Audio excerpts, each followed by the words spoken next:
Hello everyone, how are we doing today? So, yeah, like I said in the announcement tweet slash Tumblr post, we are going to be working on the Forbidden Woods today, and funny driving, as it's true. Right in Metal Gear, trans right in Metal Gear, my goodness. Yeah, so you might have seen some Forbidden Woods footage, floating around, and that would be because we made the battle arena version of the track first, but we never made the race track, so we're going to need to do that. But we'll use the same assets that were made for the battle arena, of course, and probably some more new ones as well. Um, and potentially a new enemy. I do want to make the Yarnamite with all the snakes exploding out of their head, and the swinging spike log traps, and other things. You know, there are a few iconic moments in the Forbidden Woods that I want to reference in the track. That's kind of the whole appeal of Bloodborne Kart, right? So I do want to make those. Maybe the big hole in that little like shack town. And yeah, I want to do all that stuff. But before we do that, let us just drive around the Forbidden Woods Battle Arena first, and we can kind of soak in the vibe a little bit before we get started. And of course, we'll be previewing everything with our new Shadow of Yharnam racer that we just finished working on. Um, Virtual Avatar, Stereo Polex is asking, VC Face, and I made the model myself, if you're curious. Um,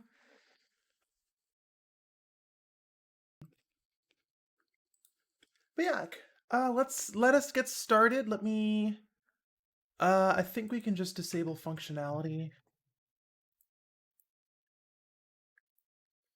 It's already disabled. And excuse me. Oh, and let me delete. We have a bunch of debug items on the ground here, so let me delete these. All my testing items.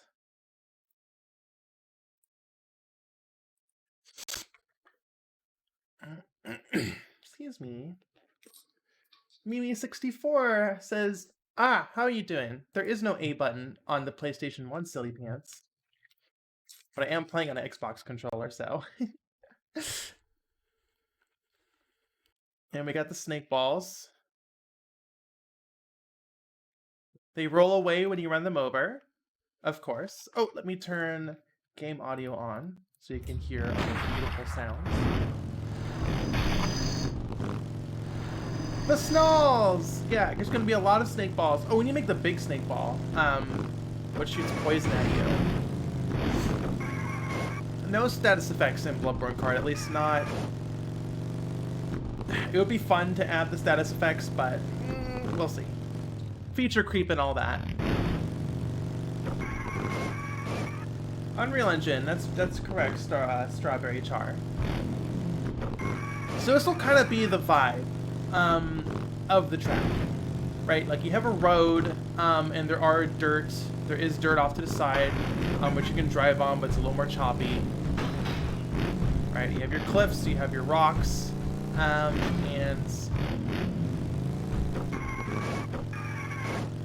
that's, yeah, this is the vibe we're going for. And we have the skybox, right, and the tree wall, all the classic old video games look. And yeah, so let us go ahead and make a new map. Always exciting. Not a lot of opportunities to make a new map from scratch. You know, so I don't really have a lot of opportunities to stream the process of making a new map. Very simple. What we do is, where is my template? There we go. Make a duplicate of the template.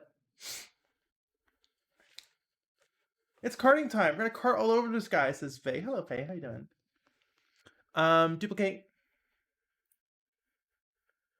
Gonna call it MP cart woods. Cart underscore woods. New map from scratch, only with fresh meat ingredients. Unfortunately, we are recycling content. We're using a template, which means I'm a hashtag lazy dev who's bad at making video games because copy and paste. Am I right? Consistency? What's that? So this template basically houses all of the required assets for a race. Like I'm pretty sure there is some outdated information in here. Option for the crows to be playable. Maybe. That would be fun.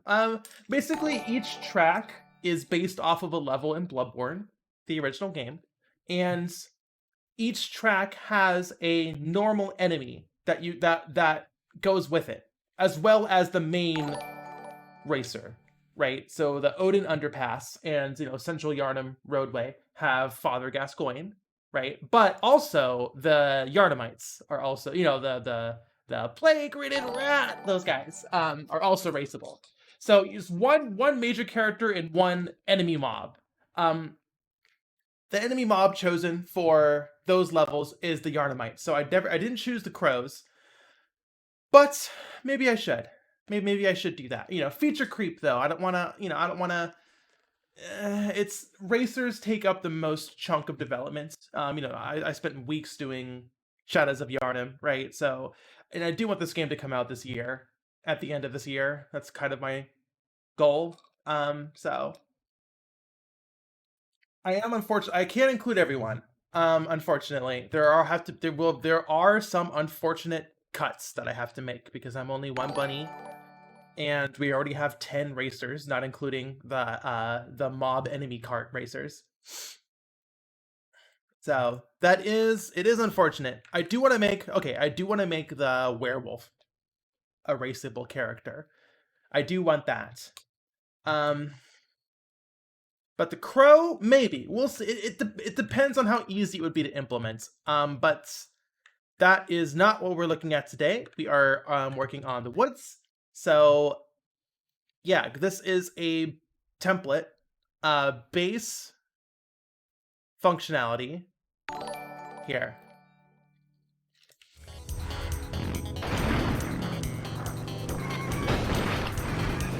Right, so it's just like the most basic track with at least one of every element.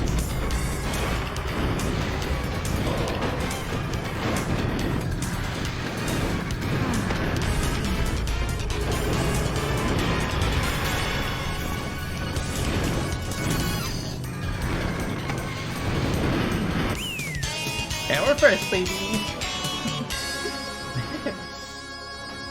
We have the removed camera, as you saw. I think there's one in each corner. Yeah, right. Oh, we don't have our name here. Shadows of Yharnam is a blank space. Let me put that in. I always forget a couple things for each racer. I pointed at the screen as if you saw that. Heat from fire. Fire from heat. Okay. So that would be... Soundtrack is fire. Who made it? That would be Evelyn Lark or at the Noble Demon. On Twitter and YouTube, and I typed it in chat. All those places. Extremely good OST. Give Evelyn Lark all the attention because they deserve all the attention in the world. One of the greats. One of the greats. I'll say it. I said the transgender thing? Oh, the heat from fire, fire from heat. Heat from fire, fire from heat. See, streaming is also just an excuse to pitch train. Customer service voice. Not exactly the same, but like it's close enough. Like being in front of a bunch of people inspires me to, or like forces me, I guess, to use my customer service voice, and that's always a good, excuse to pitch train. So soundtrack is heat from fire. Hello, Emily. Emily, how you doing? Right, so we have all the functionality in here, right? We have the finish line, we have the dynamic music, we have the checkpoints for the AI. So all we need to do, not all we need to do, but now we can just focus on building the track out and excuse me, and work from there. So for the Forbidden Woods, I want it to be a big winding track. I mean, we can vaguely base it off the Forbidden Woods level. Not I mean, we probably should do it as close as we can. So let us bring up a map of the Forbidden Woods and not the Snakes one. That one is funny, but Bloodborne Forbidden Woods level. Oh, we also need to make the giant 4050. Oh, sorry, map. We also need to make the giant windmill. Ah, here we go. Where's the Snakes map? There it is. But yeah, I should probably watch a run through of the level. I do remember, like, we'll hit all the important bits, right? We'll have, it starts with a bridge, where you encounter the swinging log directly after, and then you go through some. Oh, the cannon! There's the big cannon. That would be a fun little road hazard. And then we're not gonna do it 1-to-1, but like there'll be the cannon, and then you hit the village, the like board village, and then oh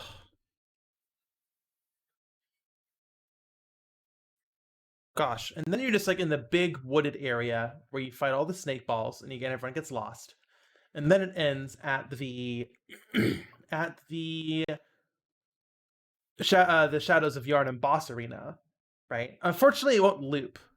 But if I had my PS4, when I was working on Bloodborne PSX, I had my PS4 on my desk plugged into a capture card, so I can just boot the game up if I needed reference. But that isn't really a thing anymore. That's not my setup anymore because I've moved and yada yada yada. So I will have to resort to looking up a walkthrough. So let us go ahead and do that. This will probably not be a lot of like hard level design.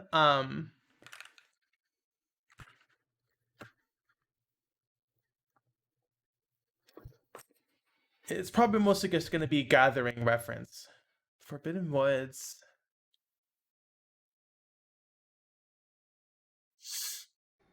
What is happening, y'all? Welcome on back. Oh, no commentary, please.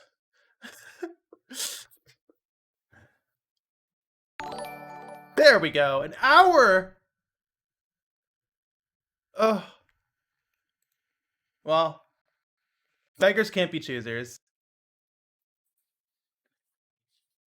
We got some chatters. First time chatters. Hello, everyone. Yeah, 4x speed for sure. 4K, more like 4x. You don't need 4K playback speed. I guess 2x will have to do. Wow, Bloodborne at 60 FPS. Who'd have thought? Just play at double speed. Now we're at 60. Am I winning? I am. I guess we could do audio now. Alfred. Yeah, we go down here. We do the intro. We're probably going to start at the lantern. I'm not sure. I like, in a lot of levels, a lot of areas,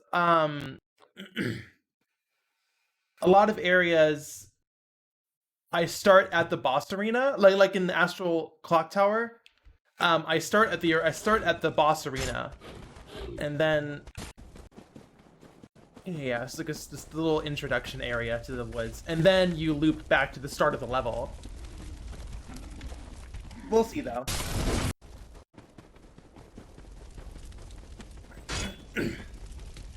Yeah, you gotta start at the most memorable spot because that's where the camera is. When you start, you have the big sweeping camera that shows the level, right? You don't want it to be a random. You don't want it to be like at a random part. You want that to be the most iconic part. Oh, you fight a pig. You fight the pig in the woods. You fight the pig. There's the fake out boss arena with the fireflies, like that area. You fight the zombies or whatever, the belly crawlers who throw up on you. Yeah, we got this. Oh, maybe we can somehow use the shortcut elevator. I'm not sure. I don't know if I'd be able to get that to work.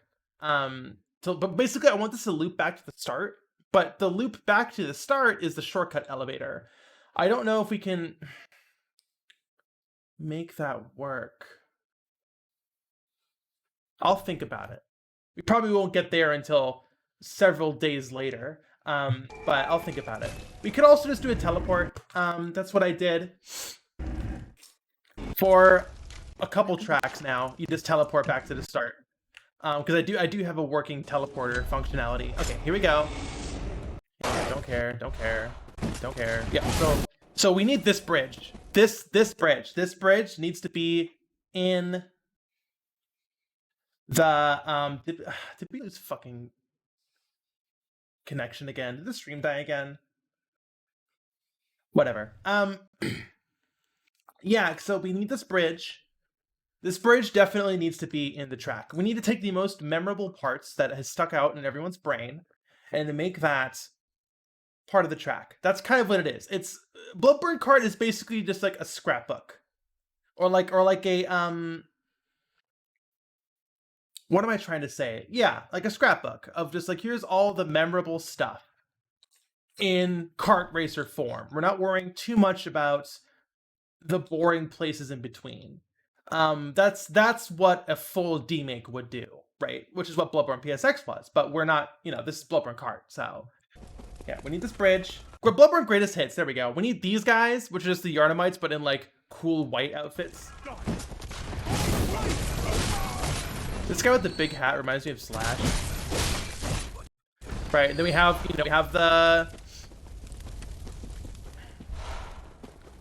we have this trap here. So we need this. We need the spike. We need the spike log. That should probably just be animated 1-to-1, honestly. Yeah, and then there's like this little area over here with some bonfires, and enemies, and like doggos. I'm surprised I remember so much of the Forbidden Woods. I haven't played this game like traditionally in a very long time. Like I've played the first part of the game for like 1,000 hours at this point, maybe even more because of Bloodborne PSX. But after Central Yharnam and stuff, I've only played a normal amount, a couple times. Yeah. Okay, so we do all this. Yeah, there's like 3 bonfires here, or I guess regular fires, 4. Like I feel like running past like 4 fires, I think it sticks out in people's brain. The 4 fires area. And then there's not a whole lot of memorable stuff here. It's mostly just like, here's some fucking woods. Here's some fucking woods. And then, yeah, you fall down. No, fall down! Ha ha ha, no, fall down! Please! Oh, fine. We need to fall down. I'm getting a lot of yags in chat, hell yag. No, fall down! No! We need a Yag emote. We have one for Discord. I'll have to port it over to Twitch. It's difficult managing so many like social media thingies because everything needs to be up to parity. I'll look into a Yag emote. No, drop down. Oh, Hunter of Beasts, are you? Glory be. You know not the value you possess. What's the pity? Unending. Oh my, and seek. Yes. The dogs in the cages, that was referenced. Dogs in cages, that was in Bloodborne PSX. So I already have an asset for that. There are dogs in cages in the Central Yharnam racetrack. Okay, okay, we're not doing this. We're not doing this is like the optional, this is the optional area, like the underground area with all the big enemies that goes to the Metal Gear Solid 3 ladder. Okay, we're gonna... Oh, God. Okay. What a thrill with darkness and silence in the night. I don't remember the lyrics.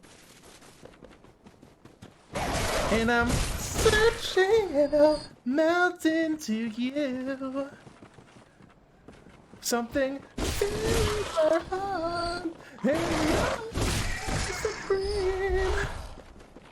I give my love, not for honor, but I can't go that high. I still gotta pitch train before I can sing Snake Eater. Something, something, tree frog.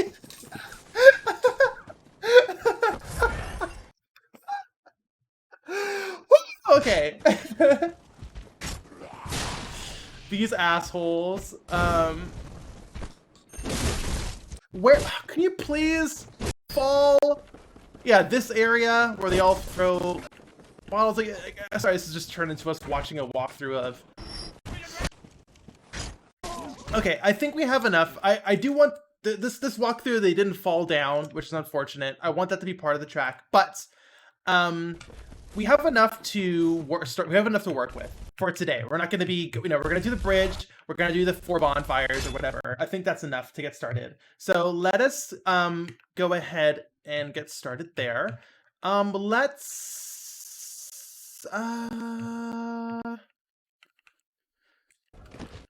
we have enough here.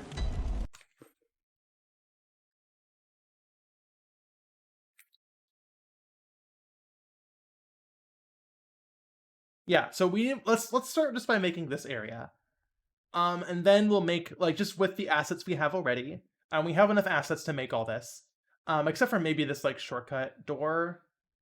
I do feel like this is such a perfect, this shortcut door is such a perfect, like, the starting line should be here, right? And you start and you go over the bridge, and then, you do all the track, and then you, at the end, you come through the door, and that's how you cross the finish line. Like, I feel like we have to use a shortcut, but I don't know how to... Excuse me. Maybe there's like 8 elevators or something, and you have to like just drive onto an elevator and it like locks you in. That seems like so much work though. Like, or maybe it's just a boost. It has to just be a jump pad, like a boost pad, right? Like it just like a standard kart racer boost pad that just rockets you up the elevator shaft. Yeah, I'm thinking like a spiral, like 4 boost pads that just like shoot you in 90-degree increments, so you just kind of spiral your way up the shaft potentially. There are multiple methods that could work, which I think is good enough to confirm that we are going to do that. Let's go ahead and write that off as something we're going to do. Drive up a ladder, yeah. Let's just, you know what? Let's just program in Mario Kart 8 anti-gravity wheels and just have him drive up the shaft. That'll be so easy. Remedy, hello, how are you doing? Okay, so this is, so I'm just gonna have this tabbed over here on my other screen. Unfortunately, I'm only streaming one screen. So I can't show you that, but you're seeing the most interesting part. Let's delete all these assets. I give my love, not for honor, but for you. That song is gonna be stuck in my head all fucking day now. Thanks, Bloodborne. This is your fault.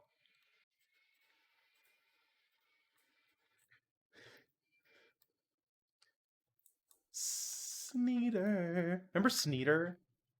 Do any of you remember Sneeder? That was like a Tumblr meme like years ago.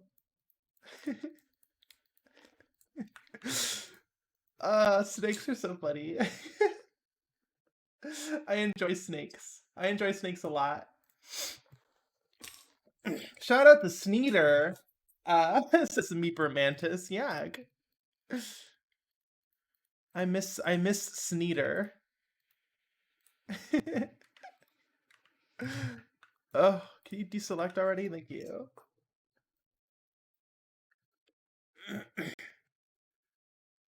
Remedy says, I'm impressed by the VTuber thingy. Oh, thank you. Is it like, I don't, like I said, I'm not much of a Twitch watcher. So I don't really have a base of comparison. But like, if y'all are enjoying the VTuber, I'm glad. I do have plans on improving it. But, priority is work. Like I'm working on commissions or BBKart. So I don't have a lot of time set aside for like Twitch content, but I do have time set aside. I'm trying to improve at least one thing every stream or every couple of streams. Like we have the Vine boom now, which I'm enjoying immensely. It's nice having a Vine boom button on you at your desk,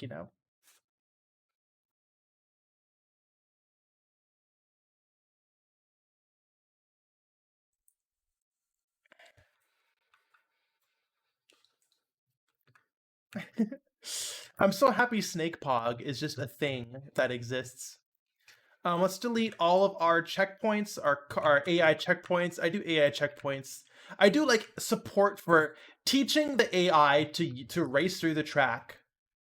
In layman's terms, is like the last thing I do. You kind of need to finish the track first, before you teach AI how to race through it, right? Snakepog or Snog. Exactly, Dimbly. Okay, let's delete all these. I think this is deprecated code here, the drift zone. Delete other destructibles. Okay.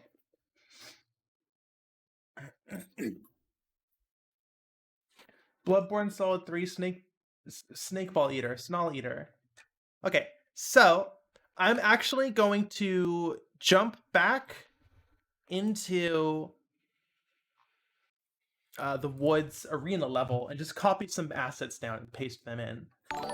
Just so we have a handful of assets already placed in the level that we can use.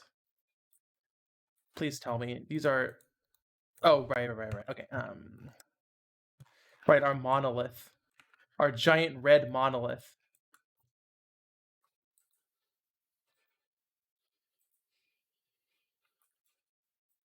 I give my love, not for honor, but for you, Sneeder.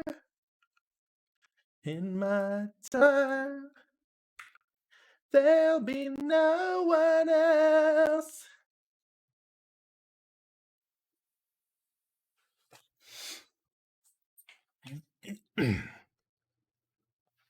Remedy says, I've tried programming while people are around that I can't handle like one IRL person, but if there be a chat, I would 100% not be able to multitask. It's difficult.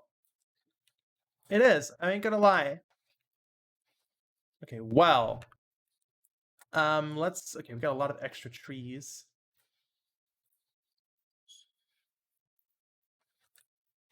Delete all those. Oro the Boros is now following. Hello. Let's replace the Yarnum Sky with the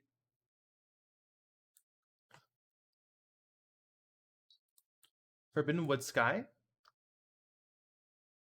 There we go. There we go. Now we're in the fucking Forbidden Woods. Sneeder, you've created a time paradox.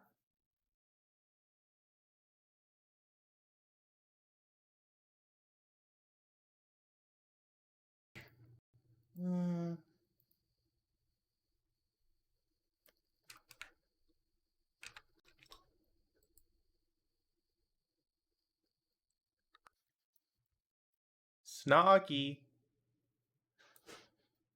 I'm enjoying all of this crossover content between Sneeder and Bloodborne Snake Level. None of these are grouped, which is a mistake. Okay, let's group this. Move it, rotate it. Player collision. Let's get rid of this guy. Okay.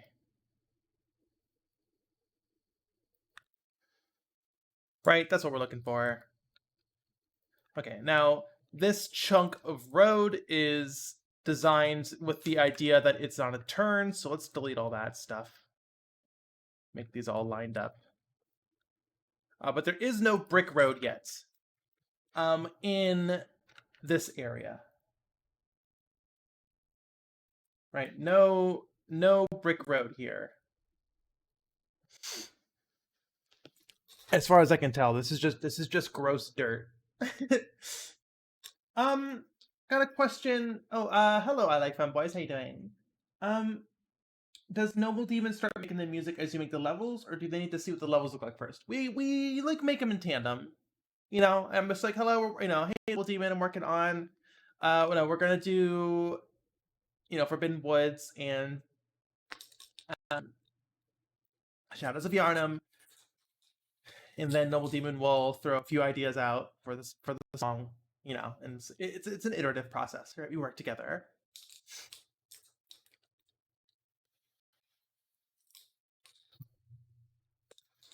If Snake is Sneeder, would that make Revolver Ocelot Bingus and a Scale Fury? Absolutely.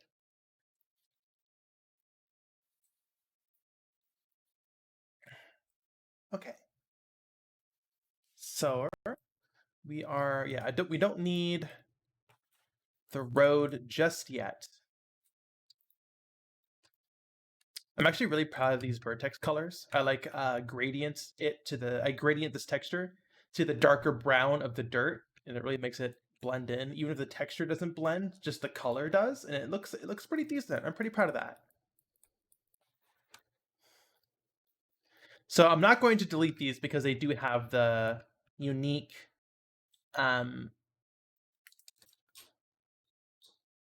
vertex colors on them. Bingus Binted. Hey, you got those photos printed? Goodness. Where we're going, we will need roads. It's true, but not quite. So I'm primarily. Hold on, are these all parented to something? They are. I'm gonna delete you. Am I gonna delete you? I'm gonna delete you. Yeah. So the important asset is this bump, this dirt bump. This is how we do it. Is oh, excuse me. Is basically place a flat dirt plane on the ground and drop these pyramid bumps around it. And that gives us our uneven terrain that we're looking for.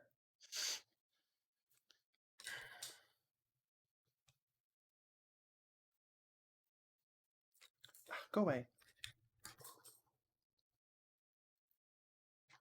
Actually, we're just going to delete our...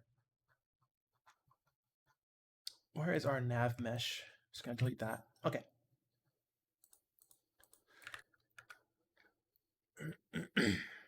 So it's our finish line.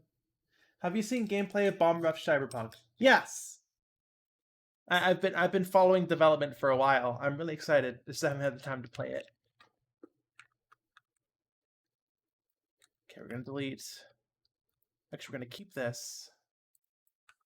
We're gonna delete all these.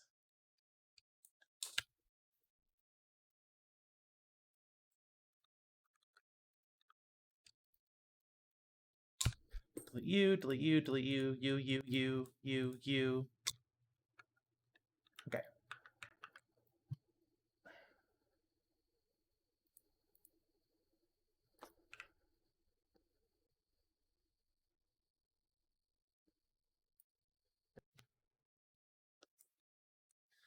Okay, so nothing too complicated. Two.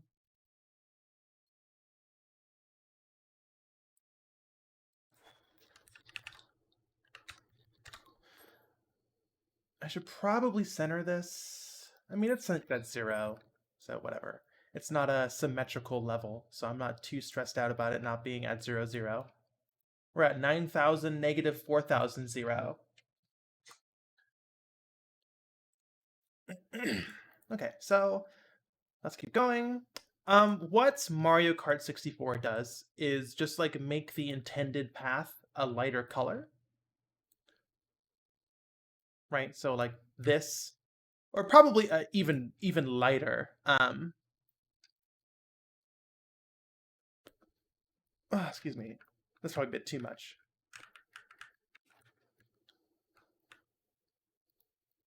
Do we just have dirt? Like that, right? That's our track. Do you have different speeds on different grounds? No, that is not something that I have. Now, non-road areas are usually more difficult to drive through. Like they're bumpy or there's more just like obstacles in the way, so it will be more difficult to drive through, but there's no like across the board you just happen to be slower on this ground. This would be, I guess, a 45 or a 10. Let's do a 45. 24, 45.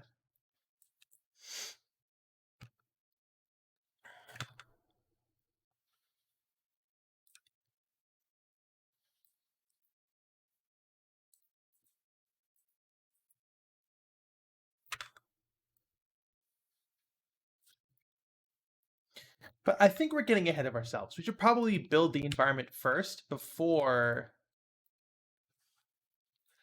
we eke out the actual track. So let's just go ahead and do that. Right. So this is a plateau.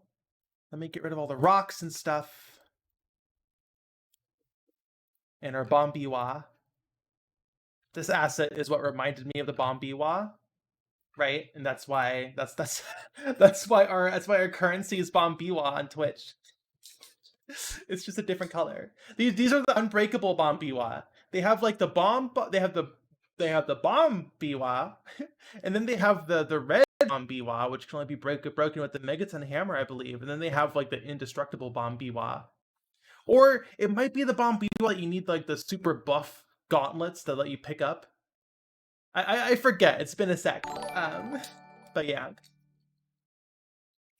you need upgraded bombs for these bomb biwa. But anyways, yeah, we have some bomb biwa. I want to keep these cliffs. So I'm just going to group this and just move it away for now. So sorry. I'm legally inebriated in Bombiwa. It's extremely pleasing to hear. Yeah, Bombiwa. I love Bombiwa. Big Bombiwa vibes. But let us look at the track. Yeah, so we have a 45 here. Like, we're making the plateau, and we don't have the bridge yet, but I'll just use a stand-in just so you all can look at something. I do have, like, a plank. I'm pretty sure I have a plank bridge. Yeah, we have, like, a wooden bridge, which we can use. Just as a stand-in. The actual bridge will be a new asset that we'll be making just for this area. You know, a hero asset.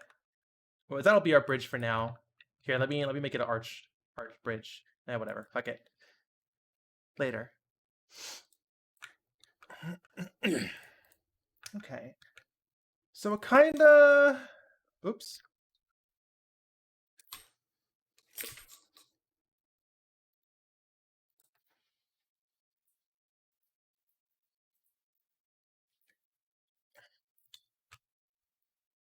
So the level kinda just tapers off like this. Bridge flattened for maintenance. Yes, exactly. Pediment.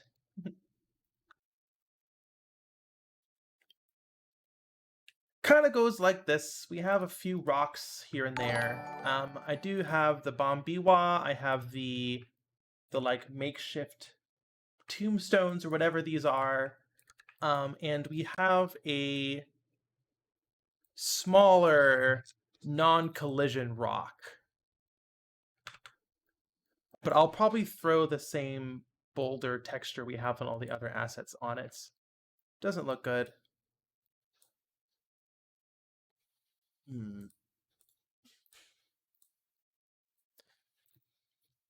We just want consistency.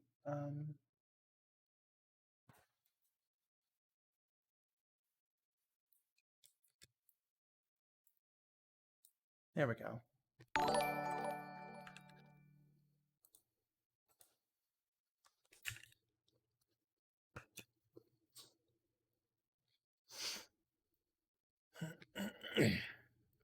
These don't have collision, so they are just for visual. These tiny little rocks are just for visual variety on the ground, just to break stuff up. And we have our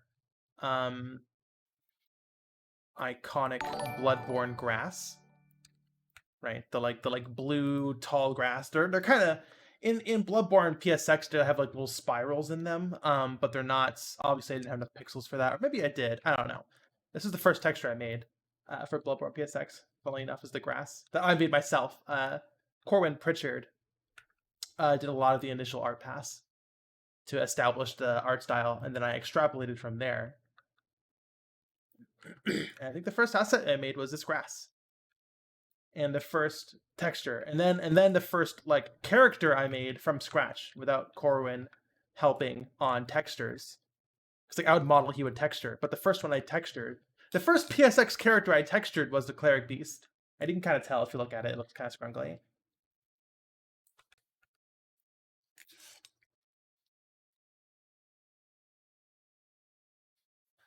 Hi, I'm new here. Sorry. Shiseo? Shikeo? Sheik? I'll call you Sheik for now. I'm new, and I haven't followed Bloodborne card development at all, but you should add those dumbass snake ball things. Oh, I have something for you. Here we go. Boom, snake ball. PS1 snake ball. Really proud of this. Really proud of these guys. Let's see if let's turn off functionality. And where is our start? Where's our player start? Should be there. Where is our collision? Is our collision good? I believe our collision is good. So let's go ahead and play. There's no nav mesh, so the snake balls will just stand in place, but we can run them over. Right. Okay.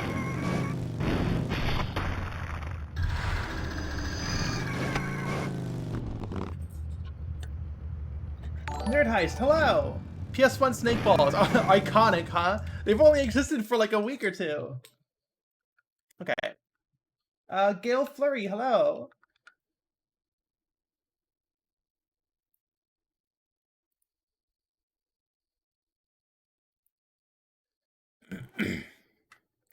Babe, it's 7 p.m. Time to run over the snake balls. Yeah. Okay, but we're making good progress. So this is the bridge. And hold on, let's see what the rest of this level looks like. Loading screen. See, it's great when you're watching a walkthrough, you could just skip the loading screen.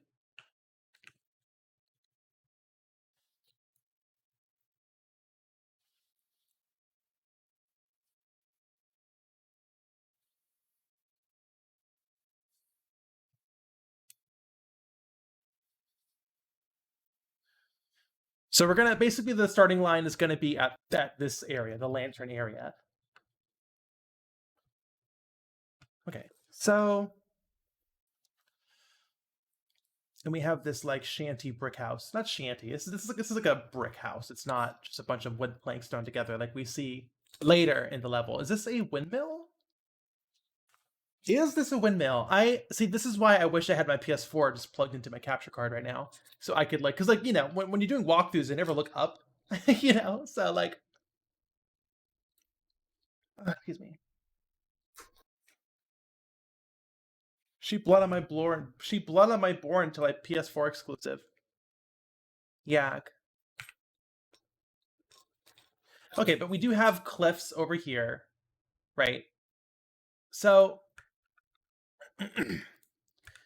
see, this is why. Well, yeah, big cliffs, kind of like rolling cliffs, right? like this. And we got a big bombiwa to break up the monotony, and then like we got like more like this. Then we can have our cliff here.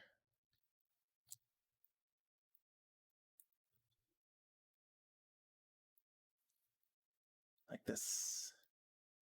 Whoops. Local. Rotation. Kind of like that. With another bomb biwa here.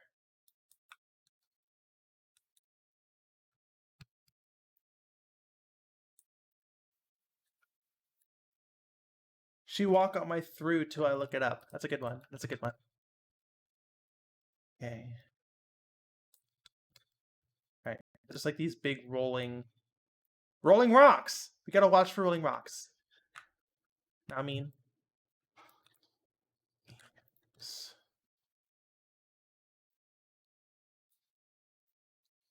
yes, we do have a Z buffer. Fake PS1 game. I know.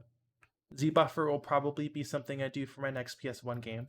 You know, it's a bit too late in development to add major graphical features.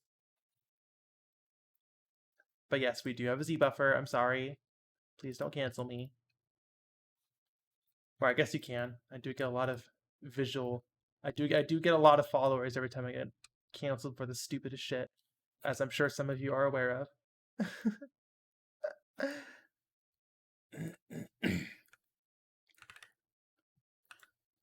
Rolling Stones.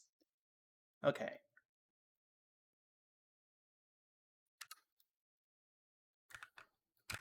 Z buffer in a PS1 throwback? No fucking way.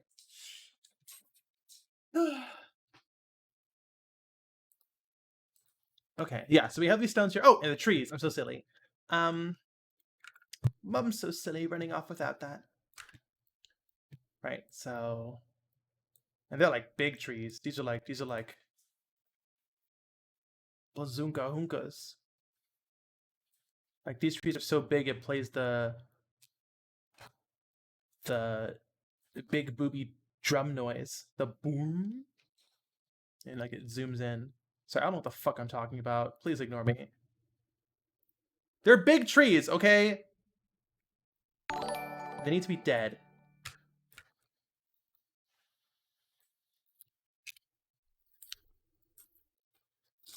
How's the rock stacking going? Yeah, that's level design. Not that glamorous.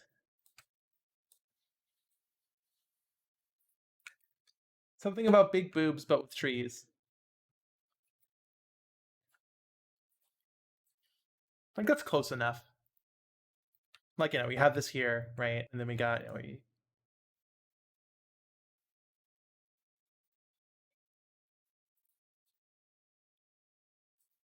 yeah, that's pretty good. And that means let me group all this together.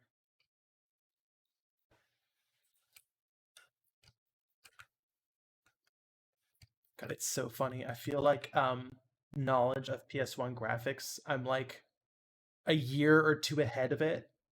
You know, because I'm doing a Bloodborne remake, and it's so funny being like, oh, okay, I'm not gonna do the Z buffer because I don't have time to do that, so it's fine. And then like 2 years later, everyone's like, "Where's your Z buffer? Like fake game." This ain't a real PS1 game. I just learned about the Z buffer. I just learned of the word affine texture mapping, so I'm gonna say it even though your game has it because I just want to sound smart. I'm too ahead of the curve. SMH my shaking head.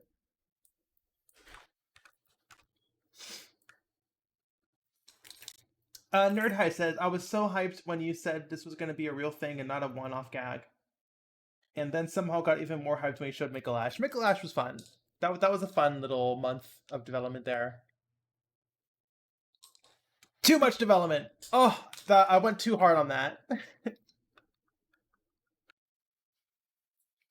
I love how the models shake when you move the camera close to them, even in the editor. The real PS1 experience. Yeah, so I got a lot of the big ones.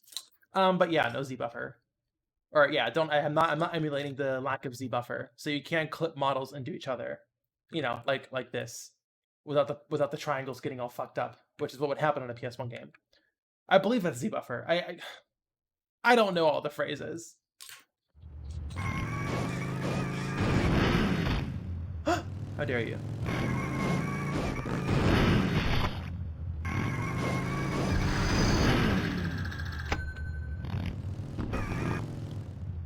Yeah, that looks good. This looks... Okay, it's a bit too... The polygons are a bit too melty because I scaled them up too much. So the...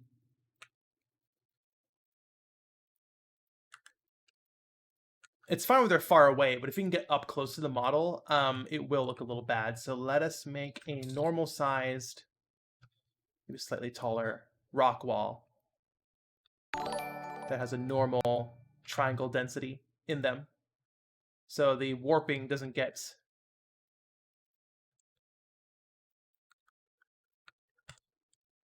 too ridiculous. Excuse me. Basically, the affine texture warping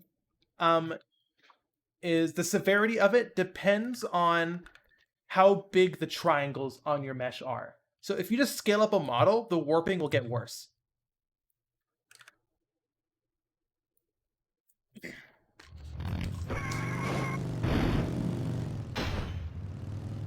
So it's still a little bad, but I'd say this is within acceptable PS1 levels. Obviously, no collision there.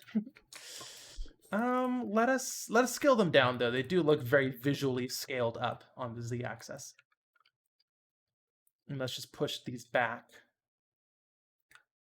like that. That'll give us more of a rolling hills vibe, anyways, right? So now we're working our way up.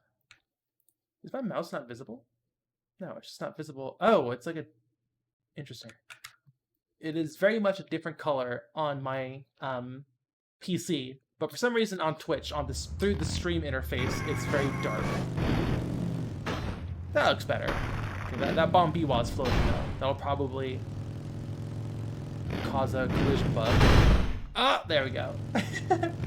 we love the collision bug in BBKart. But you could probably fly us off into outer space if we hit it at the right angle. Some other time maybe, but let us lower that.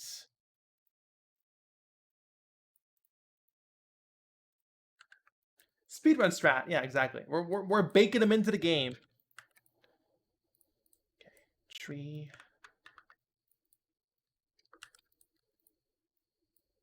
Tree. Backwards long jump noises. Okay. A lot of grass, and then we have this brick wall here with a door. We will probably get back to, we'll probably do a full version of this area, of this house, once we finish a track and loop it back. But for now, that's like almost, this is 90 degrees basically, right here. Not exactly, it's probably like 80 or 70 degrees, but we'll make it 90 for BBKart. So I want to say all of this is a bit too far forward. Our cliff wall. Okay, we're doing level design. I was worried it was going to just be a lot of research for this stream, but we're doing, whoops. We're doing some capital L level design. Putting the L in level design, am I right? So let us move it further this way. And then we have a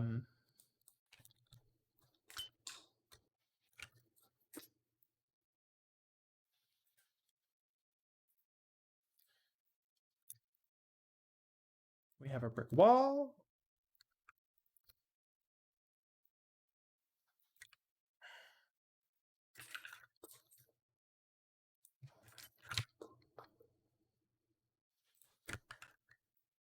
Wrong brick wall. We got a lot of brick walls. A lot of various brick walls in Yarnum, so we have a lot to work with. We have brick. We want dirty brick. We have like the default brick. I think this is one of Corey's. This is one of the original core textures. You see this everywhere. Usually for the ground though, so I don't want to use this one. You have the one with the window. A lot of these are stretched because they're meant to be mirrored. Right? Like you can see how it's supposed to be mirrored. Okay, here's the core. Here's the base textures. We also have stone. This is one of the textures before Corey worked on the initial textures. Okay, we have stack stone. That's for a Hunter's Dream. We got the stone ceiling, which we're not going to use.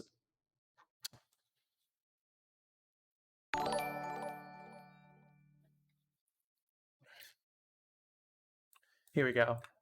This is one of the first textures. I think I had a generic stone, wood, and dirt. And that I just made and threw in the engine real fast during the gray box stage, like the first few weeks of Bloodborne PSX.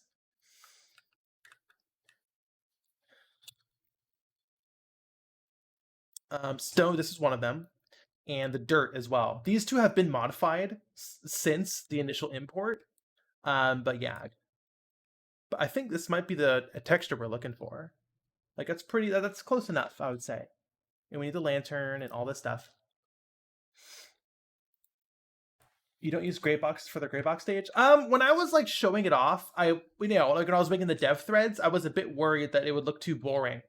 So I made some generic tileable textures, dirt, stone, and wood, and just threw the textures on the gray boxes or just on the ground, just so that it resembled a video game level, even though it was just testing gray box stuff. Because it was public facing. Okay, let's move you this way. That's pretty close. I believe I have an archway mesh. Not the ceiling arch, Mensa's archway, the sewer archway. Or is it a window? I believe it's technically a window pane. I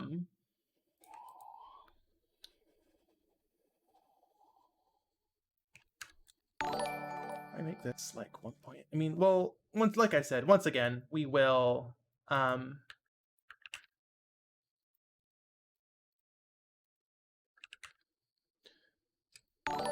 worry about making this actually accurate and playable later. But I do want something here. It's probably too dark too. Let's do Snow Bright. Well, now it's too bright. Incredible.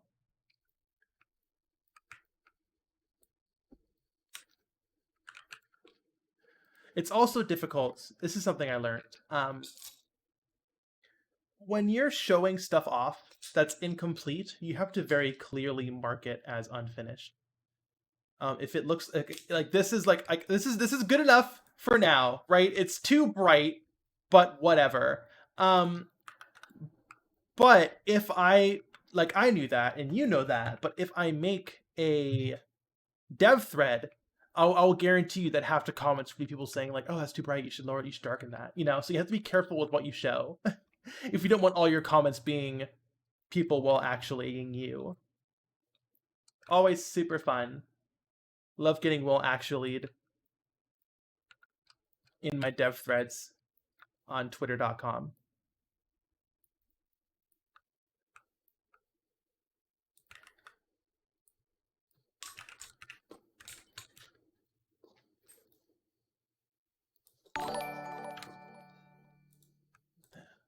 Quarter. Kind of like that. Right? That's our little shortcut area. Actually, the shortcut is... These need to be half verts. The shortcut's like this. It's very close to the edge.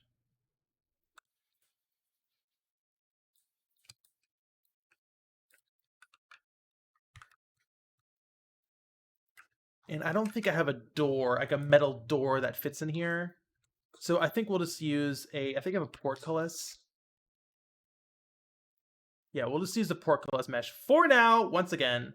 Do you have collision built in? I don't know if you do. Looks like we do. All right, cool. Thank you, past Lilith. Coming in clutch. Yeah, portcullis. So we'll just throw this in here for now, just to, convey. Yeah, just to convey the shortcut door here. Remedy says, I've gotten that too from teachers in school. Luckily, if you tell them it's placeholder, they leave it alone. Yeah. So like, I will probably have to call out like a lot of temporary placeholder assets for now, but they will be finished up later. Like I have to call that out, right? Okay, quarter, and all of you are half. Oops, half horizontal. There we go. That looks good enough. Do I have? Hold on, I do have a gate. Okay, let's not get too carried away. You'll probably have to make a door, but not yet. And then, yeah, it wraps around here. Right? And which means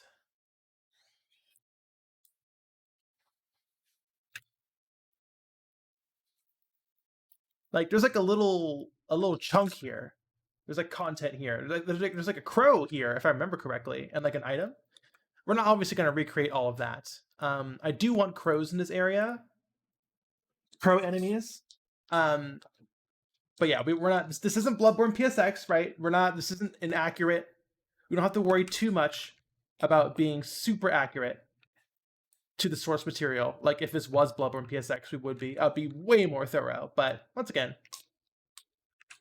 kart racer, greatest hits.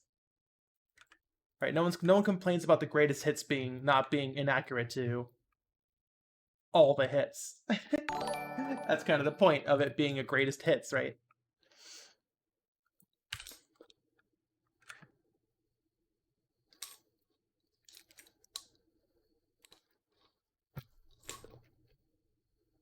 What version of Unreal? I'm getting a question. 4.25.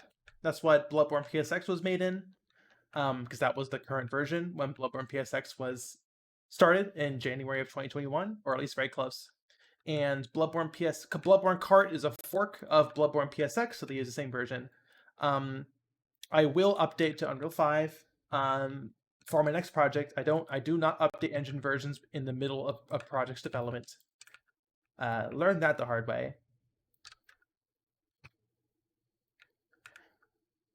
But yeah, so basically we start here.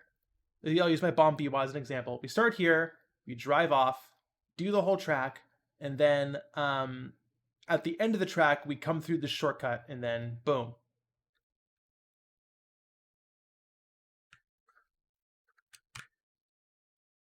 So you're saying we aren't getting lumen lighting in Bloodborne Kart? It's true. No lumen lighting. No. I mean, that was a thing, right? So much of Bloodborne 5, Unreal Engine 5, Bloodborne 5, my goodness. Unreal Engine 5 is just like, look at how realistic our graphics can be. Look at all these megapixels scan realistic, photorealistic assets. We can render 1 billion triangles per terashit per megafart, right? And I'm just like, I don't. All right. Sure, yeah, that'll be very helpful for my PS1 looking games.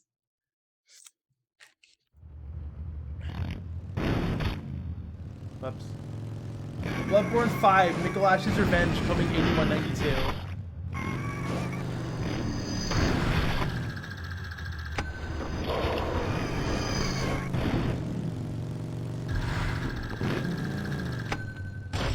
Is there a kill point? There is. Okay.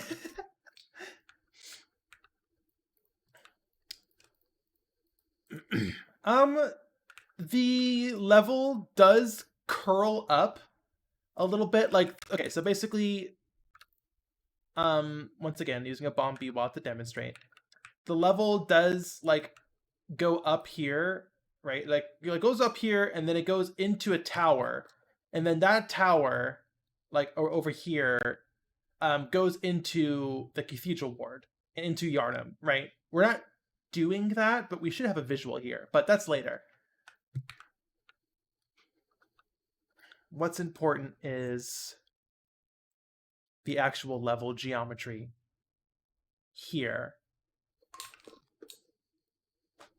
So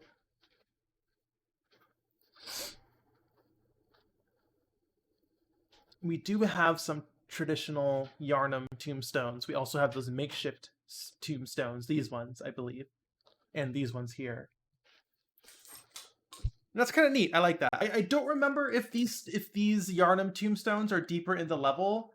I might be mistaken, but if they are exclusive to here, it is neat how they like use the assets to blend the two levels together, right? Yarnum and the woods.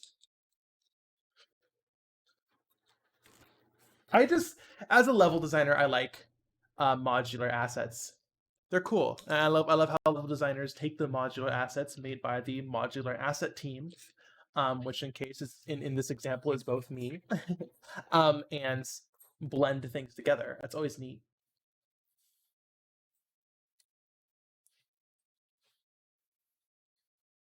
Yeah, I started a little over an hour ago. This is all we've made so far. BB's BB Sheepy, good name. But let us see if we can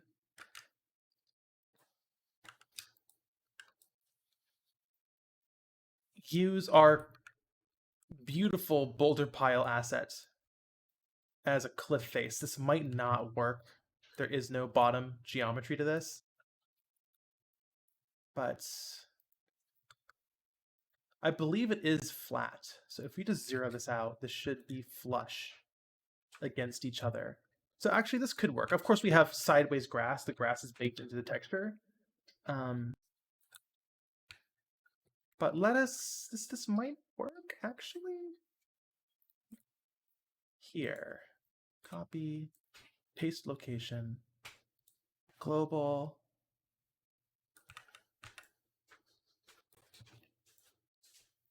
right, local, okay. Rotate. Does that work? Chat, does this work? Okay, well, one, you're rotated. What happened there?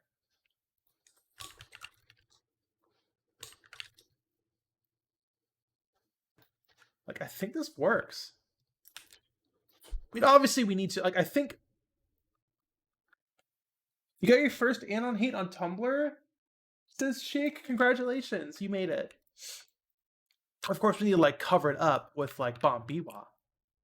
Of course, you can't go wrong with Bombiwa. But, like, I think this is pretty decent. Oh, no, you are overlapping a bit.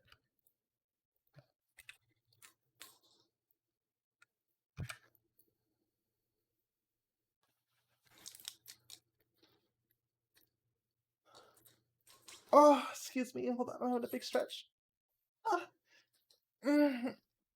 Excuse me. More like modular asses.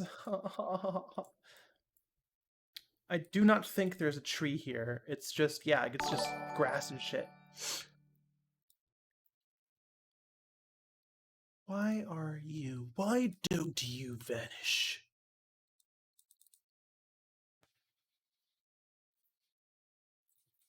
Do I care enough? Do I care enough?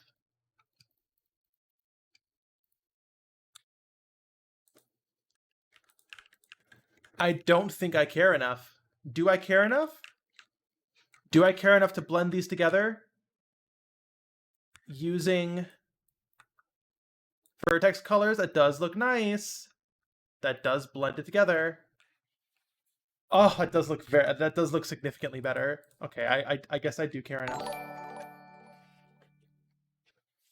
That looks so much better. But that's gonna be a lot of extra work.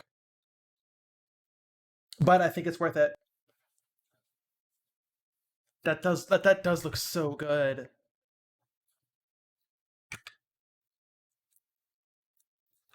Yeah, with we drop our bomb biwa down. I think we have enough bomb biwa there.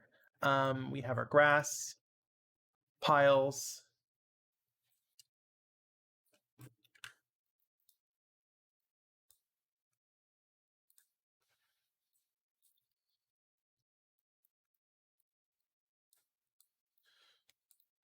Right, with some rocks.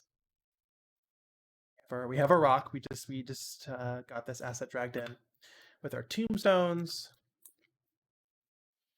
Our gravestone piles, which were made for the Father Gascoigne gravestones.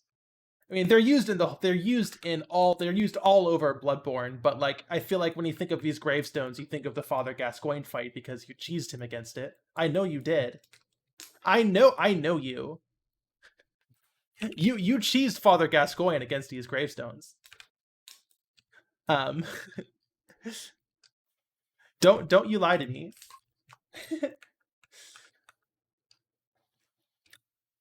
You cheesed him on the stairs. Nice.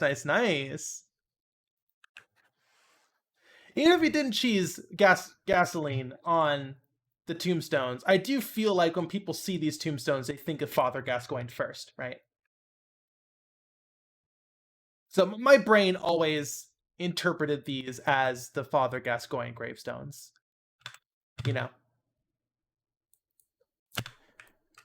there's three different gravestones that I demade. I know there's more, but with a PSX game, I only choose a handful, right?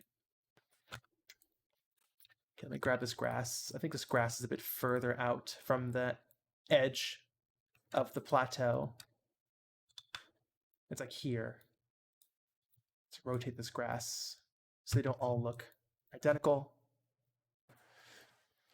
And then we got our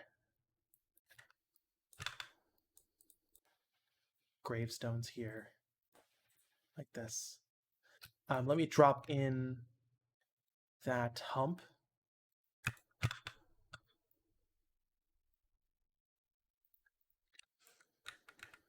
Just to break up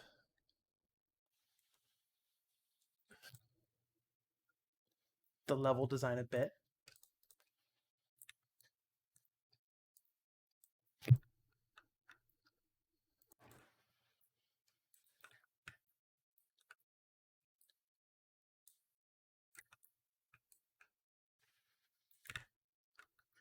Just delete this one because I'll never be seen. Optimization. Duplicate you out. More Bombiwa. Ken Wolf says, I wish I had the foresight to cheese him. I didn't. I spent 3 hours or so mastering parry on him like a deranged idiot. It worked, but hot damn, it was not worth it for the game I played on a borrowed console. I mean, that's how you're supposed to play it, right? It is fun matching his aggression. I've definitely done playthroughs where I did play it the intended way. But yeah, I mean, Souls in general, I feel like you're very much pushed, intentionally or not, to cheesing, right? Just because how the game works.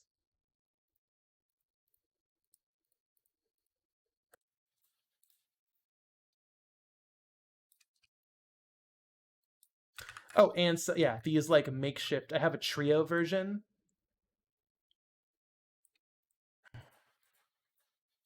The makeshift tombstones that you see all over the Forbidden Woods.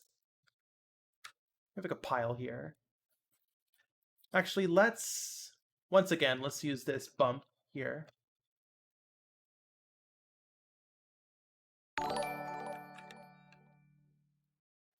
Let's just Z buffer into the ground a little bit because I'm a hack developer and this is not real PS1. I think this adds a lot.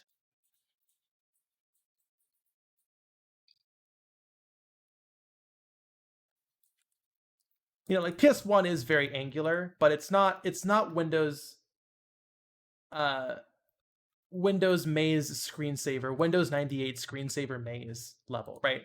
Like PS1 is low poly and I guess you could say rudimentary, but it is not Windows 98 screensaver maze, right? I feel like some people, when they think of PS1, they think of the worst looking 3D they've ever seen in their entire life. But PS1 was honestly kind of, it was not bottom of the barrel. You know, there were worse looking 3D things out at the time. Worse, right? Worse graphics. You know, there were more rudimentary versions of 3D on the market at the time. So we don't want Windows 98 maze.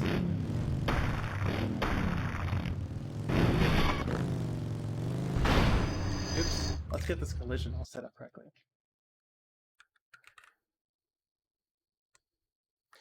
Could PS1 even do the Rod Hand fight from Elden Ring? Hold on, let me refresh my memory.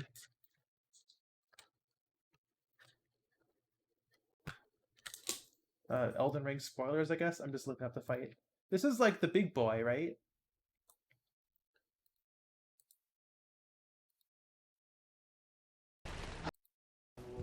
You will find the Yeah, I remember this.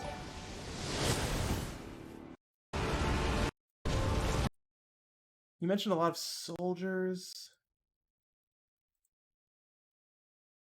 I would say the PS1 could definitely do this. It's like PS1 could render big areas, they were just empty. And like that level is pretty empty. Or like you could make it empty and fill in details with like 2D sprites or whatever.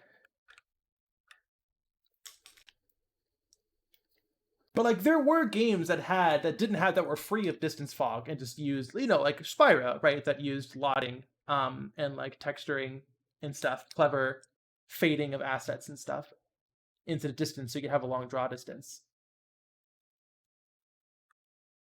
It depends. I think it would be possible. You have to be very clever with your dev hacks though. Hello, King Crispy. The spears would definitely be 2D sprites. Right. It would be two triangles with a texture on it, a transparent texture.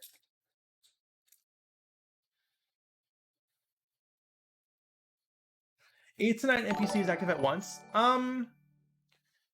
I forget how the NPCs work, but you can trick it. There are a lot of tricks to fake active NPCs in older games.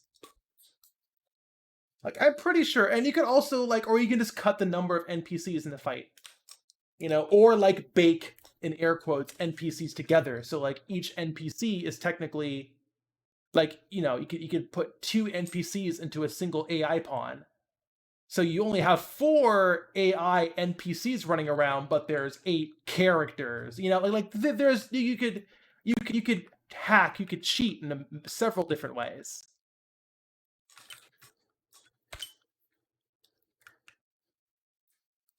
I do think it's possible. But let us stop dilly-dallying and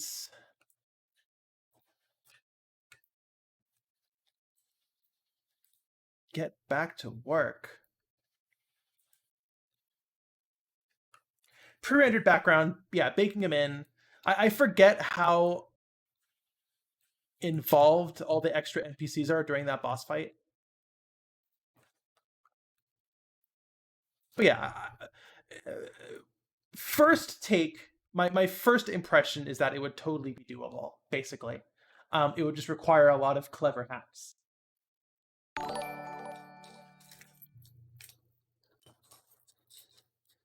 Excuse me.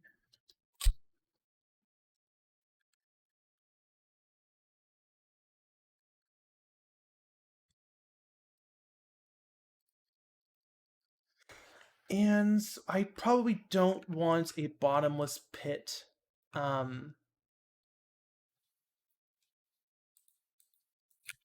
the start of this level, so I'm probably going to modify this and just add some gates here.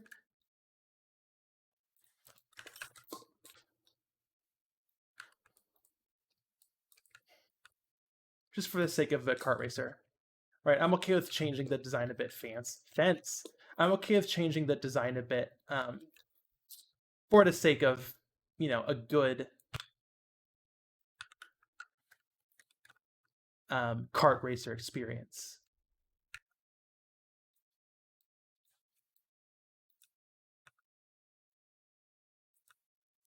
Now, I mean,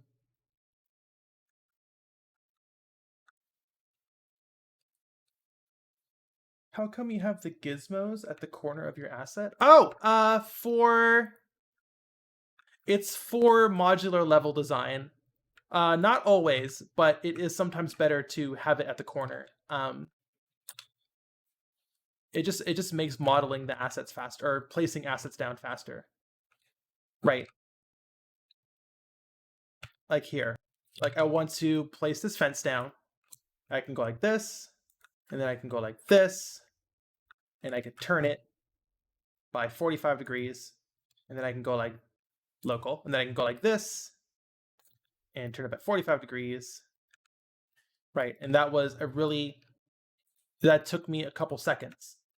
Now, if it was in the center, like I have a card. This one is in the center. If I wanted to do it, I go like this, and then I duplicate like this, and I rotate it by 45 degrees, and oh no, now I have to.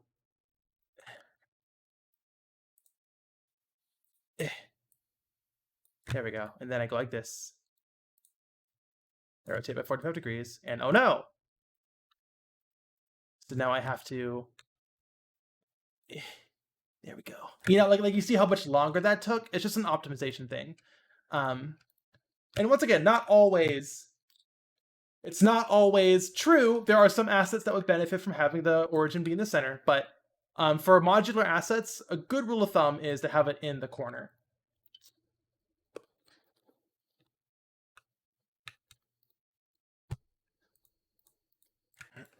But let's keep this cliff thing going. And like for modular stuff like that, it is very minimal. But after a year of placing assets down daily, that will save you an unfathomable amount of time.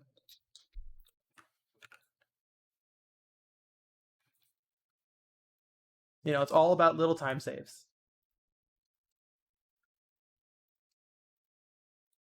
What was the value? 0.4, I believe, to darken the edges. Yag. There we go. Yag.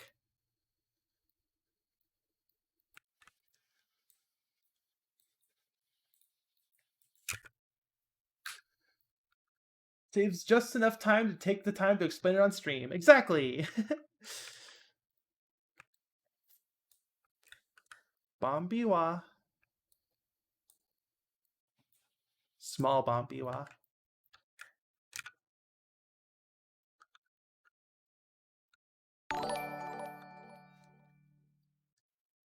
Yeah, and there is next to this. There's a bunch of grass here. Here, let's recreate this area. I feel like we all have a pretty intimate memory of this corner. Trees here. Got a bunch of grass, which I'll just duplicate. No, I can't duplicate those. We got these.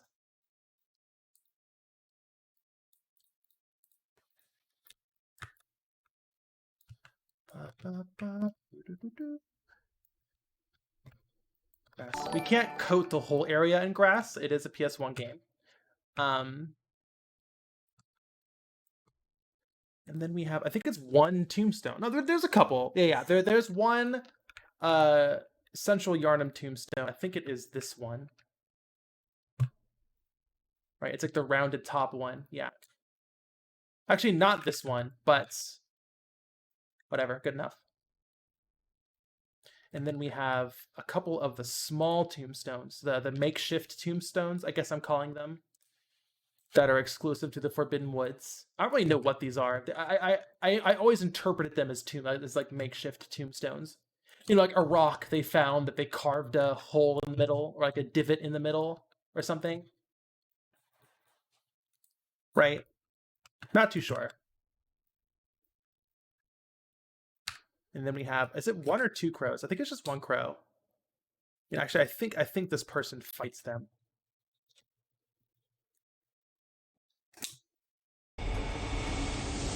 just one crow, right?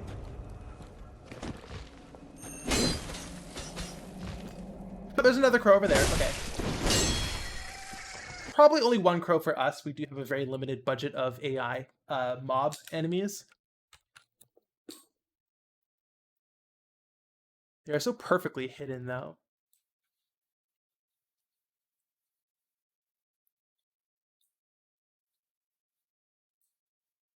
And they're behind the tombstone. We have our little crow friend here.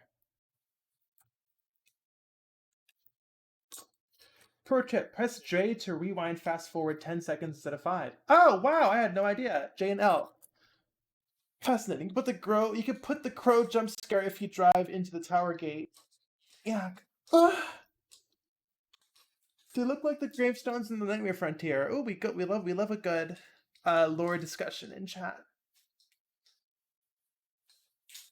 My favorite part in Bloodborne is when John Bloodborne says, "I was born in the blood," and then dies to Father Gascoigne 80 times. That's my favorite part.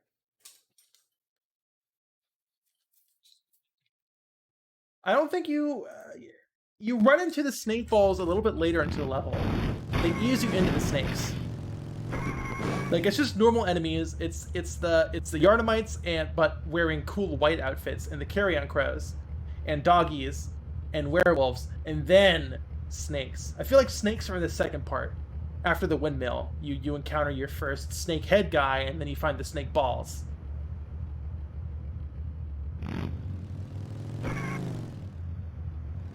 No pathing yet. Can you even attack? The AI are disabled right now.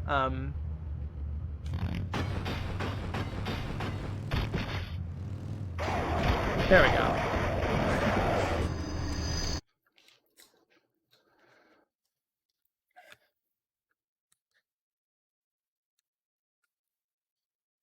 That looks pretty good. Does it sell the vibe? There are little stairs.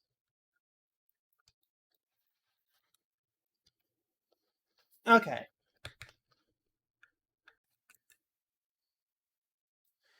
And the finish line. Starting and finish line.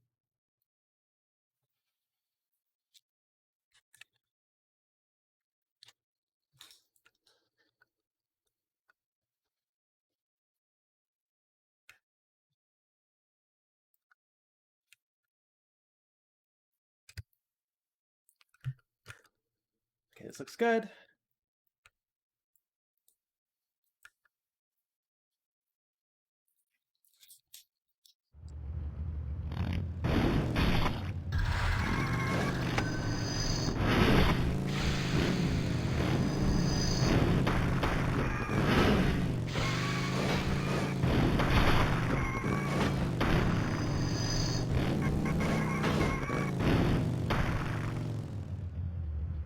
Yeah. It's not... Yeah, it's not fully accurate, but once again, for BloodborneKart, it can't really be fully accurate. Bloodborne levels and just Metroidvanias in general are pretty usually tightly packed together with a lot of tight turns and winding corridors, and driving a car through that would be frustrating. So we do spread out the content a little bit. That's just kind of how we do.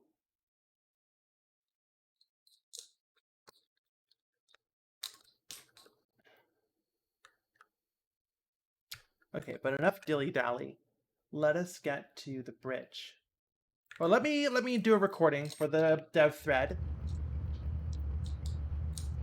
And let me get rid of the snake balls. Snake ball for scale. Let's drop a nav mesh down.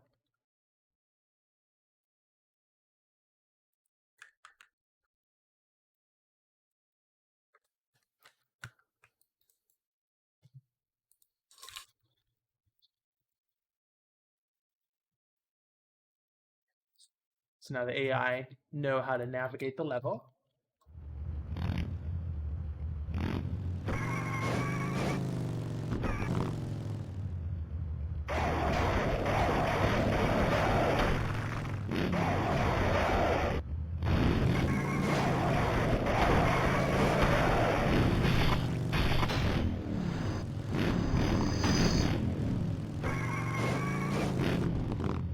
This is looking pretty decent. It is a loud bird. That is for sure accurate. The birds are really fucking loud in Bloodborne PS4. Hold on, I need to capture.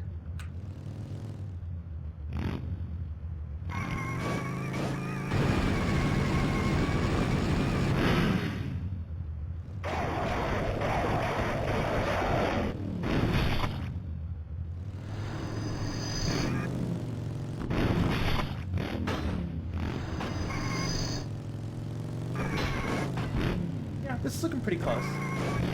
I feel like if you entered a racetrack that called Forbidden Woods and you started here, I feel like you would recognize this area, especially once we get the bridge in. The crows gave me just as big a heart attack here as they did in regular Bloodborne. Yeah, I feel like I'm pretty proud of the crows. I feel like they're pretty accurate. To the vibes.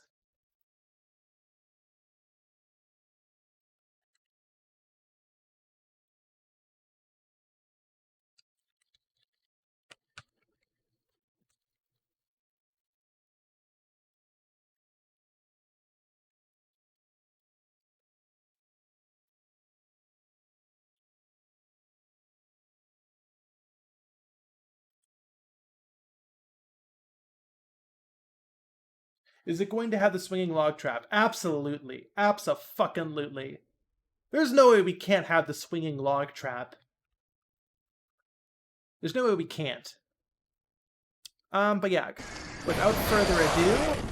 Oh, there's a tree right there. Hold on. Okay, we have a tree. The trees are important. Tree location is important. It's like right on the edge. It's like way past. It's like way out there. So this is actually it'd probably be beyond our fence that we have. That is exclusive to Bloodborne Kart, just because it is a racetrack. At the end of the day, we do have to make some modification. Okay, get bounced, idiot. Two-hand axe players are the worst. Yeah, there's like a little thing around here. I remember this. We hate on two-handed axe mains in this house. God, there's like hats. Like, I love this. One of my favorite things about Bloodborne PSX is just scrutinizing every asset, and finding all these fun little details that I wouldn't have noticed otherwise. Like, I love these hats. That's so fun.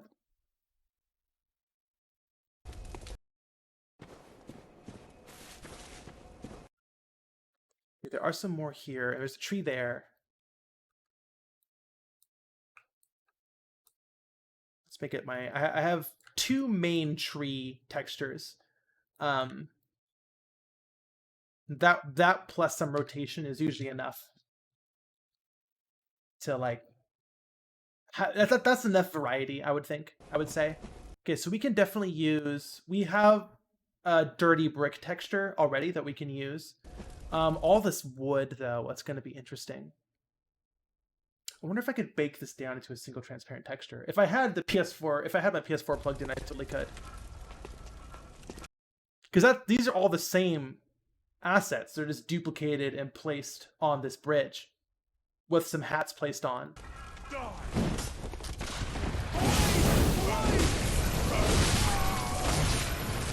You got the gun guy, you got the annoying gun guy. You got the scarecrow? I do remember the scarecrow. This is so fun! I'm gonna have so much fun building this bridge. I don't think we ever get a solid enough look. Actually, you know what? We could probably... Okay. I mean, this game doesn't even scale up to 4K. This, you're just lying to me. Like, I know this isn't in 4K. Okay, I'm gonna do something very naughty. Please don't judge me.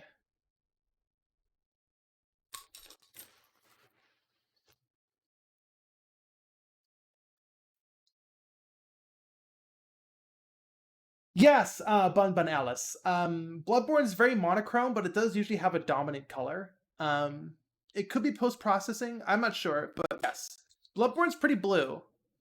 This is especially central.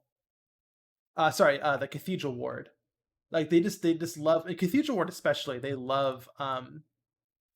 Please don't judge me. They love dropping just blue point lights around the whole level. Like it really stands out. Oh, this chromatic aberration. I fucking hate chromatic aberration so fucking much. But Bloodborne PSX kind of eschews all that, and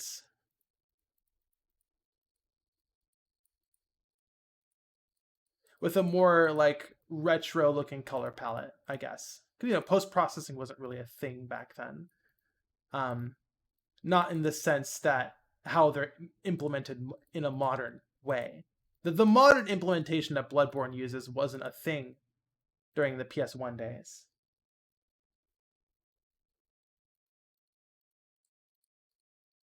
Okay, yeah, this is totally 4K. Look at this clean 4K image we have here.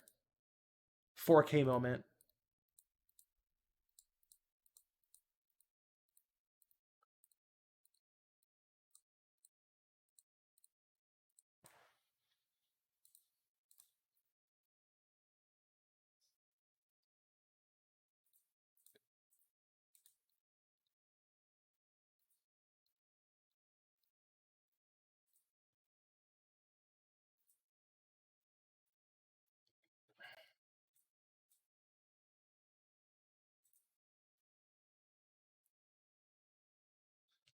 Punkmatic says, "Good afternoon, but I'm hoping you're having a good day." I am. Whoops. Thank you for asking. Got like vines going through.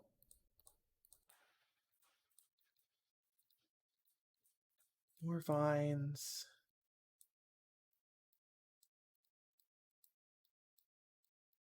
You just have to break, like, Bloodborne's a very complicated game, but if you really look at it, you can easily break it down into a list of assets that they're just stamping around everywhere. They're just placed really well because Bloodborne is a very well designed video game. Who'd have thought? Who'd have thought that a Souls game from software would have a really good level design? Who'd have fucking thought? This is definitely part of it.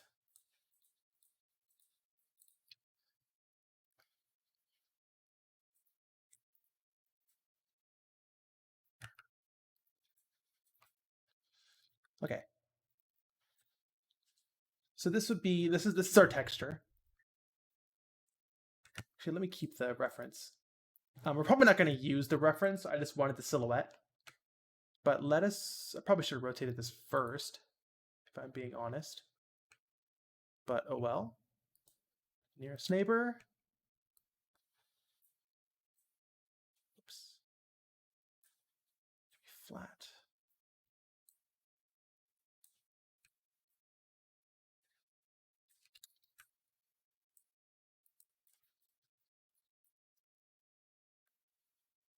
Okay, then let us grab our wood textures. Those are bunleth mouths. We don't want that.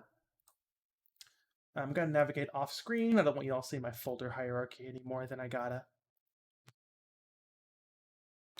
Bloodborne PSX assets, game assets.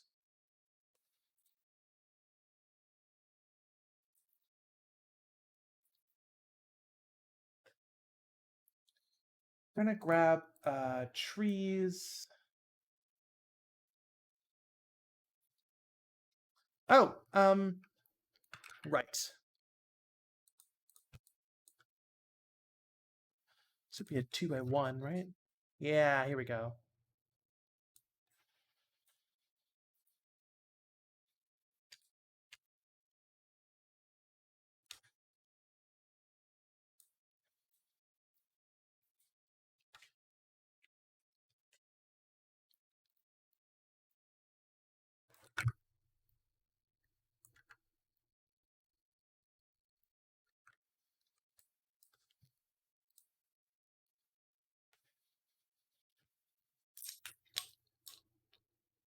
Never ask a man his salary, a woman her weight, or a game dev how they organized their assets. So true, bestie. Where's my wood texture? It's my generic wood texture that's all over Bloodborne. Here we are.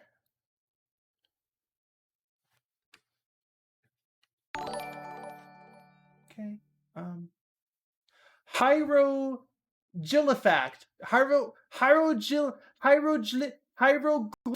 Hieroglyph Eact. Hieroglyphiact. Just subscribed with Prime. Thank you. We got our iconic Bloodborne PSX wood texture, and we also have. I also want to use a tree texture.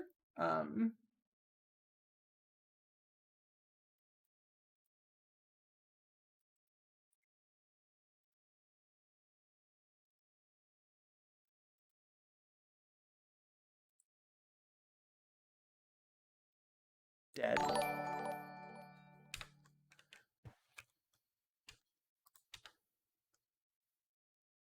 Why? What's going on here? Why are you filtering? Oh, so I fucking hate Photoshop. Why do I use Photoshop?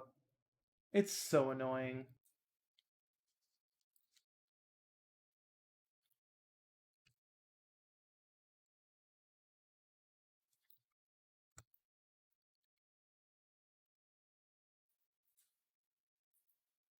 Okay, alive, dead.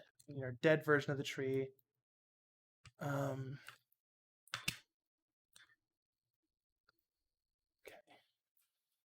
So these planks would be, well, just wood, right?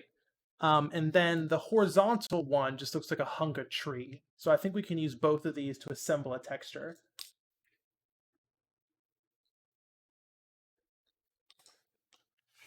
Sputnik said, I beat Bloodborne the other day, so now I definitely know what'll be happening in this game.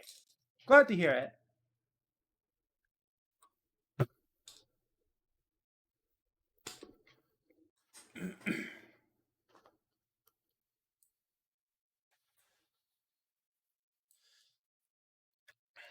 Yeah, so let me raster eyes and get rid of the seams here.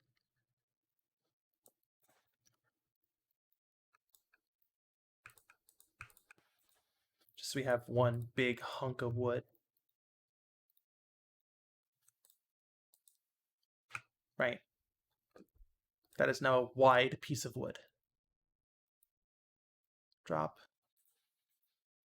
Here's our silhouette. Horizontal wood.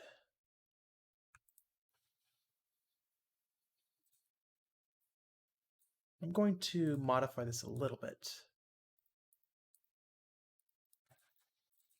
Here, like over here. Wood. Wood. Wood and wood. We're going to mirror these so it's not too repetitive. And then we're obviously going to deform them.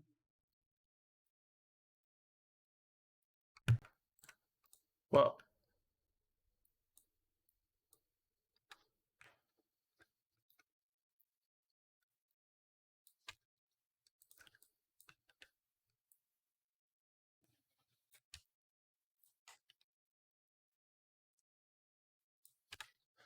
Okay. Then we are going to delete wide wood. Yeah.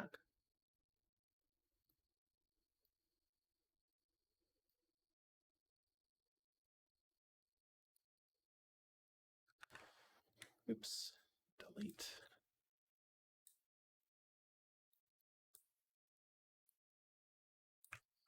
Looking pretty good. And then we need to burn. Yes, that's correct.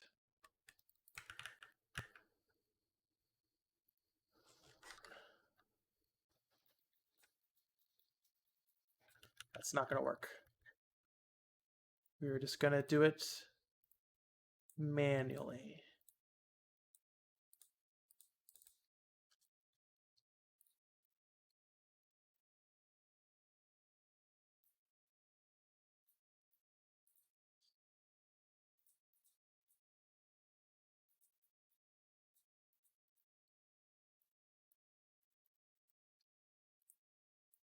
darken.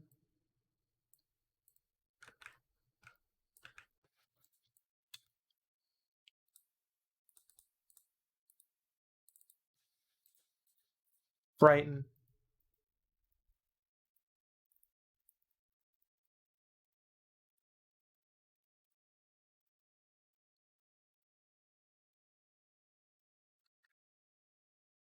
Brighten. I guess this would also be dark. We love shading in this house. Right? Like, that looks okay, right? Like, let's say it looks okay for a PS1 asset. Right? We'll see. We'll see how it looks in engine.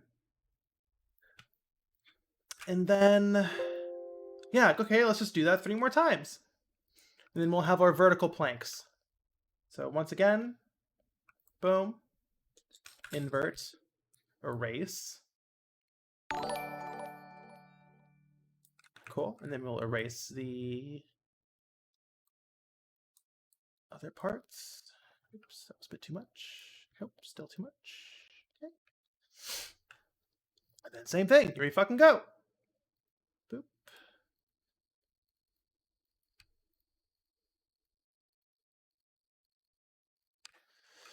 Okay, that'll probably be bright. This would be dark. Because lighting.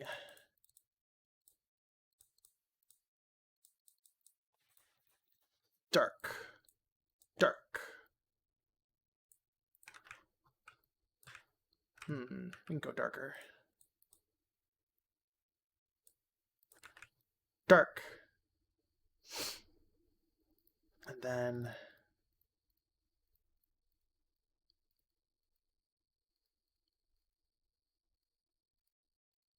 bright.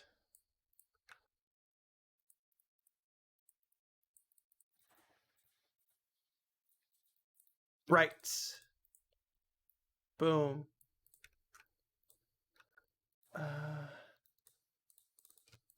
Probably also be dark and like a little darkness there, just to imply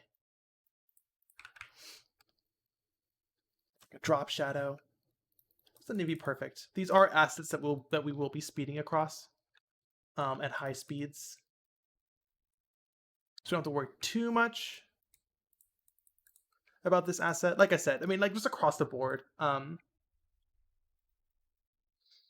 Bloodborne cart assets are made to a lower quality bar than it looks bad. I don't like that.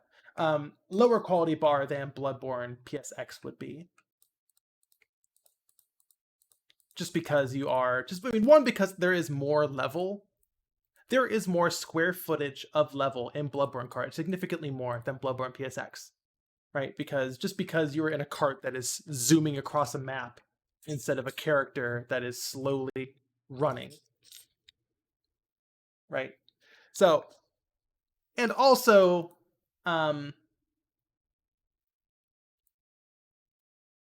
yeah, it's just the priority is different, right? You're not methodically exploring a level, you're racing through a racetrack. So there is less quality. There's a lower bar of quality. The graphics are worse, is what I'm saying. Uh,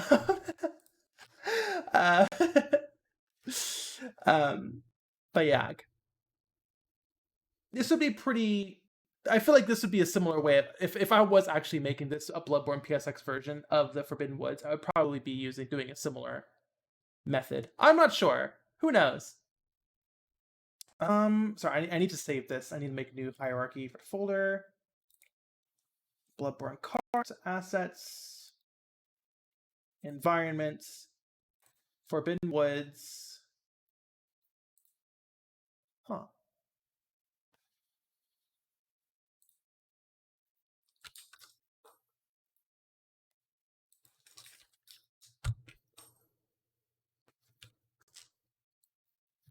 Forb Woods. That's right. It's not called Forbidden Woods. It's called Forb Woods. Okay. I'll save this on my computer. what do we call this? Wooden fence. Excuse me. I need to catch up on chat. Turns out the person who sent on hate to me is a transphobe. Oh, that's great. Love that. Delicious pixel shading.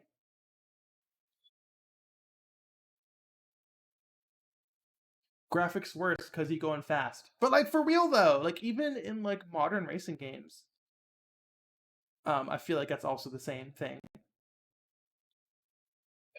Can't believe that a racing game has more space than a walking game. Yeah, no fucking way, right? Yeah, I mean, yeah, just look at Mario 64 versus Mario Kart, right? I mean, it's the same thing.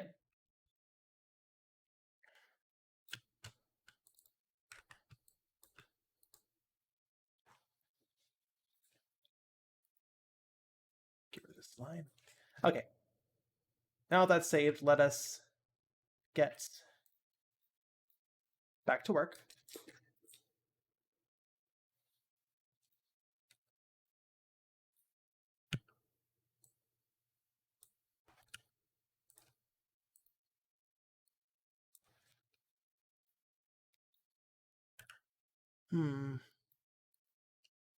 Like that.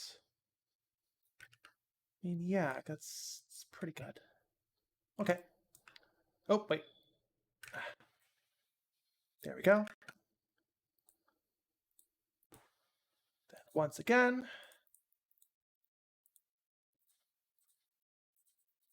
Shading time. Boom.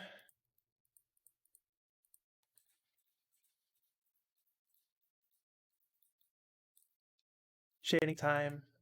Boom. And then obviously this is facing upward, so this would get the brightness. Not too bright. Boom. That's pretty good. Like, it does very much look like I just, threw a Photoshop bevel on it, but whatever. PS1 game, am I right?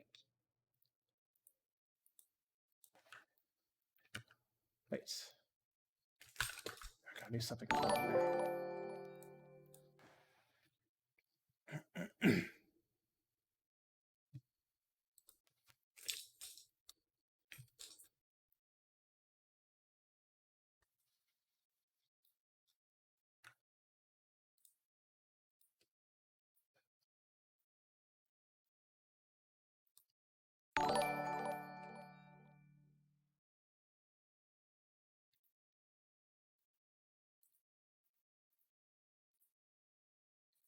This doesn't have a little wooden bauble at the top, so this will be a lot easier to shade.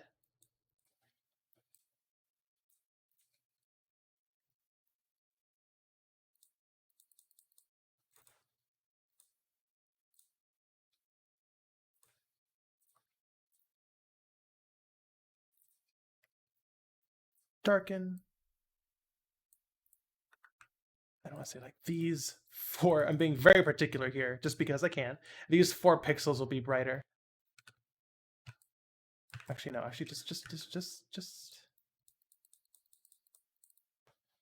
These 3 pixels would be brighter. Hee. And then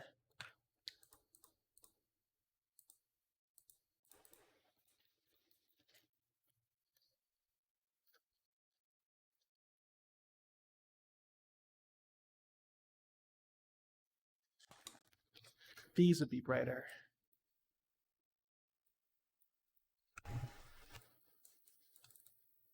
Go away.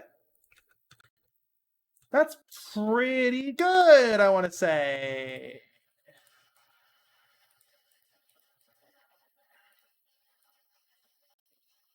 Okay, and then we have this tree. Just a hunk of trunk.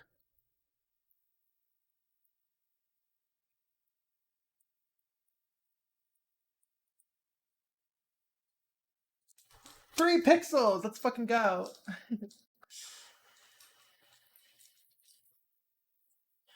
Oh yeah, when I bend off of screen, sorry, I have to regulate. I have a air conditioner right next to me. but I have to bend over out of frame to turn it on.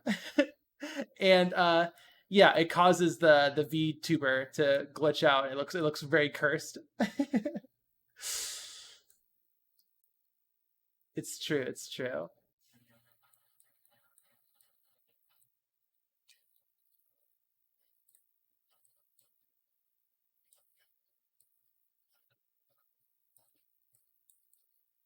That this should be filtered. There we go. Now we're nice and crispy. There's a lot of like blues in this because I'm pretty sure I don't know. Where's the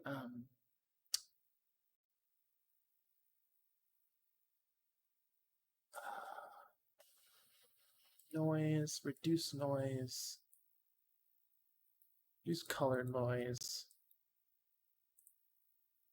Okay, that's too much. Reduce noise.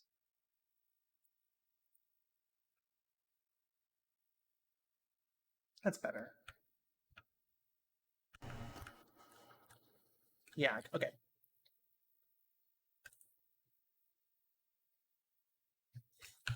So basically just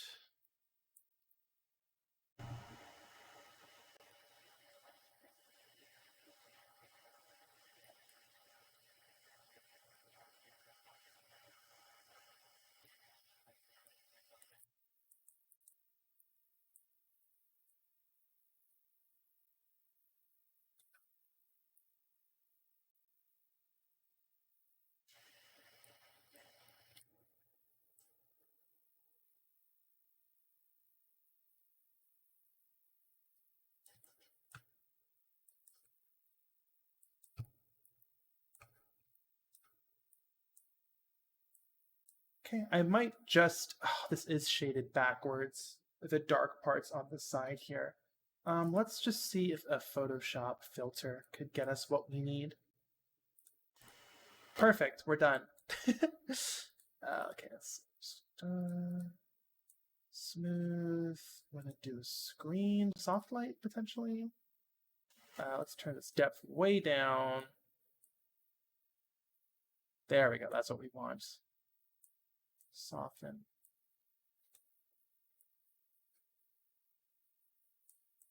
We should do a chisel.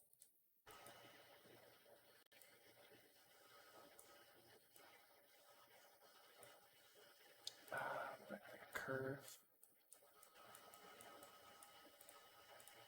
Chisel smooth.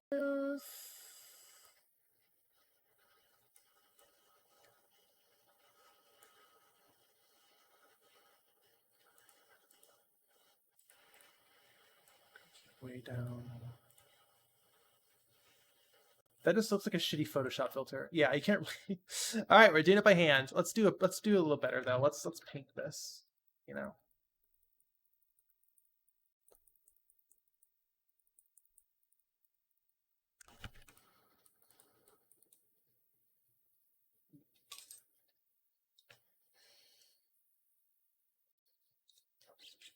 Oh, big stretch. Okay, do a dodge. That's too much.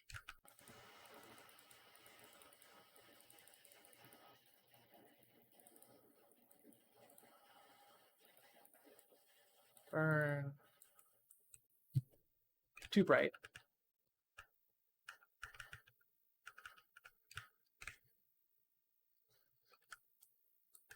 Turn you off. That's why it looked weird. I had the black silhouette still active.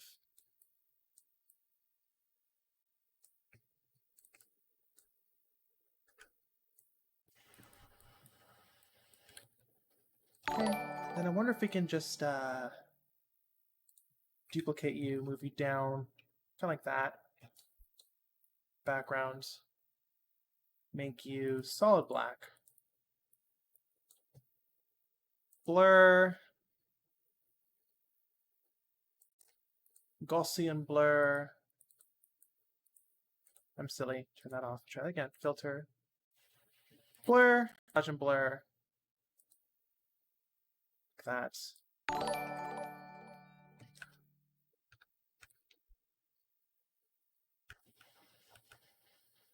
Deletes.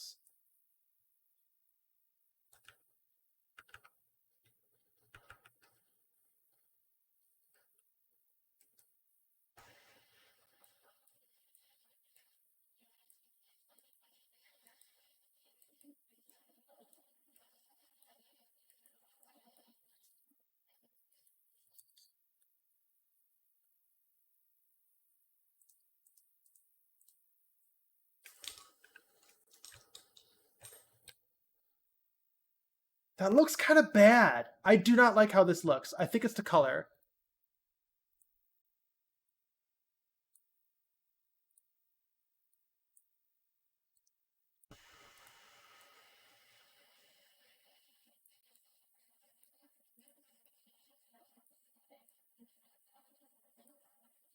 That looks significantly better.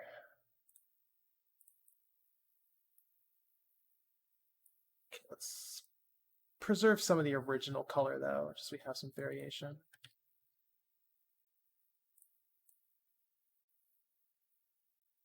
The drop shadow is way too intense. Oh my gosh! Oh my gosh! We got Sorry, I was so hyper focusing. John B. San Donato is rating with a party of 13. Hello, everyone. Hello. How are y'all doing? Okay, this is pretty good. Yeah, little you fucking. There we go. Decent so far. All that's left is the vines and this rope right here. I think there's only one rope on one side. There's a rope there, but that's it. I think it's held up by some discs here.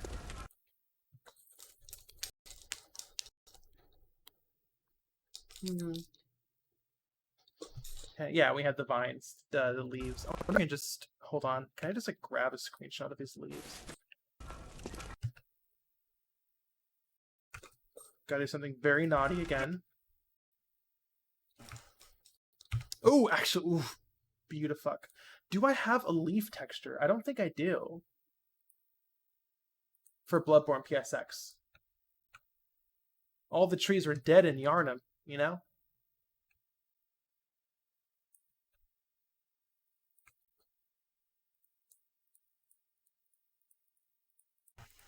I mean, this is very, very... I'm pretty sure we can just find this exact leaf on Google Images.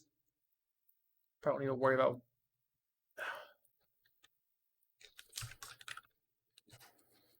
Wait, no. I do have leaves. The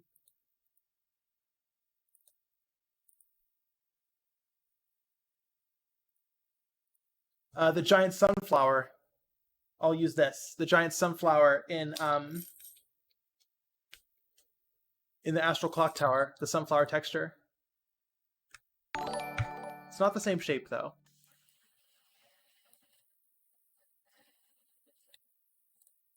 Wonder if I can just like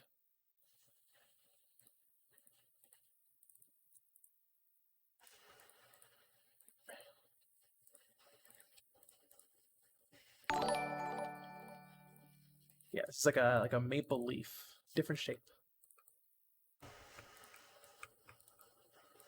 You know.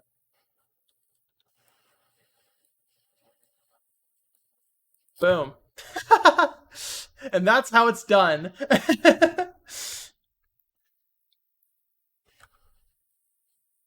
Oh, Johnny San Donato. Thank you so much. I appreciate that. That's how it's fucking done. Okay. Leaf created. Boom. Probably make it even smaller. Also significantly darker. We don't want it to overpower our texture here. Desaturate it a little bit. Bloodborne loves desaturated. Bloodborne just loves desaturation. We can merge these beams together into one thing now. Yeah, there we go. That's Bloodborne. See, this is regular Bloodborne. Same for this. Saturated. These pixels look fucking atrocious, but whatever. Well, okay, we could actually, here's another trick. Just add a noise filter.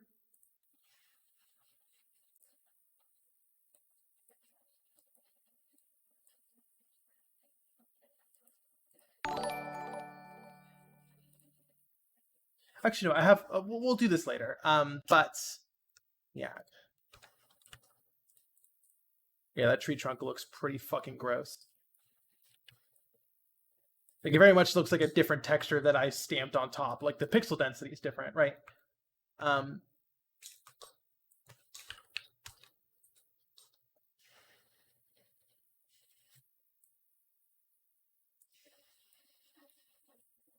So we're just going to stamp this leaf texture.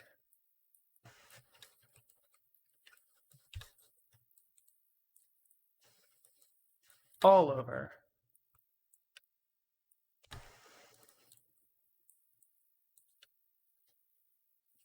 And of course, rotate horizontally.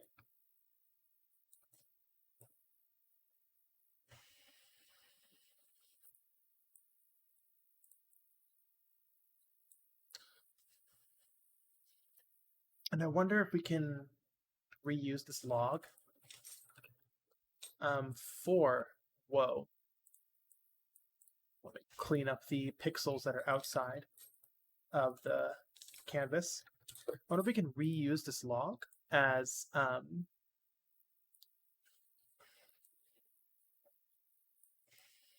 the vines that go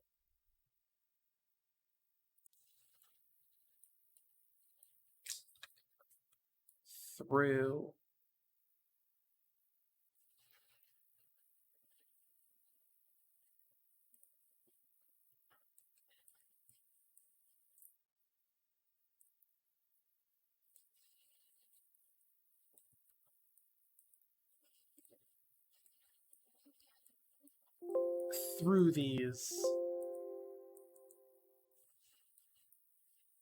planks here. Sorry, I am. It's hard talking when you're hyper focusing on art. I mean,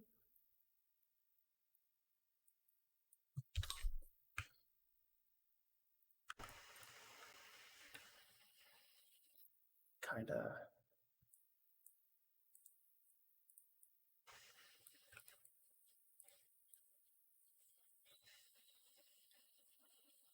Also need to do some saturation variation.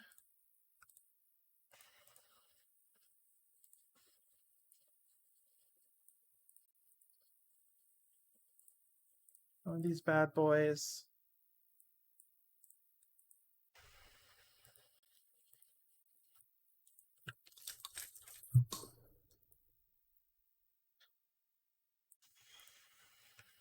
What's brightness shortcut? There is no shortcut for brightness contrast.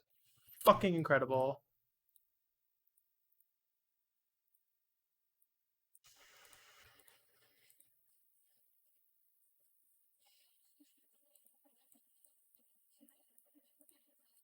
Just so we can give us a little bit of variation per leaf.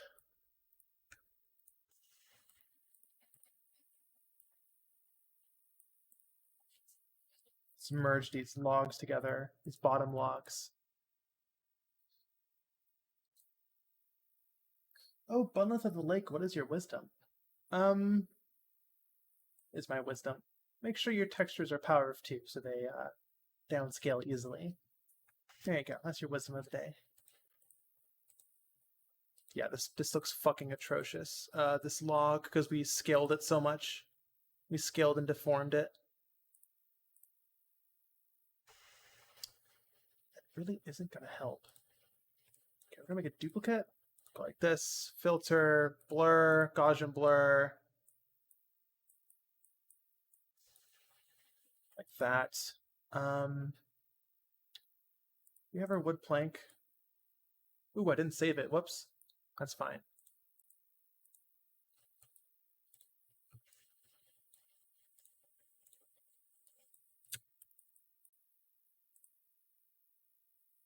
Tile. Cut down.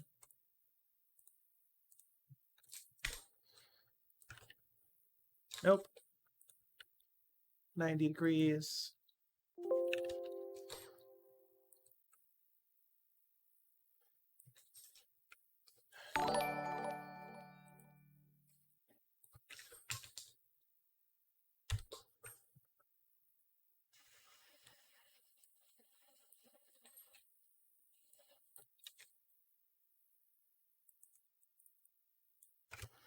That's not right.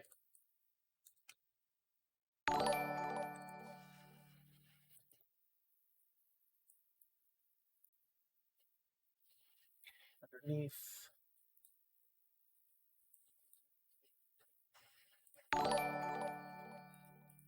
Brightness. Multiply. Deform.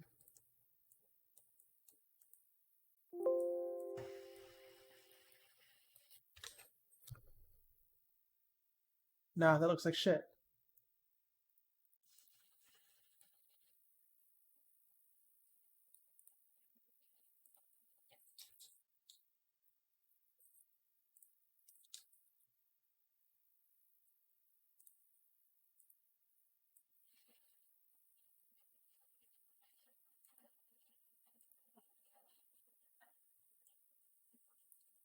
Bake your shadows at 44 to 25 degrees Fahrenheit for 23 minutes. I think I blurred it too much.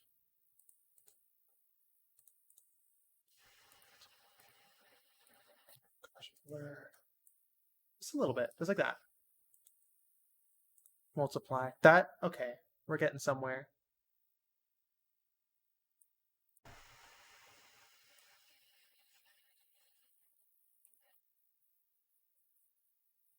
Merge you down. Delete you. Delete this.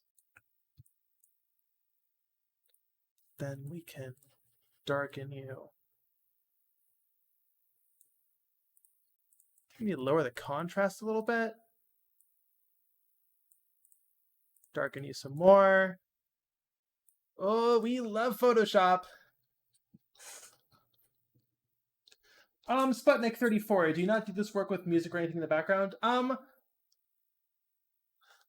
I say basically no, because I feel like people put me in the background while they work, and if I have no music, they have the opportunity to add their rep. But if enough people do want me to add music to this, then I can throw some stock stuff in there. I don't know. I'm nervous about I always hear horror stories about things getting demonetized because of music and stuff. So, but if y'all do want music, then 16 Hyper Turbo just cheered 16 bits. Oh, thank you so much. I mean, I love listening to like video game OSTs and stuff. But who knows? Right, I'm pretty happy with this. Oh, you know what? These are all not uniforms. These are all uniform size, which is also, I feel, fucking up the vibe a little bit.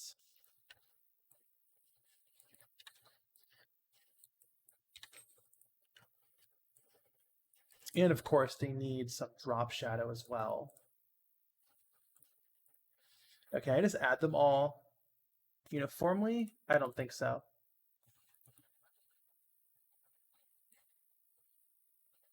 16 Hyper Turbo. Yeah, we are making a important asset, a hero asset, I guess.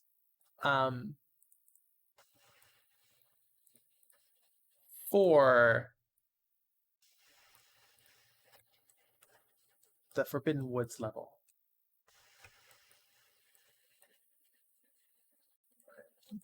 Oh, excuse me. Didn't hear that, hopefully.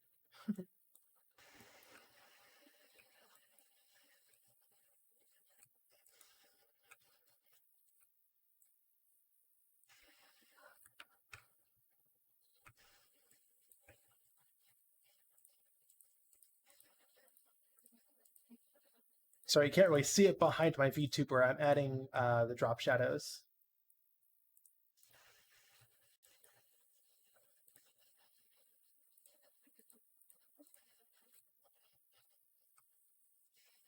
Okay.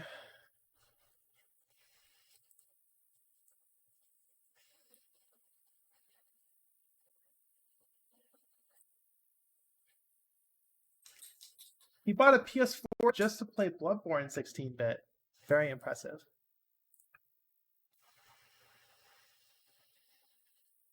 I do not like this.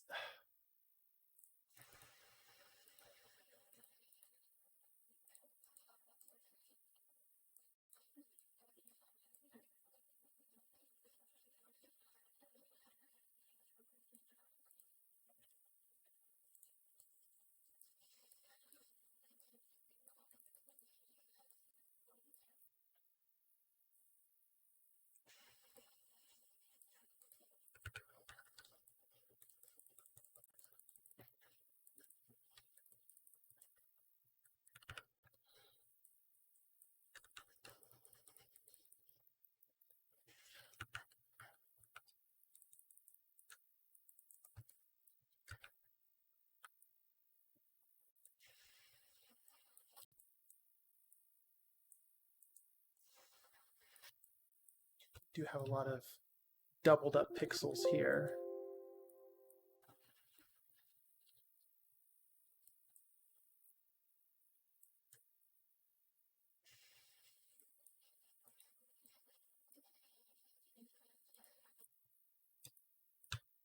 Where else?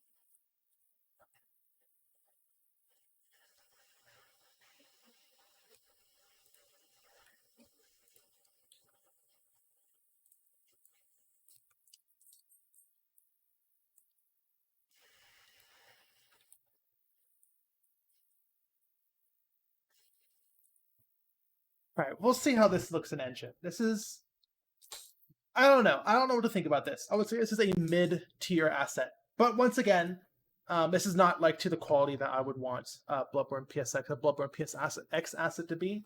But we'll see.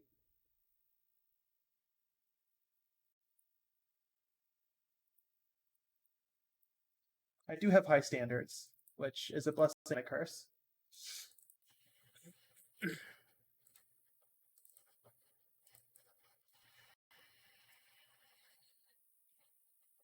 Um,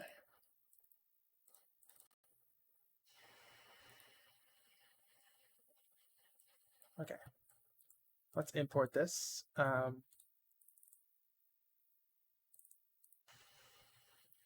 This will be our third asset.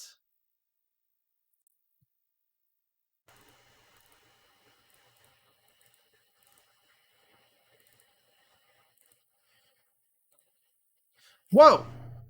316 by 157. Was I? Oh. Hold on. Oh no.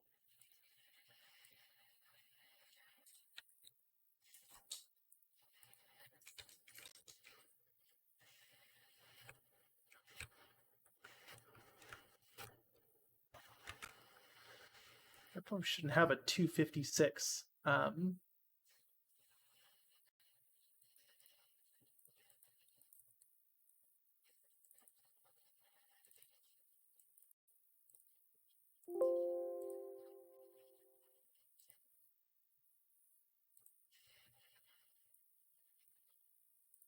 That looks really bad.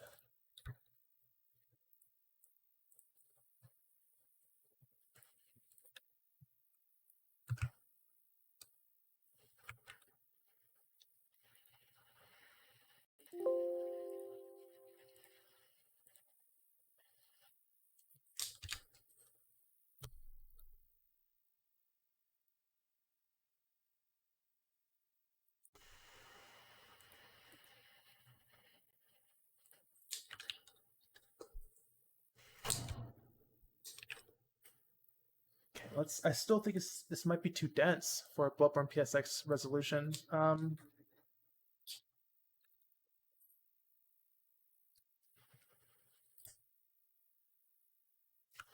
Let's keep it at 256 for now. Let's see how it looks.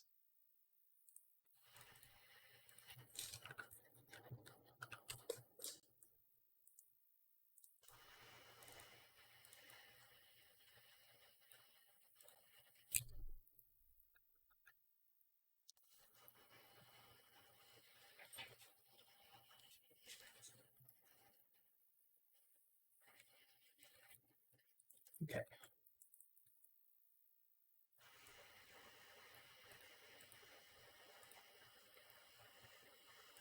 Let's see how this fence looks.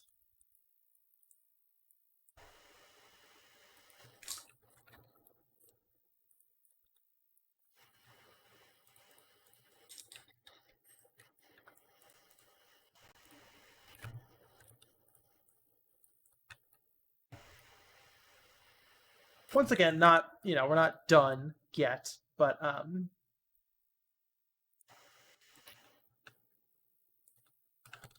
this is only one aspect of the bridge, right? But, I think this looks pretty good.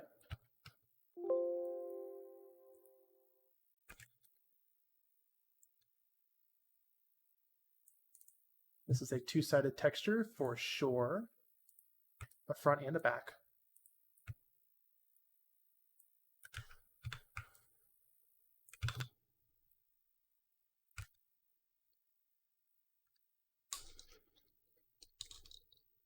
Okay. Fence ball, yeah.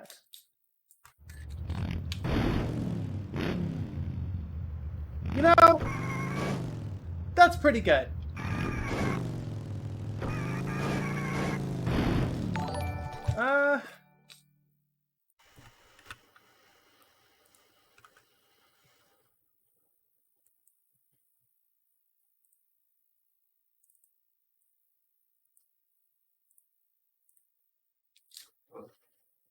Error Ye says, "Hey Lilith, if you happen to see this, how many belts do you usually wear at any given time?" Let me count my belts right now.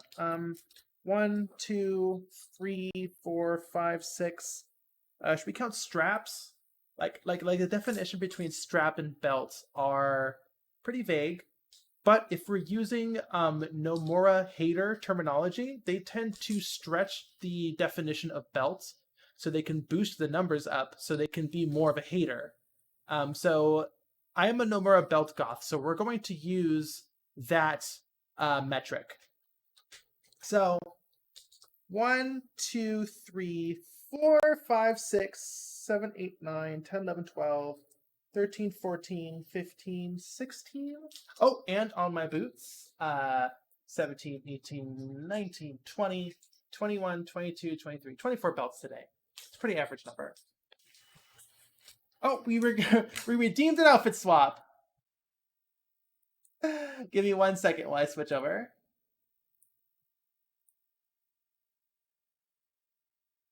Avatar selection.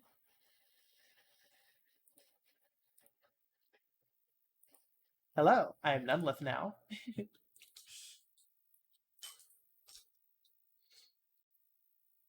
I do need to work on a few more outfits. I am working on another one for Armored Core 6. I am going to stream that. But yeah. Okay. This is looking pretty good.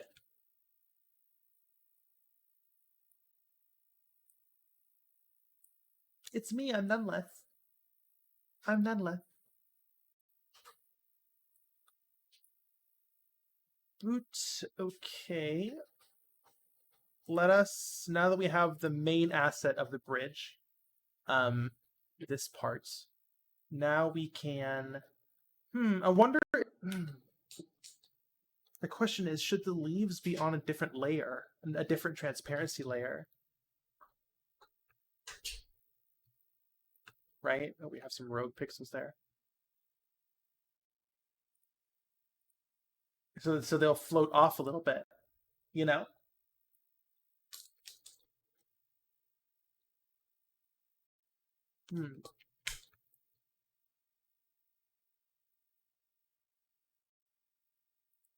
Yeah, let's do that.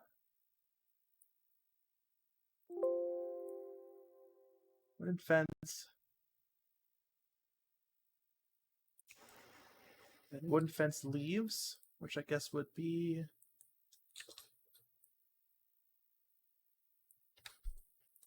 that won't work.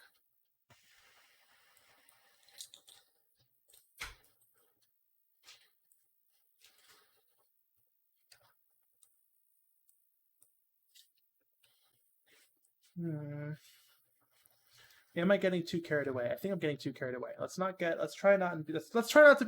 be too smart about this. All right. Don't need to be too smart.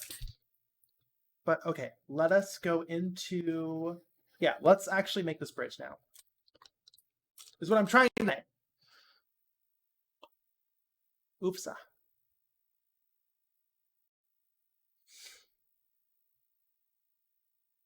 Come on, Blender. Come on. Good girl.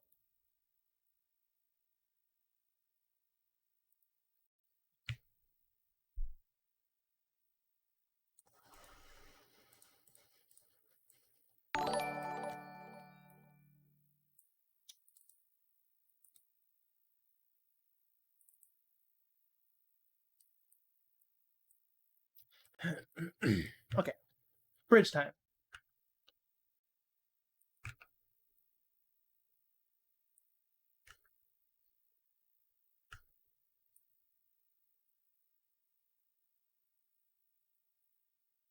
Blender these nuts.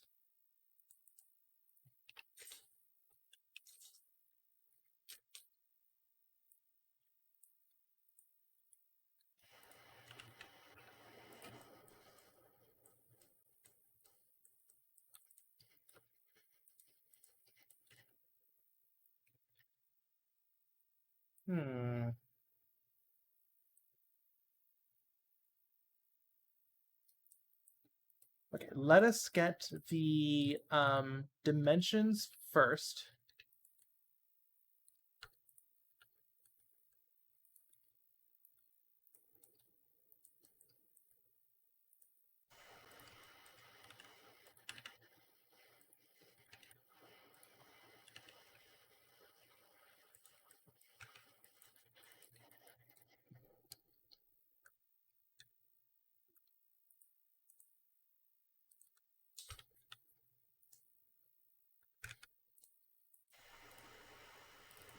Export. SM for woods bridge 1. Okay. Where's Bloodborne? PSX, there it is. Bombiwa. For woods bridge 1.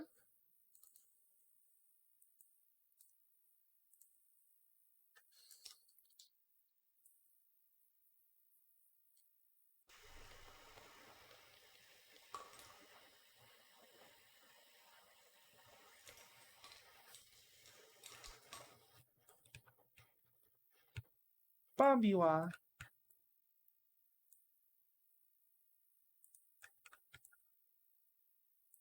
Okay, so first off, that is way too fucking big.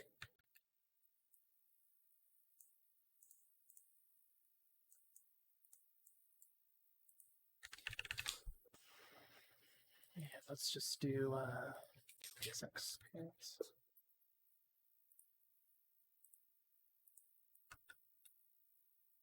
Yeah, first off, you're way too fucking big.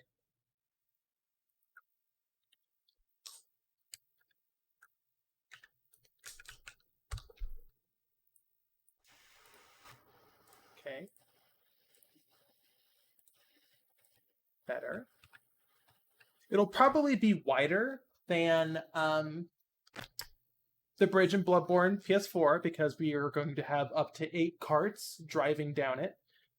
Probably same for the arch. This is a pretty heavy arch. Like, this would, if someone drove a car up this at high speeds, they would die. So we either make it longer or we're going to have to mess with the shape, the overall shape. So I left work on a video for about 10 minutes and I come back to none left. What happened? Outfit swap got redeemed. That's what happens. But yeah, so like this would kill you. You would die. You'd enter orbit.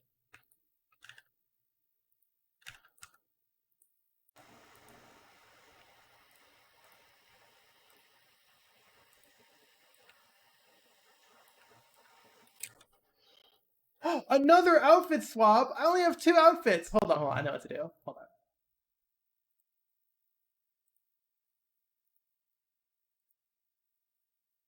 Avatar selection.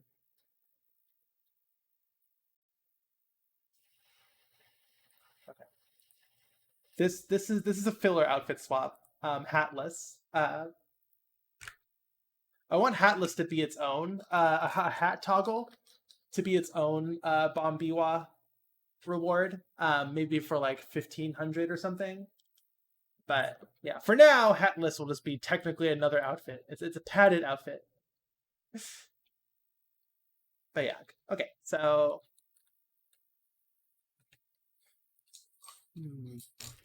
bald.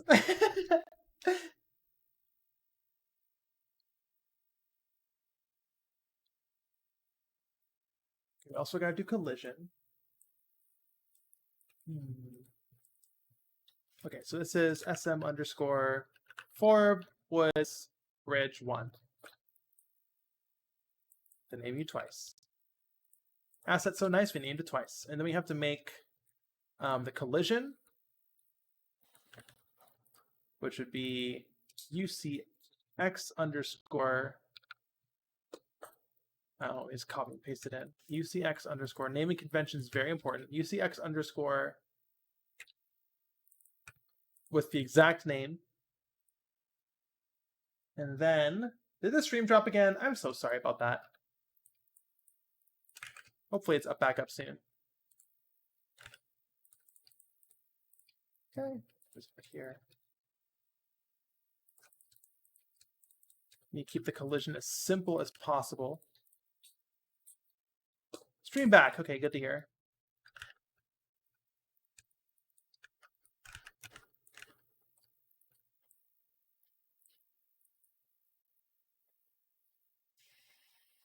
I could do recolors. We made her switch too many outfits and the stream crashed. Yeah, that's exactly what happened.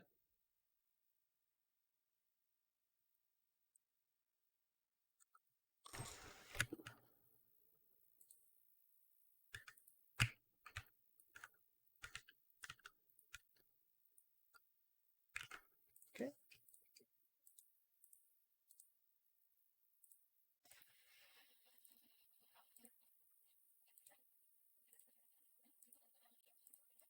Okay, there's our collision, so we should be able to drive over it now.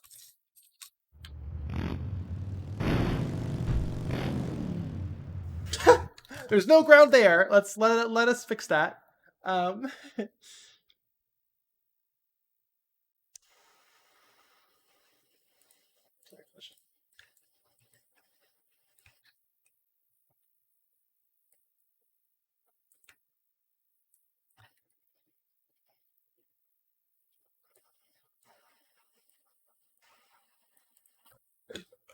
Excuse me.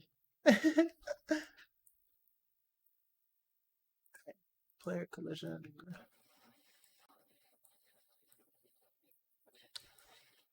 1500. Where we're going, we don't need nav meshes. By 1200? 1100? What's going on here? 1150? Oh, that's why the scale's all fucked up. Okay. Okay. It's like, there's no way.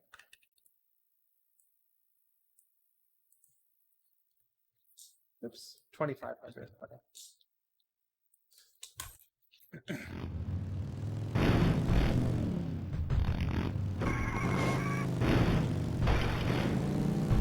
Is that wide enough for multiple racers? I want to say yes.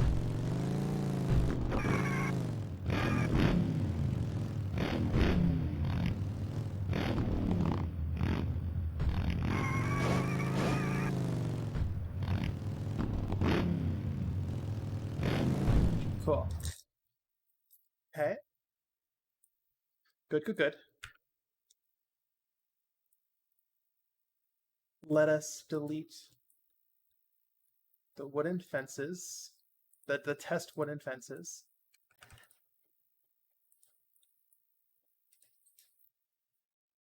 And our placeholder bridge.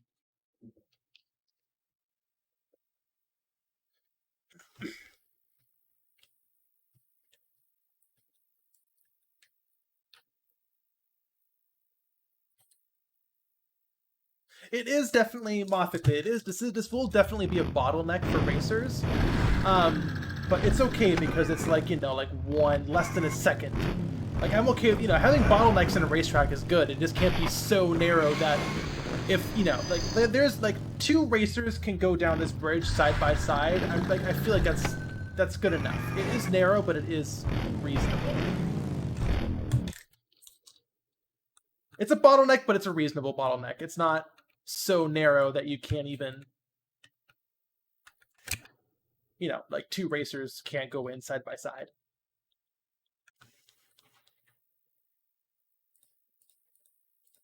Hold on, let me just put our bomb BWA there. Okay, so let's take another look at this bridge. Yeah, so all we need is the dirty brick texture, which I have. I have already. Come on, Blender! There we go. Nope. Brick. Dirt. Oh, hold on, let me turn the collision to wireframe so we can actually see what's going on. There we go. Okay, so we're going to load mission. Because we don't have per pixel lighting. We don't have a global lighting or anything like that for Bloodborne, PSX, and Kart. So that we just, for previewing, we just put it on emissive.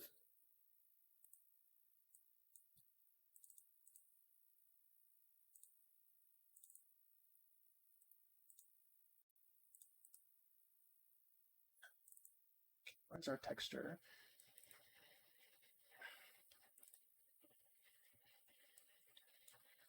Where's our dirty brick? Here we go. Okay. Turn filtering off. Okay, cool. Brick dirt. SY2. There we go. Pretty good. Subdivide. Because that's how they dealt with affine texture warping. They just subdivided it a shitload. Funnily enough. Set brick dirt.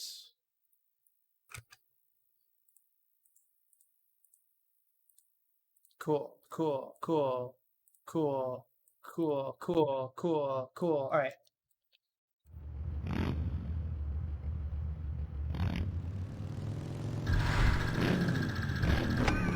Hell yeah, bridge. It is definitely wider, but yeah, once again, it's you kind of got to do it for gameplay reasons. Okay, now we need our wooden bridge. Or sorry, wooden fence. Bridge moment. It's a prime blue shell spot, prime banana spot.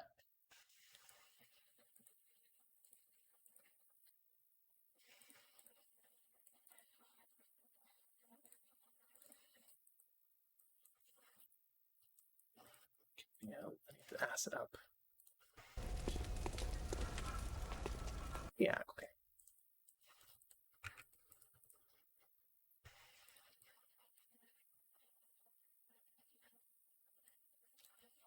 Should we map this to a plane? Wooden fence. Okay, so we turn filtering off. We need to set the alpha to be the same texture. Filtering off. and turn alpha clip. Okay, there we go.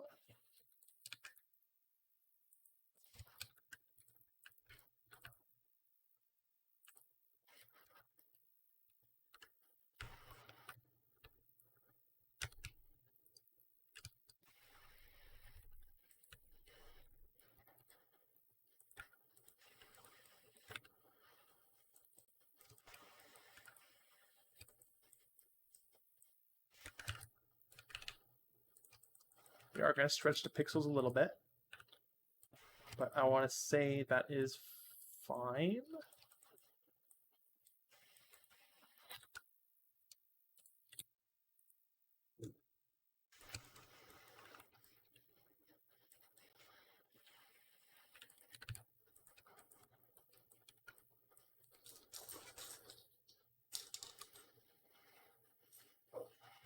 Excuse me. They were onto something when they made that Bloodborne game, you know? Yeah, I think they are. I think they were.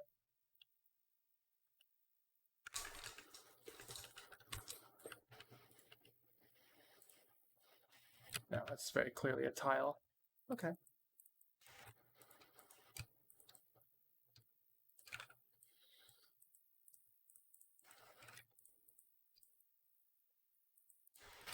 Duplicate you. Just put you over here.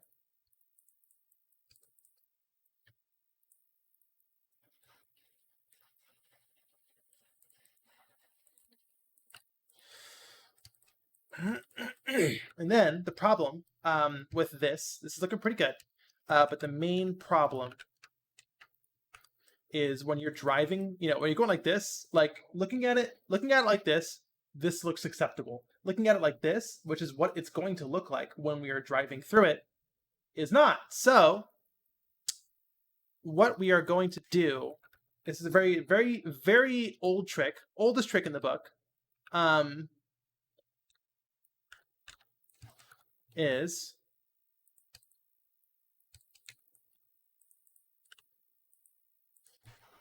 cut this piece out.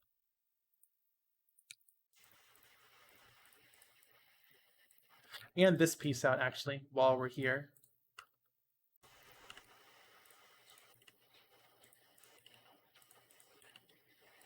Cut this piece out.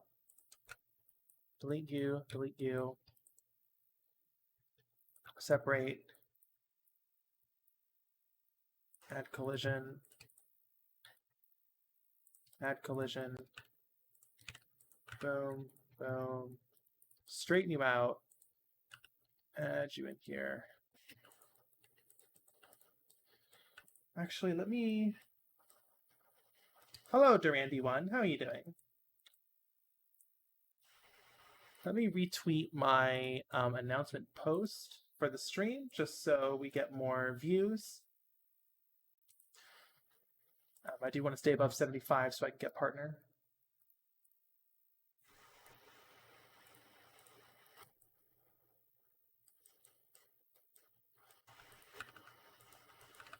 Right, and this right here will,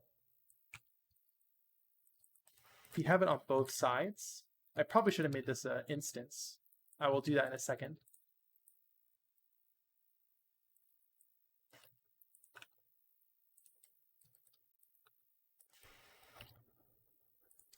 Like this.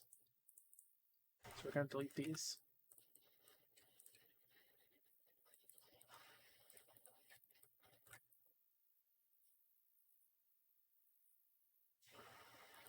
We're probably going to have to do it for all of them.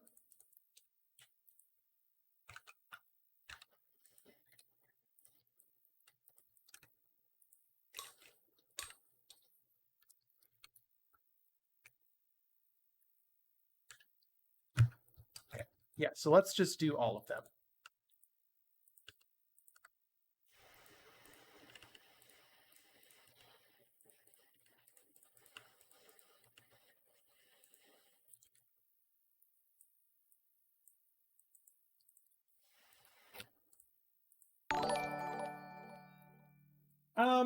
Greetings from Australia. Chilling for the evening. Been following a while. Ever since I saw the video of me sprinting. You mean the become sex video? that was a really fun project to work on.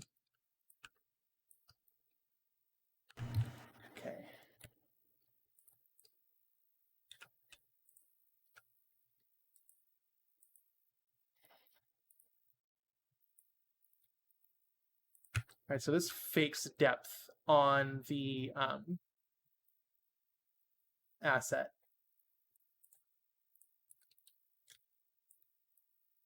Right. So now we see from an extreme angle, it's still very obviously a bunch of flat planes, but there's a little when you're speeding past it and seeing through a low resolution, it will help sell the illusion, which is all we want, right? We don't want it to be like a perfect, seamless illusion, just to help sell it, right? If you stop and scrutinize it, it'll look bad, but that's PS1 for you. It'll look, the illusion will be broken when you look at it, but that's just, it's just PS1. There you go. I think this is good. We are going to scale and make instances.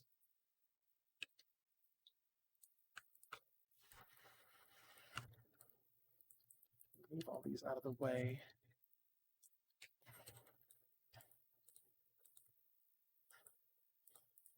Turn you off. There we go. Now I can.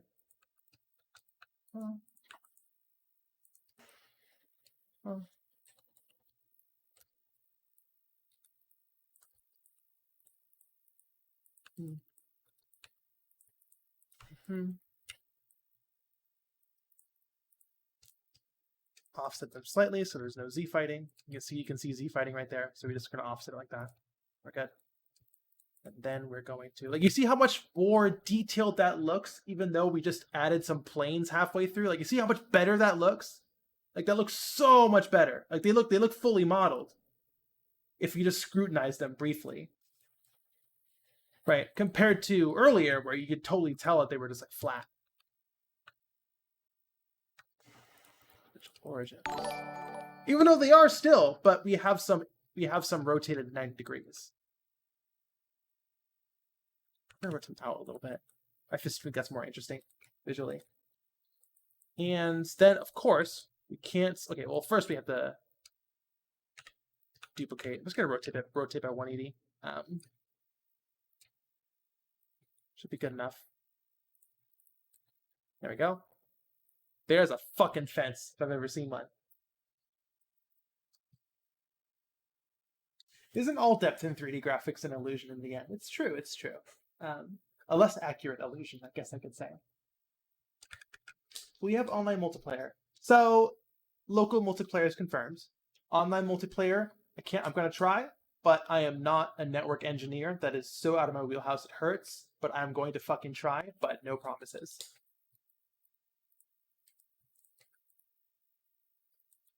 Okay. Now we have to add collision for these. Actually, you know what? We have to, collision has to be as simple as possible.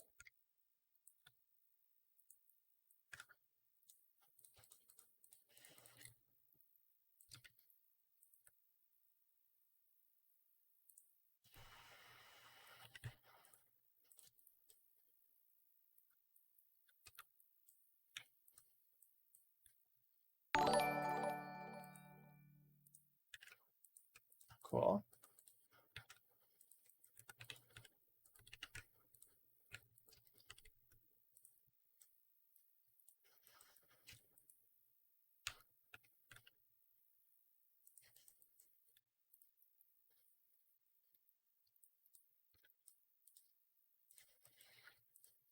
Okay, let's merge. Oh wait, no, these are instances. I can't.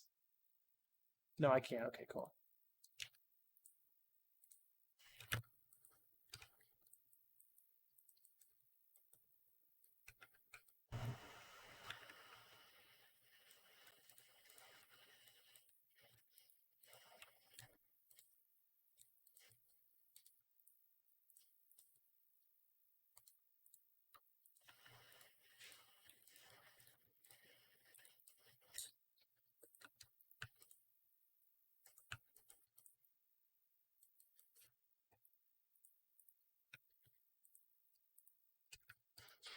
Let's merge, merge, merge.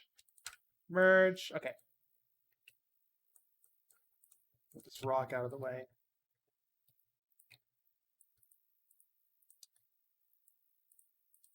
I think my naming convention might be messed up for the collision, but let's see how it looks.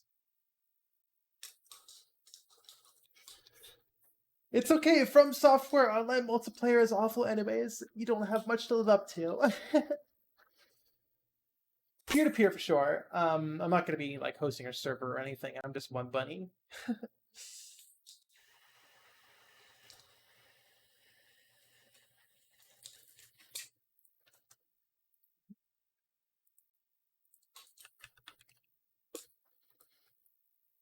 Okay, our collision did not import.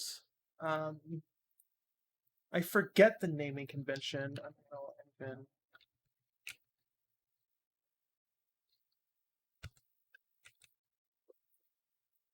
%50 of coding is just knowing what to Google, right? I forget the naming convention.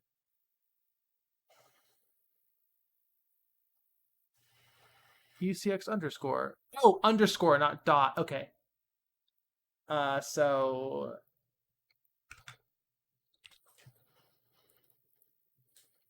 underscore 001, 002, underscore 003,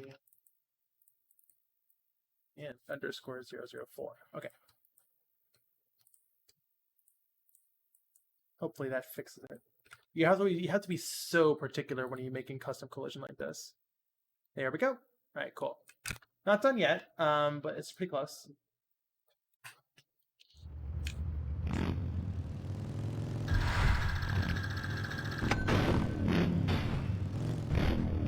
I don't even know if we're close, but we're getting there.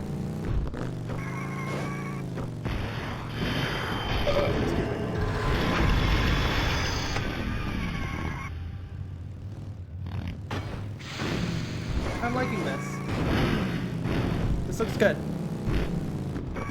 We're making good progress. I don't know. I see this. I think of Forbidden Woods. You know, like I see this bridge. It's wider, of course. And okay, we don't have the correct enemy yet, but let's drop a huntsman down.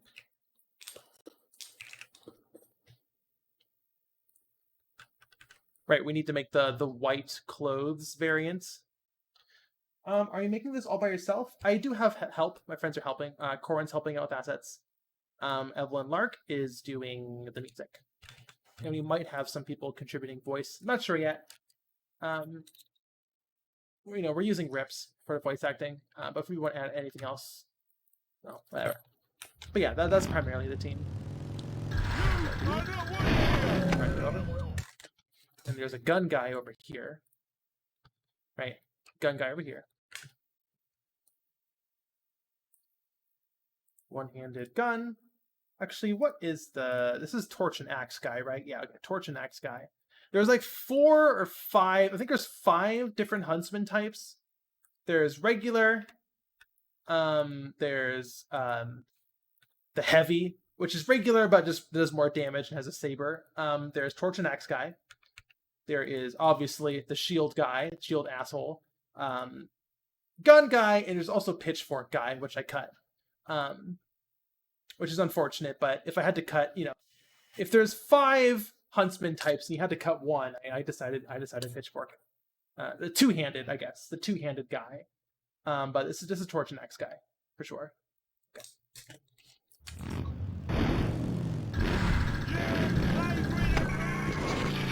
Oh, I got shot.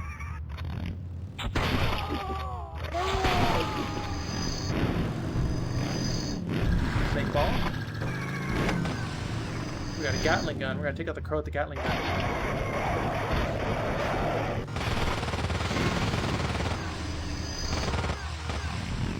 Alright, let's get it. I want my team to have $1 million.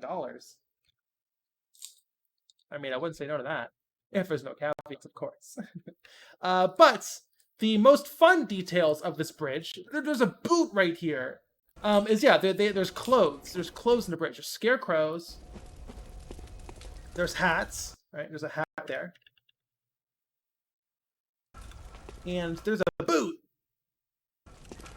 So we're going to import our huntsman models, slice them up, and place their sliced up remains on the bridge. Which should be in Bloodborne PSX assets, game assets, characters, Yarnamites.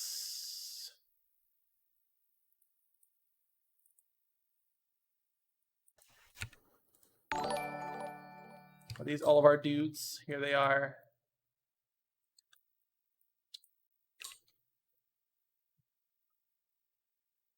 I never noticed how stylish those fences were until now. Yeah, like I mentioned earlier in the stream, it's pretty. One of my favorite things about demaking Bloodborne is just having to scrutinize, or scrutinizing every single asset up close, and better appreciating the details. This is Gascoigne's wife. What the fuck is her name again? Is she ever named? I don't think she is.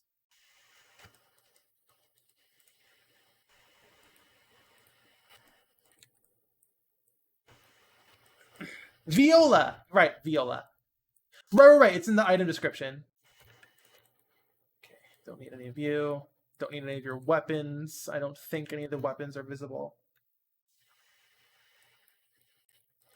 Torch. Okay. Of course, we're going to scale these up. So I think it's a hat, a boot, and the scarecrow. So like a hat, a boot, and a coat. Right. Oh, I forgot the rope. Oh well. Don't. Yeah, we get a scarecrow there.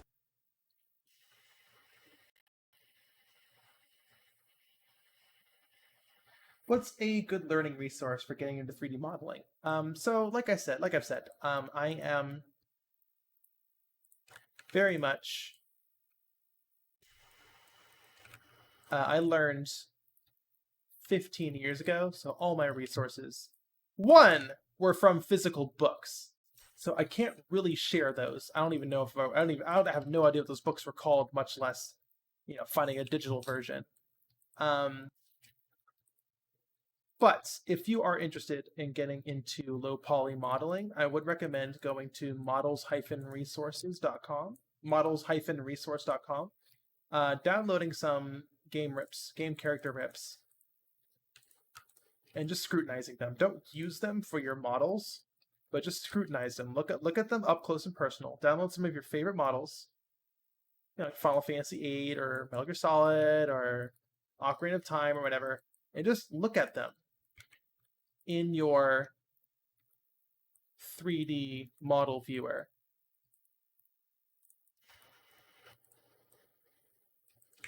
And just study them. Study their topology. Learn how they made this and try to apply that on your own.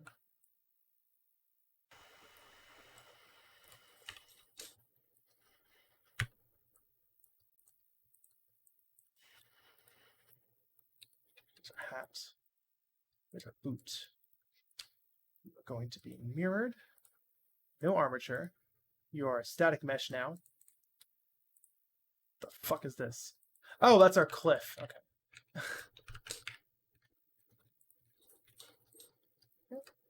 So back to you.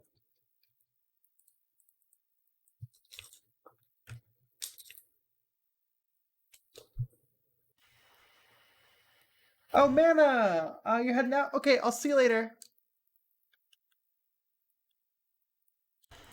Just gonna...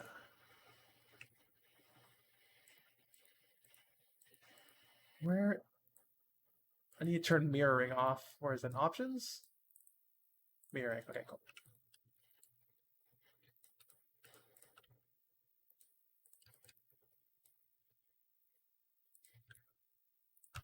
Okay, there is our hanging coat.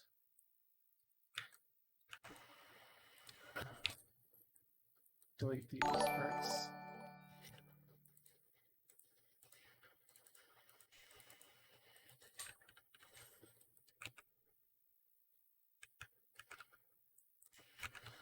Let's make these bigger. And the arms are out like this, right? They're scarecrows. And they're not form-fitting because they're not worn, right? They're just hanging loose. Oops.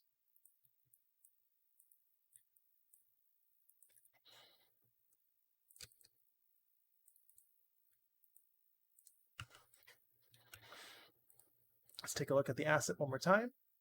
Okay.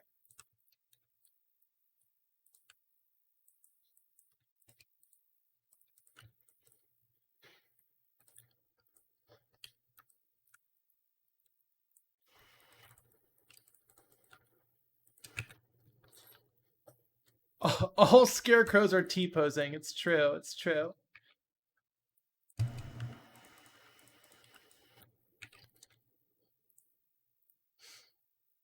Okay.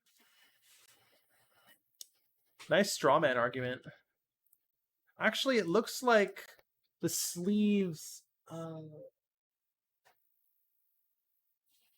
sliced up a little bit.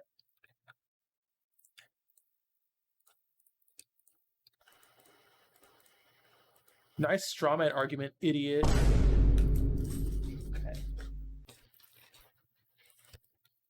It's pretty good.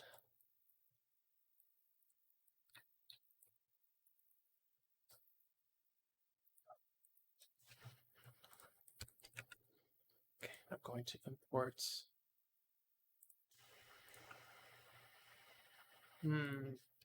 Okay, I'm going to take a quick bio break, and then I'll be right back. We will finish this bridge, and then we will probably jump into some Unsighted before going into commissions. So I'll be right back.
I'm back.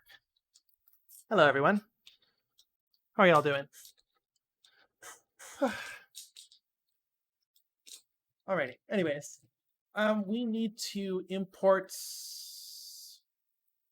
a wooden beam. You sense Bunny once more. It's true.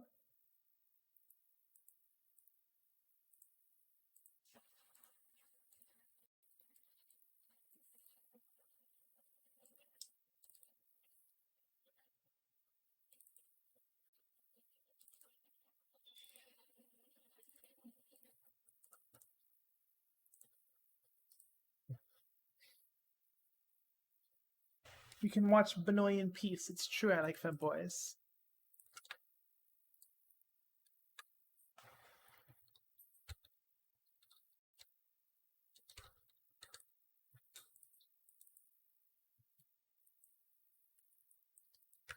All right. These are all the central Yharnam assets.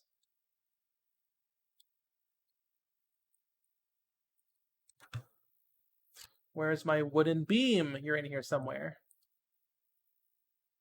Wooden beam, where are you?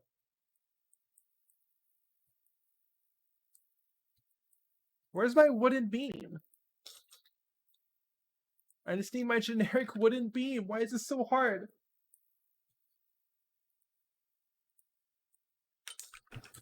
It's just a fucking cube.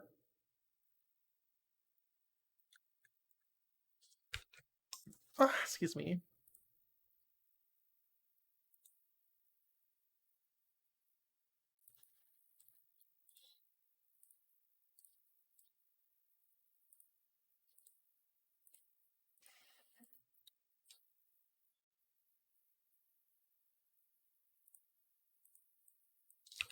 There we are.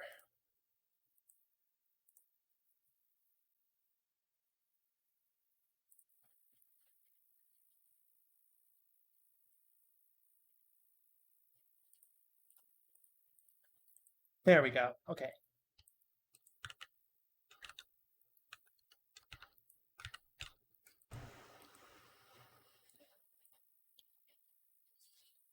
It is a round beam. I think it's like a twig. It's not a 2x4, right? It's a twig. So, actually, we're going to use the wooden fence texture.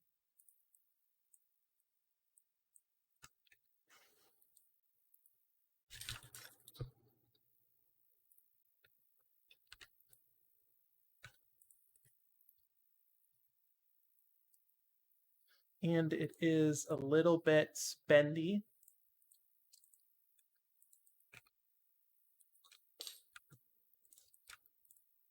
Actually, hold on. We can do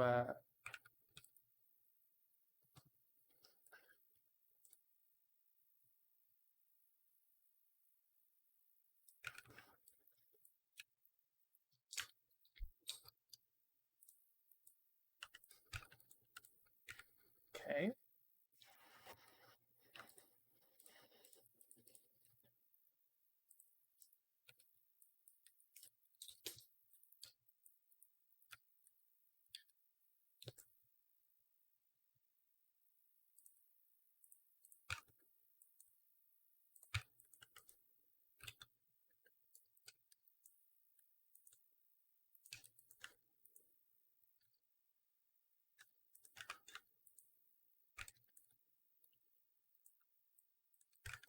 There we go. Bunny struggles to find wood. It's true.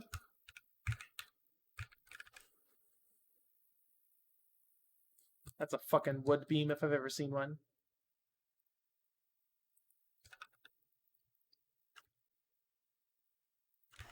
We have our, it is thinner.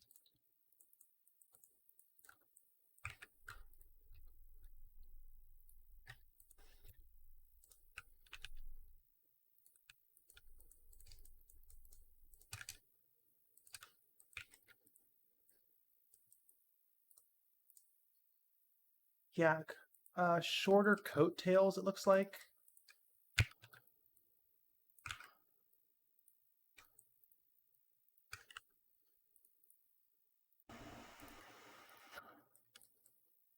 Do you welcome any kind of fan art of your bunny? I mean, yeah. Do whatever, I don't care.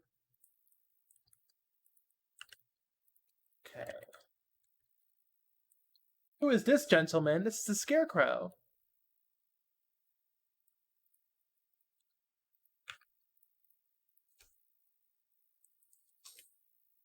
Draw her buying bread. No, draw her. No, draw her buying bread. He's a dapper fella, it's true.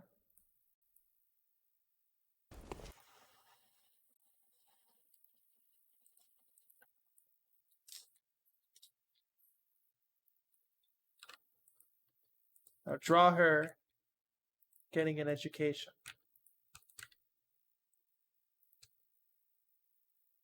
Now draw her becoming a great one. That's good. That's good shit.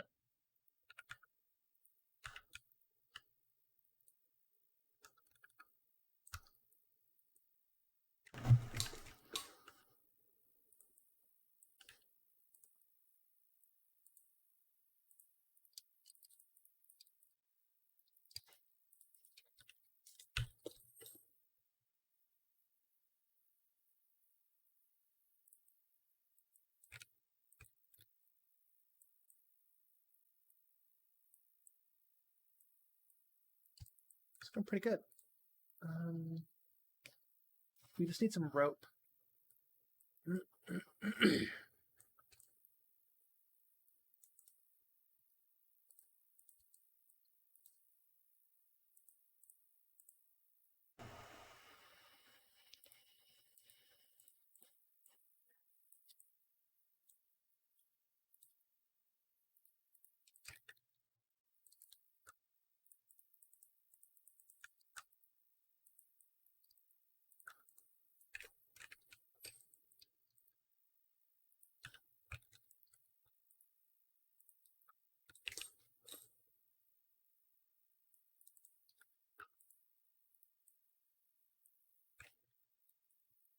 Straw man. He's not a straw man. He's a wood. He's a stick man. He's not a straw man. He's a stick man.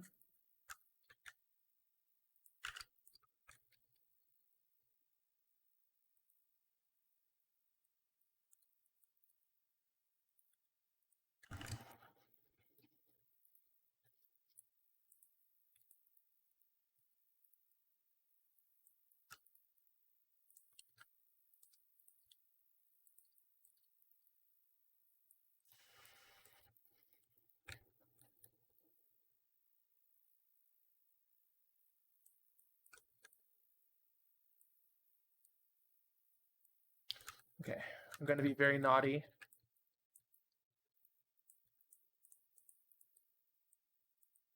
And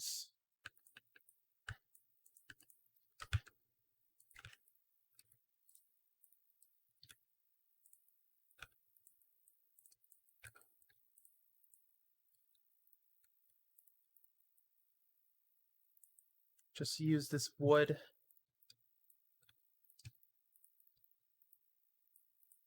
as a rope texture.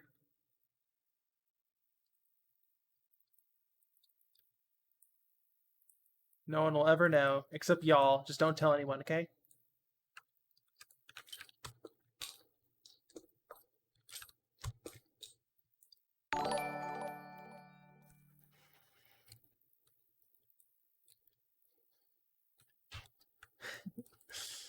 Y'all are so funny.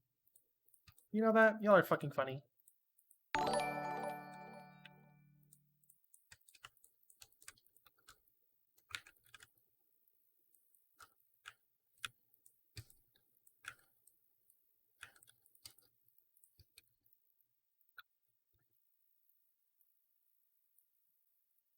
We're keeping it a secret, don't worry. Exactly. You get it. Okay, oops. Okay, also, let's make this not 100% mirrored. Let's break it up a little bit. You know.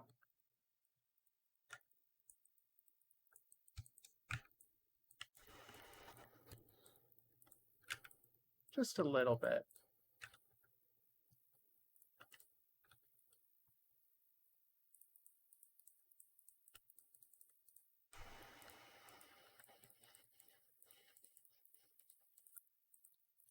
There we go.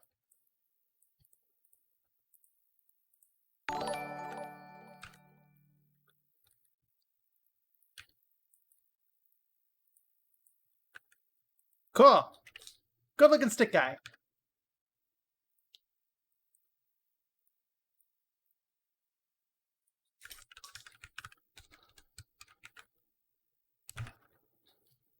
SM Scarecrow.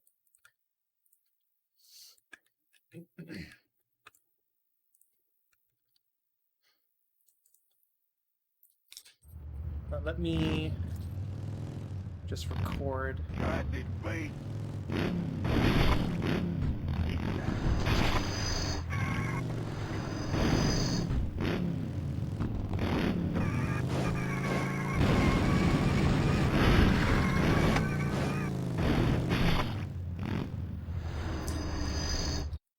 Just for the Twitter thread, I just want to show the asset off. Okay, but let us import Scarecrow.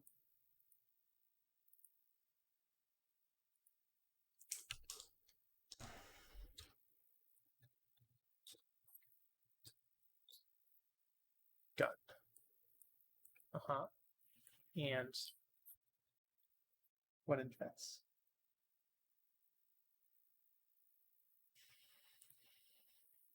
It's good that you have a naming scheme. If these are my files, it would be stick guy with fake rope 3.fbx. It's very important when you have hundreds of assets. What is going on here? Oh, I know exactly what's going on.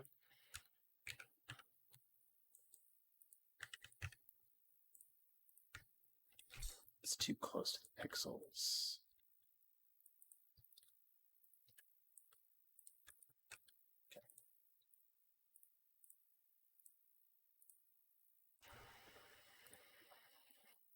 Okay. Go. 1 second.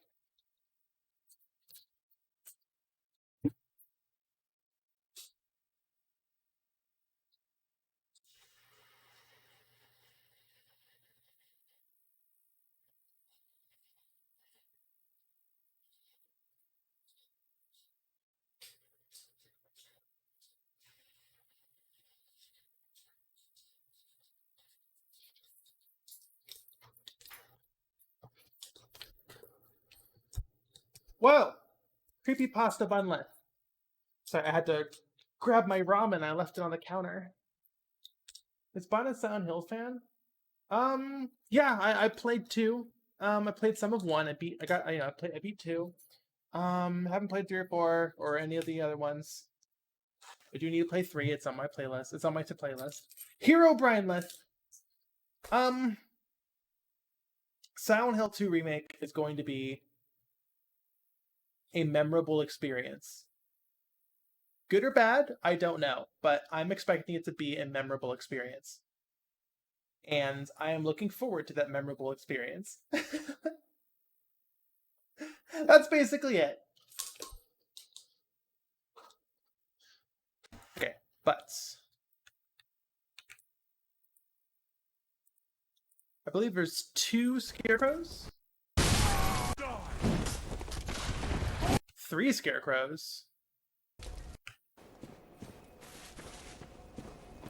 1 there, 1 there, and then 1 way over there.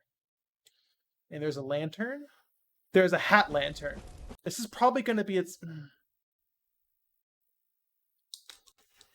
I'm thinking. Okay, we need to make a hat version. So just remove you, remove the fake rope. I mean, it's all fake, but you know.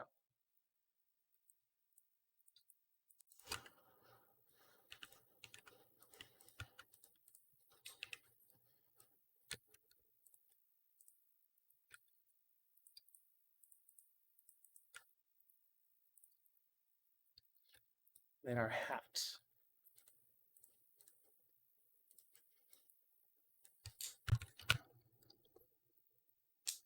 Or should I call it Scarecrow Light, I guess?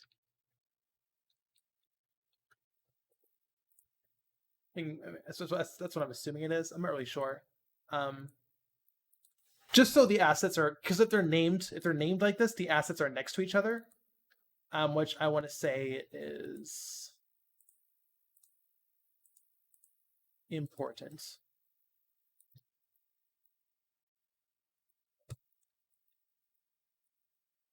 So the question is, do we bake this into the model? So it's just one model. I'm not sure.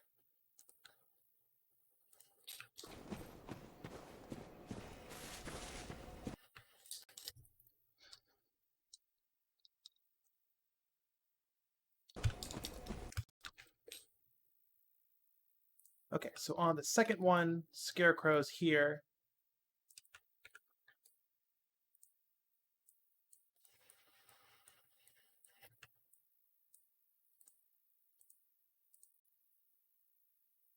Actually, hold on. These Scarecrow sticks are actually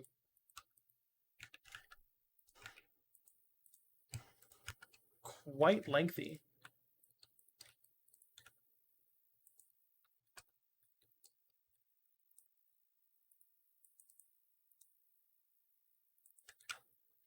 The Gentleman's Stick. The Dapper Post. Vine Boom. Okay. There we go. Clip them down a little bit.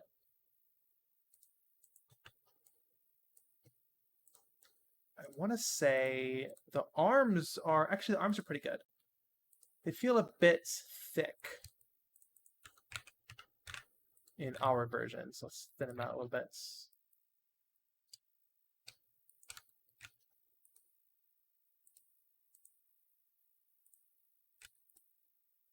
Re-imports. Cool. Re-import Vine Boom. Sorry, I have so much fun with this Vine Boom button. I'm so sorry. It must be obnoxious. Okay, got him there. Got our Scarecrow guy. And then we got our second Scarecrow guy, which is right over the crest. This way.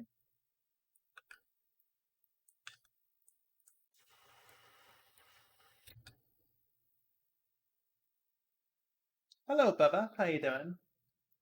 Boom button funny. Oh, 10 out of 10 saying hello. Hello!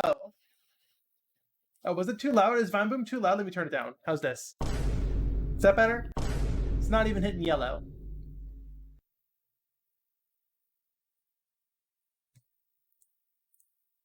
Okay. And then the third one is right there.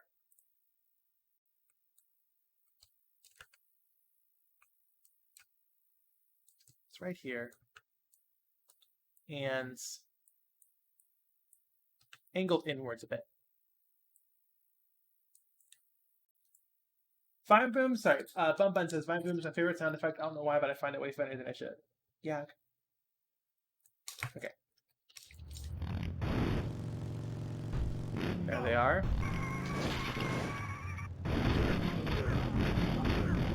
Get fucked! Get fucked! Get fucked!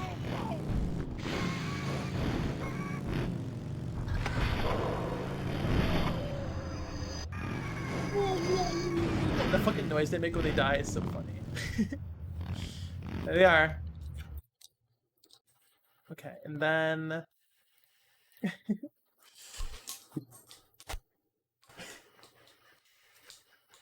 and then we have the Dapper Sticks. So we have one on either side. Should I bake these into the model? I feel like I'm going to do it. I'm going to bake it into the model. I'll just make it easier. I don't think there's a version of this bridge we're going to use that doesn't have these.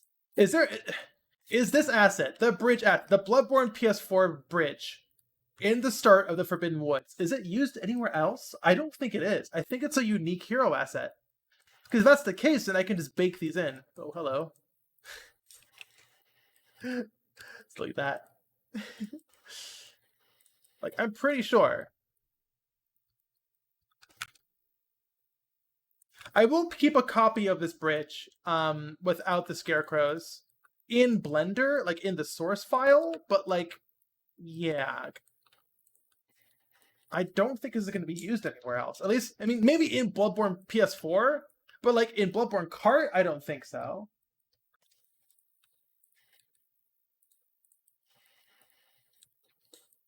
So we're just going to heat from fire,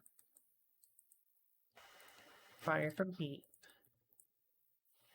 Monday, Tuesday, Wednesday, Thursday, Friday, Saturday, Sunday,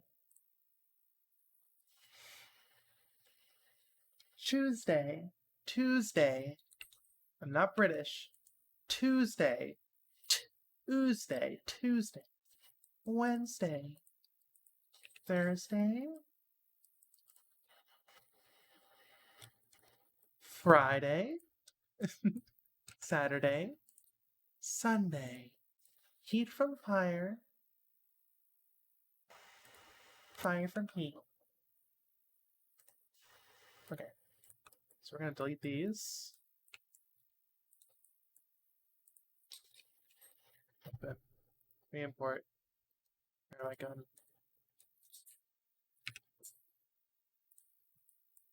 Okay, they're baked in now. Okay.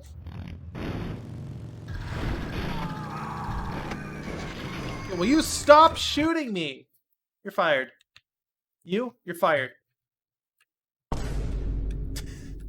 I need to work on my timing. Okay. That's good. Just one thing before I forget. I just want to add some depth to this.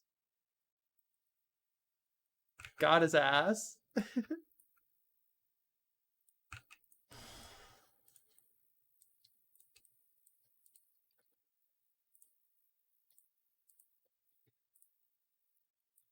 Okay, there we go. Just so it doesn't look paper thin.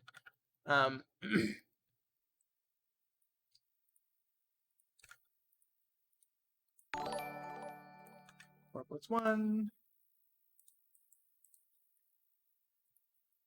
Re-import. Okay. Oh, faces are backwards.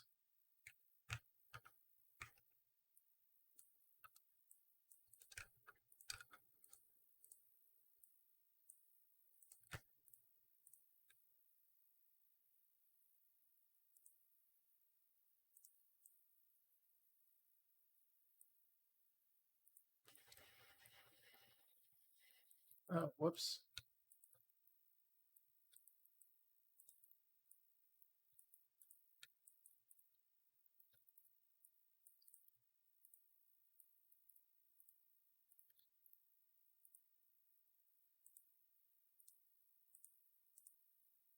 Okay.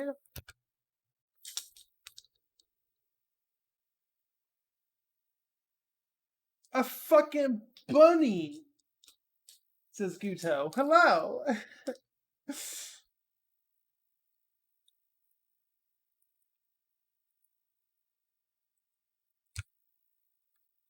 Okay, now I need the dapper hats. I think there's one. There's one right there. Right here.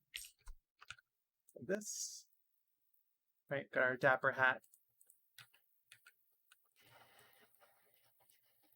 Right there. Hold on, let me make a duplicate.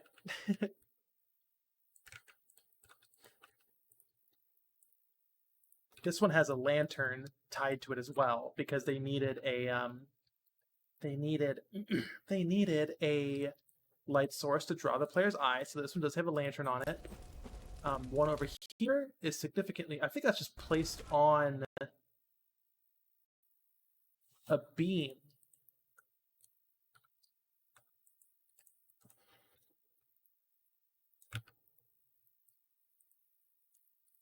I have a hat right here. You're just placed on a beam.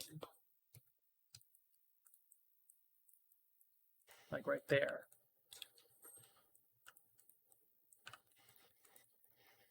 Let's place it on this one. that. You're just a hat on a stick, an existing stick, angled down. Okay, then boot. There's our boot. That's right after the scarecrow. Yep. So here's our boot. 2 sticks after the scarecrow.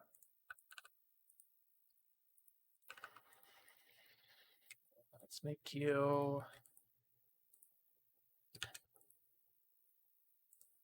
There's our boot.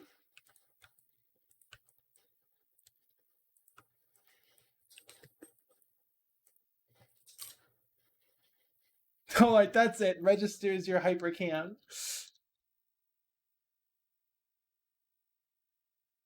It's like some hunter decided to become a nudist as they were crossing the bridge. Yeah, it's just like one of those like. I don't know. I feel like there's always like a tree or like the sex tree that like people put like bras on and stuff. I feel like that's like a thing. I've definitely heard that story a couple times.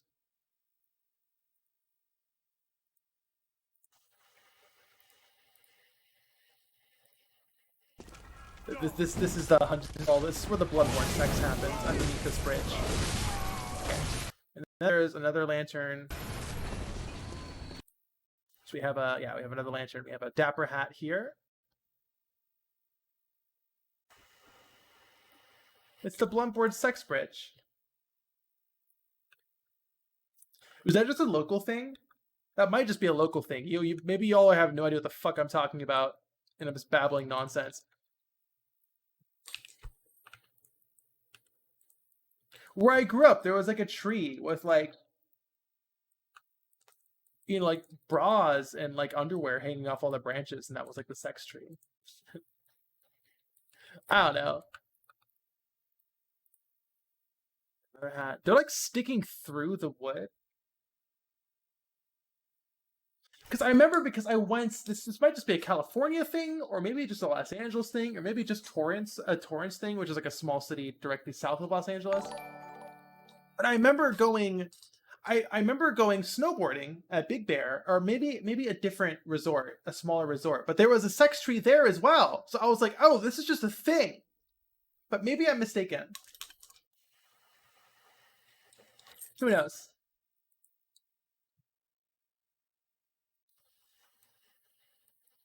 The more you know.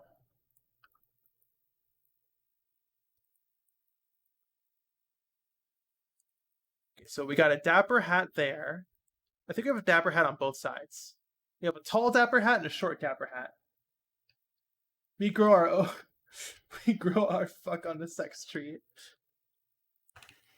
Small dapper hat here. Got a tall dapper hat here.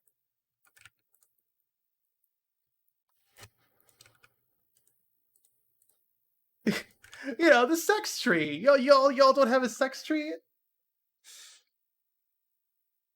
It's like you throw your clothes on it while having sex, or you pick off a piece of clothing and a person it belongs to. It seems like they just leave articles of clothing there. And it's like the sex tree. I don't really know. I grew up in Torrance. I wasn't really an adult there, so I never really questioned it. It was just the sex tree. Ah! The sex tree from Evil Dead? Is that what it is? The Evil Dead sex tree? Was there something like that in Evil Dead that might have like inspired real sex trees? Or is that something else entirely different?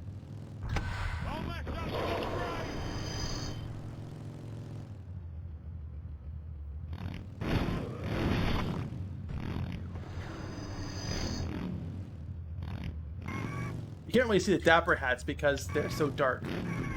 But that'll be different once we put. Oh, the tree attacks a woman. Okay, cool. Haven't seen Evil Dead.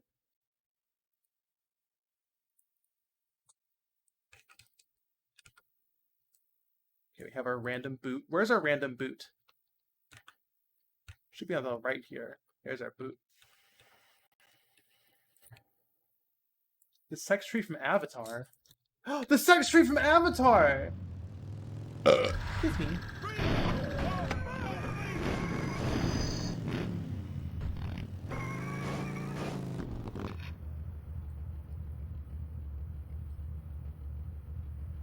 Hello, Corgi Forzen. How you doing? I'm feeling good about this bridge. What if we kissed under the sex tree? Y'all are silly.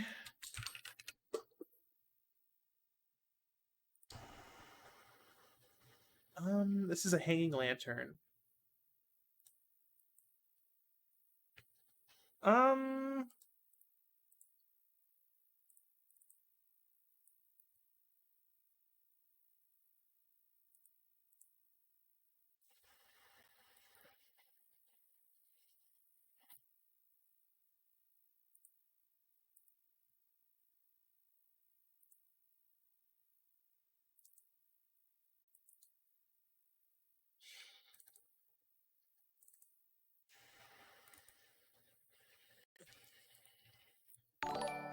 Okay. Next up is the orange lanterns.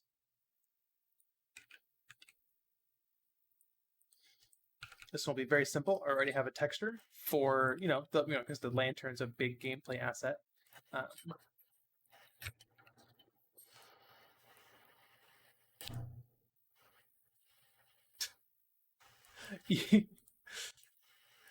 Evil Dead when I'm alive and good. Okay. Lantern lights.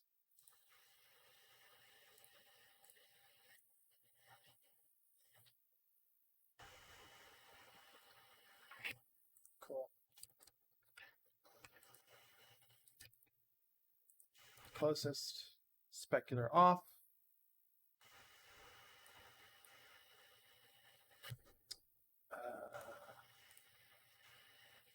Alpha.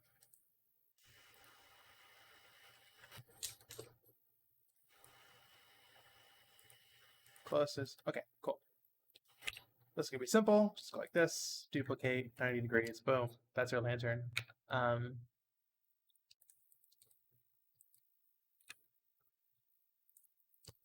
I guess we'll add a beam to it.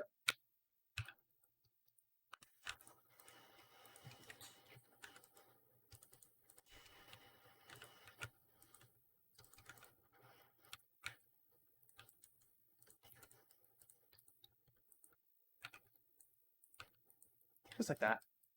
There we go.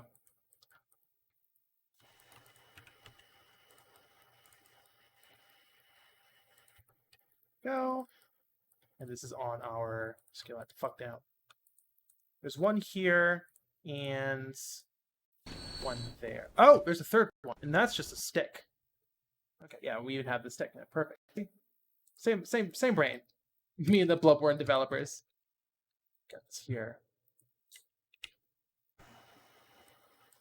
Got a second one. I might not put a third one down, because the number of static lights. But there's a very severe limit of lights for a PS1 game, basically. So we're only gonna do 2. We're gonna simplify that.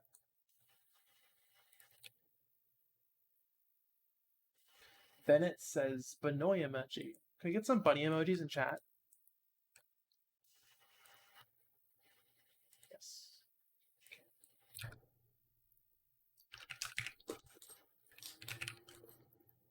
Those bunny emojis work too. Oh,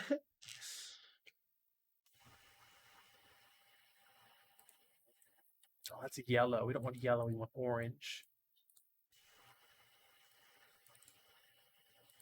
Yes.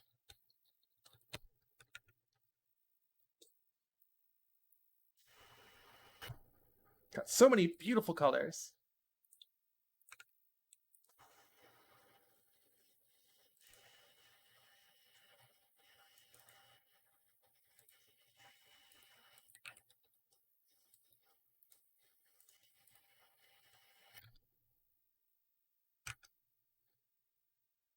Hell yeah, so many Benois. There's a lighting limit? Yeah. It is a self-imposed limit, but For a PS1 game, the number of point lights you can have in any given scene is pretty limited. I think the self-imposed rule I have myself is 8 static lights and 4 dynamic lights. I might be mistaken though.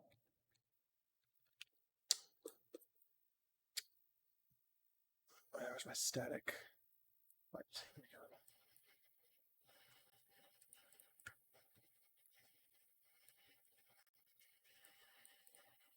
So,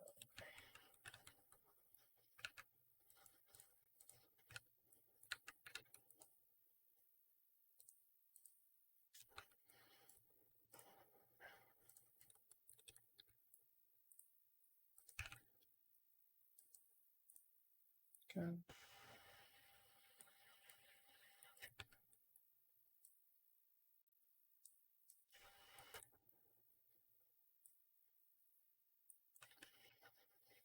Like good. It's a hard limit derived from PS1 hardware, but a stylistic one. Yeah, exactly. Okay, static lights. I mean, that's honestly pretty good. They are a little bit more yellow. They are more yellow. A little bit more yellow. Like that.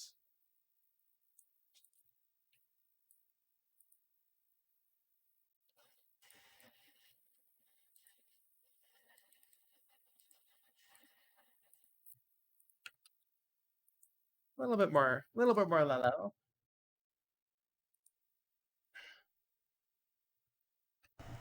It's like here. Further up. Brighter. Yeah, let's double the brightness.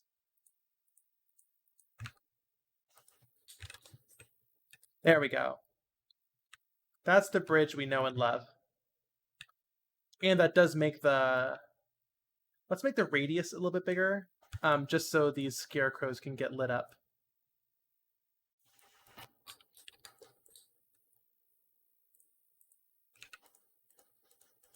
Come on, there we go.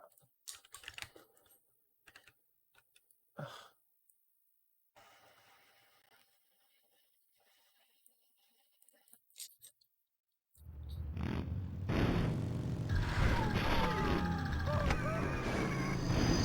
Yeah, that really makes the assets stand out.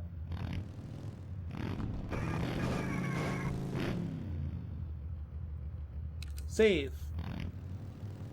Saved. Dapper hat, we got our boot. Our boot's visible now.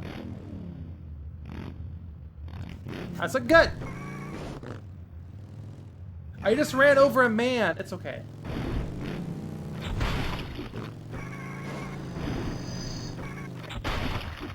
Fuck you, Crow. Not an opossum tooth. This looks really good. Thank you. There's a snarl in my boot. Local rabbit commits vehicular homicide in a video game. In a video game.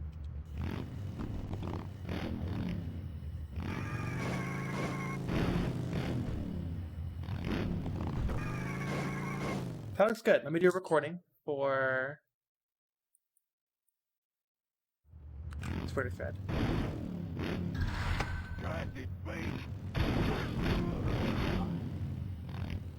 I'll mess up your brain!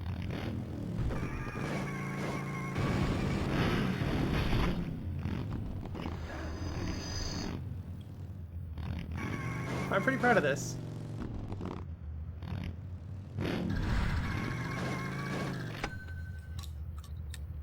Cool. Yeah. Okay, quick ramen break.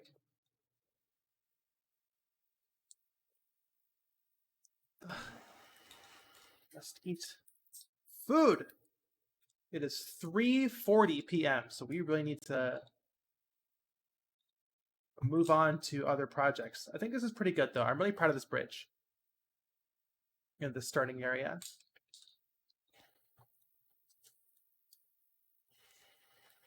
More like unfake engine.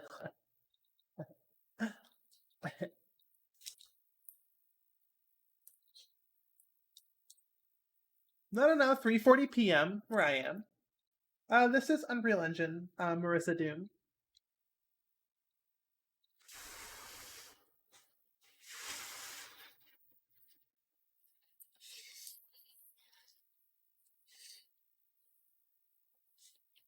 Creepypasta bunleth again.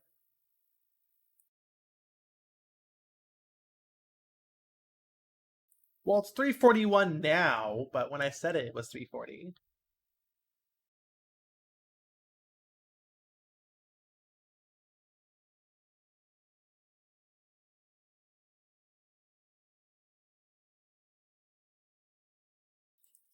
Excuse me while I eat sustenance. How are you all doing? How you doing, chat? Y'all having a good chill time? I feel like I'm having a good chill time. I'm liking this bridge.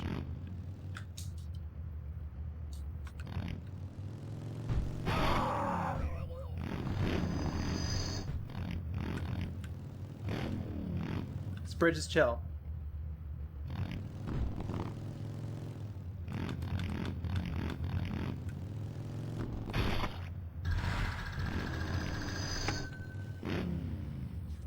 Chill bridge. In fact, let me maximize it for y'all while I eat this food.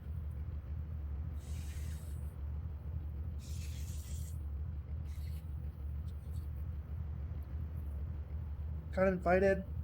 Sorry, Ken says got invited to a lesbian comedy gig yesterday. Hell yeah, that's great.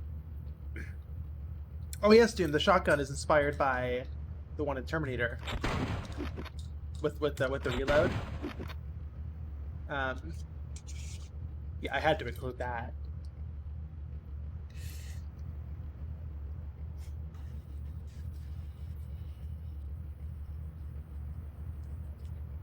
Lever action goes spinny, exactly.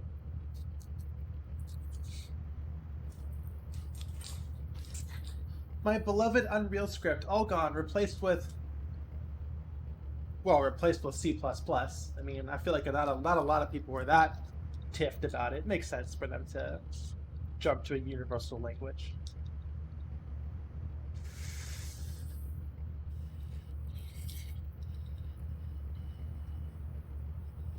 Deadhead Jackal has food poisoning. I'm so sorry to hear that. I hope you get better soon.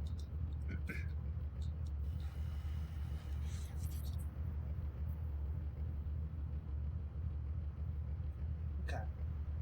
That's enough ramen for now. What's the name of the 3 soys? Soy 1, Soy 2, and Soy 3. Soy 1's driving, Soy 2's in the back, and Soy 3 is in the sidecar.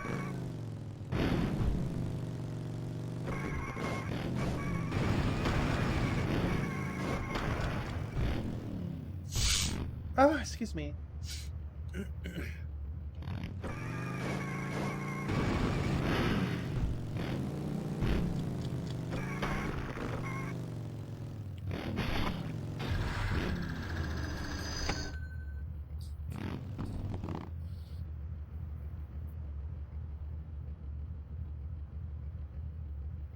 Your trust in Little Caesars has been broken forever? Oh no.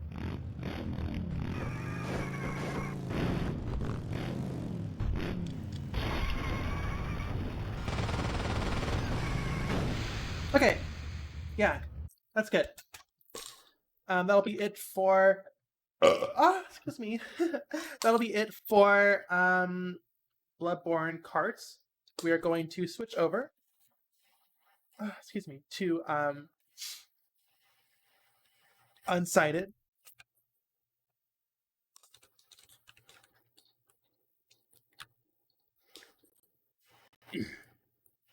Make a desktop shortcut.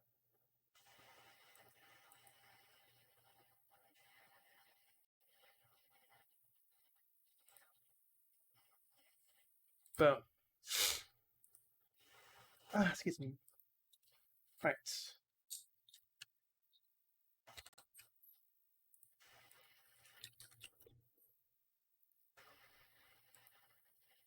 All right, we've switched over to Unsighted.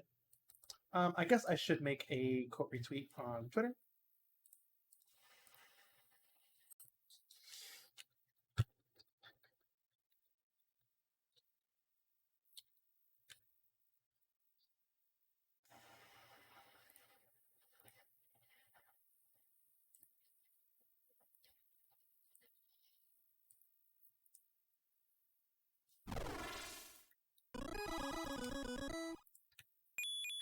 Cool, cool, cool.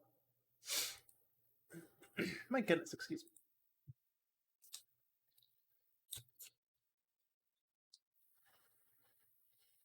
Enjoying the stream and redesigning my old persona.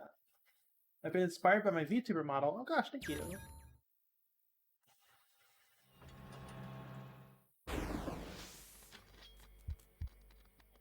Good animation.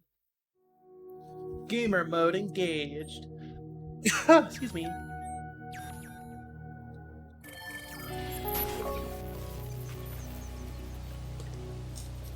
hold on. I need to finish this ramen.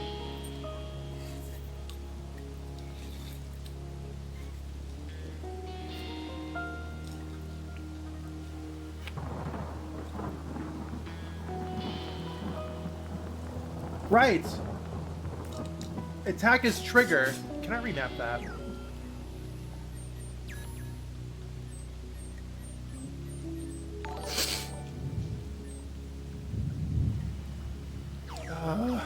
Whatever. I want it to be X. What the hell's that? Excuse me? Anyways. Hyperlight Drifter vibes for sure. I never beat that game. What's counter? Ah, what's counter? B? There we go.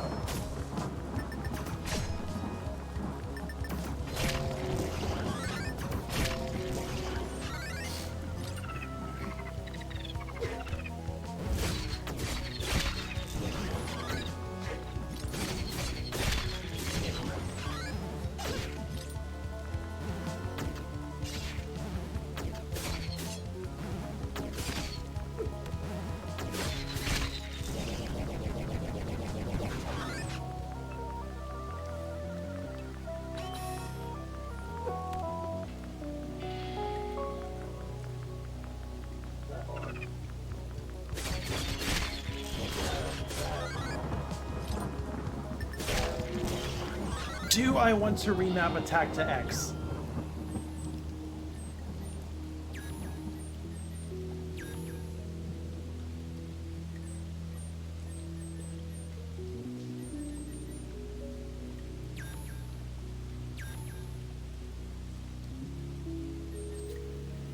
Excuse me. Wait, what was sprint?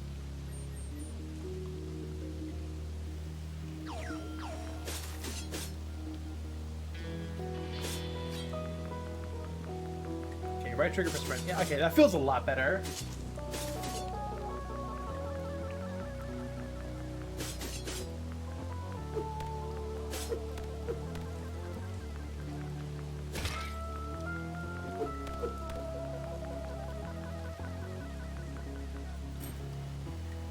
Could you react to X? Could you having sex?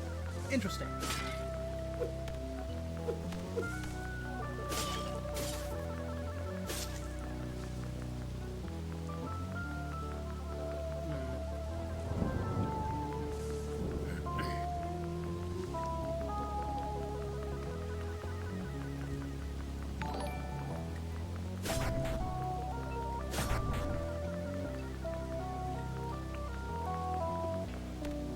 Do I really gotta push it the whole way? Okay, we can't.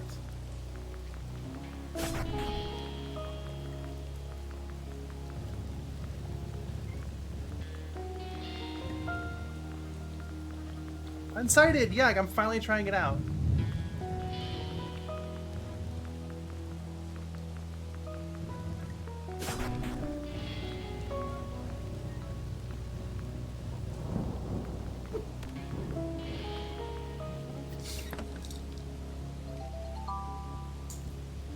Spin attack chips. Increase spin attack damage by upside down 20%.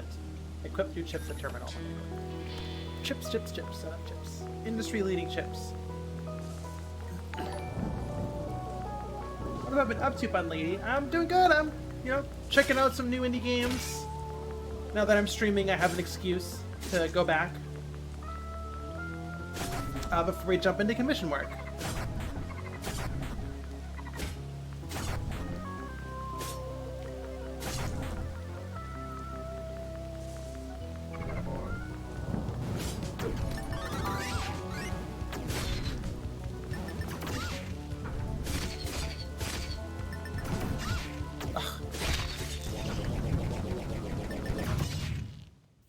Wow. Fucked up. I do not have dip for those chips. I don't. It's true.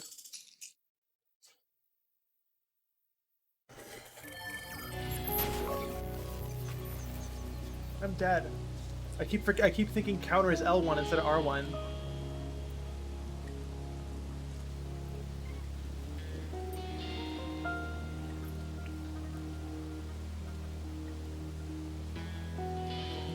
My VTuber does not like me eating.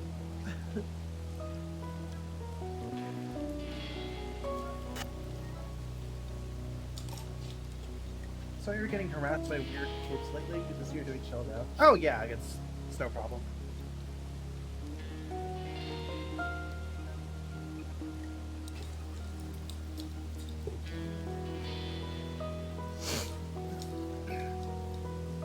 Model did a dodge roll. Yeah. I guess I can equip my chip now. Don't have enough bolts! That's what they are, okay.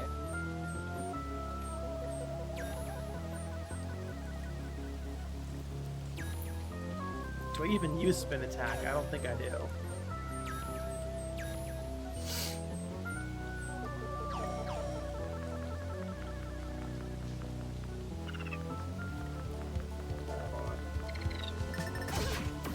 Ouchie.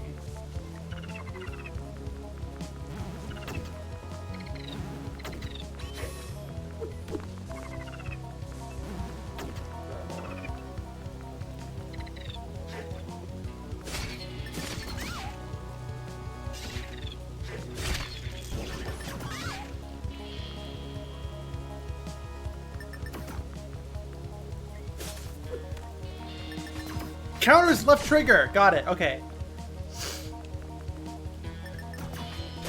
There we go.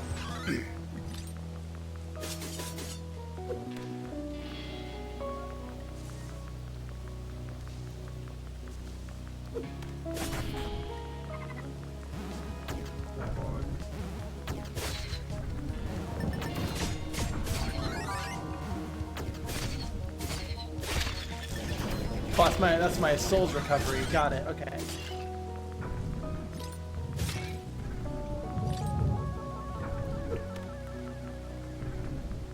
I need a lightning ball.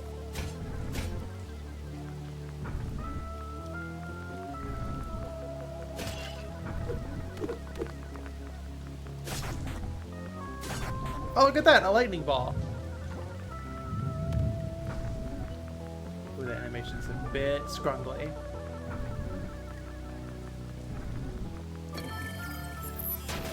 Hell yeah! Beyond Oasis in the Genesis. Got a key. Hey, a key! Maybe there's a door we can unlock with this? Let's check our map. You can view the map by pressing square on top of another square. There we go.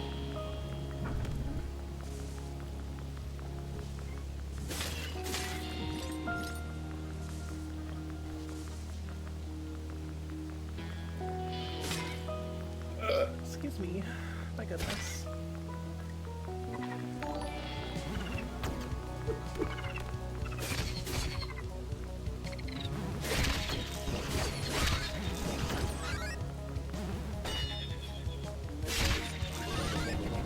Gotcha. Perfect counter gives you a crit. That is noted.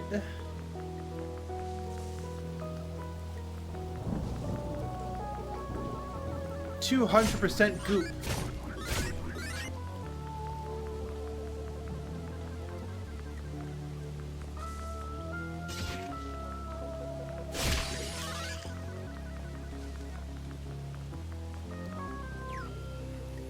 Huh?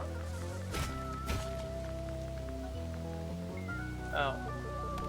Alright. Do we take damage from that? What a cute little animation. Okay, so we can't... We need like a gun or something to shoot that. I'm guessing we get a ranged attack later. Do we have a ranged attack now? No, I don't think so.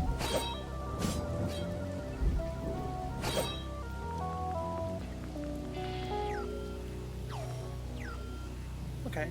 Well, let's keep exploring then. Yeah, I know. Silly game.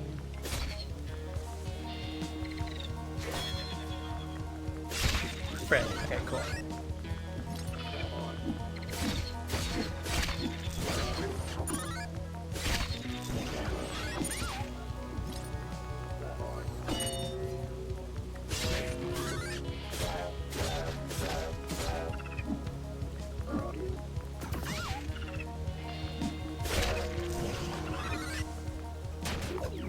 Ah, 96% heal. Dango. There's our gun.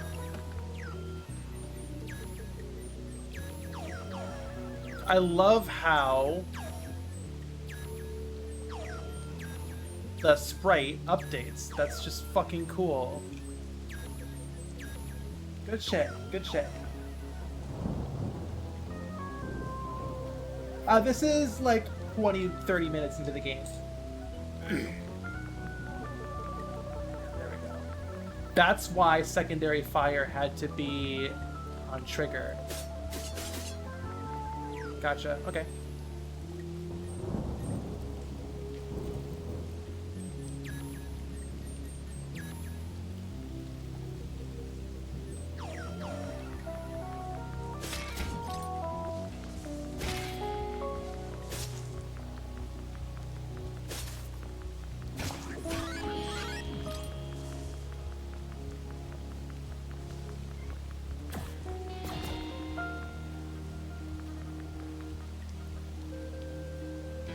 An old crumbling door. A big enough impact might destroy it.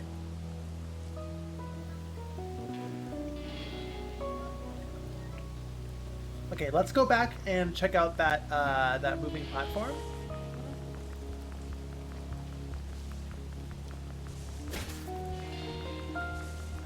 Oh, never mind. I guess I'm screwed.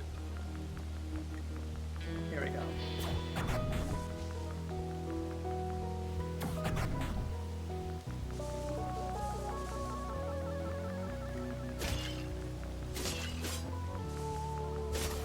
Ah!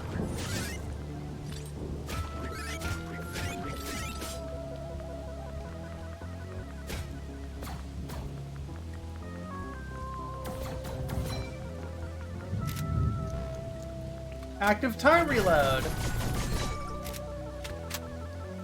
Cool, cool. We love active time reload. Or whatever it's called. The reloading in Gears of War. Or at least popularized by Gears of War.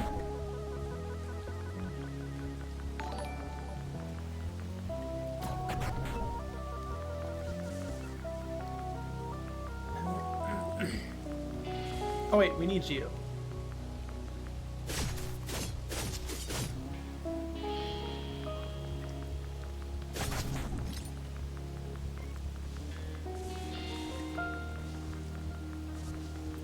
Oh, excuse me.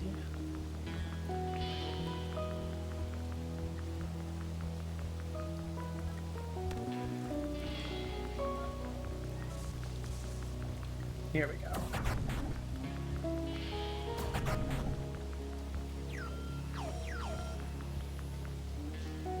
Yeah, this game is fucking gorgeous.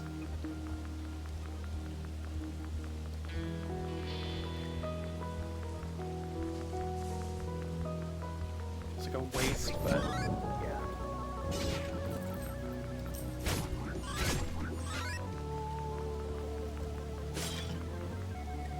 Hey look, it's the Crater Tower. I bet Vana is around here somewhere. Hell yeah, that looks fucking great. Oh god, I love these cutscenes.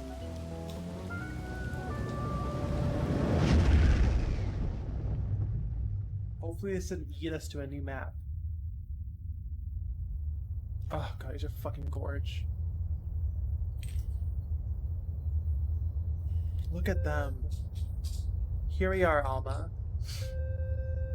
The meteor is the source of anima, the energy that gives all automatons, consciousness. Because of this, you are able to think, feel, and exist.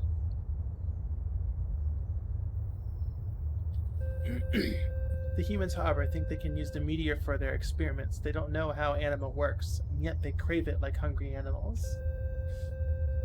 If they get their hands on it, you all will be subjugated to their will, and might not even be able to react. This is why I created you. We have to stop them for the sake of all automatons. Let's go back to the village for now. You cannot be late for your sword training with Raquel. Pink. Raquel? Oh, okay. Okay. I'm so afraid, Raquel. Don't worry, Alma. I'll be here for you, no matter what. Oh yeah, we love an amnesiac protagonist who's also a lesbian. Hey, you, step out of it! What was all that about? You got paralyzed there. You got paralyzed there for a moment. Ugh. I think I remember it. My ponytail's infinite. My name, it's Alma. Oh, it's about time. Nice to meet you, Alma. We've got to get you checked out. We've got to get you checked by a mechanic. Let's find Vanna and go home. Pretty girl with big axe. No, wait! I need to keep exploring! No! Oh, watch out behind you!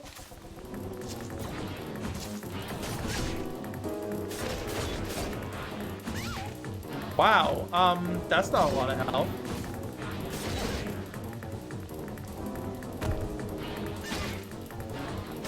I'm supposed to die here, right?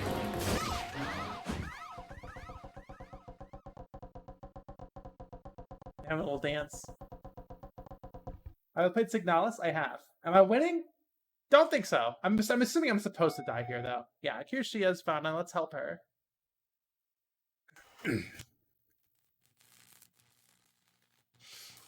Oh no, I'm broke.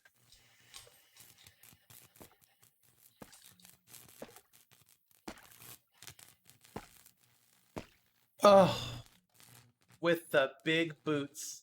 She just like me for real.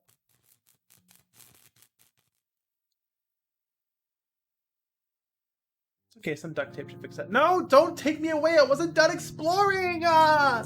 Alright, fine. Jesus Christ. She's going to wake up any time now, huh? Tell her I'll be waiting downstairs. God, look at that undercut.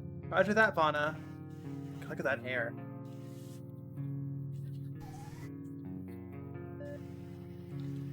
Eva says, I love seeing how different games approach you beating unbeatable bosses. Yeah, I'm sure if you beat it, something will happen.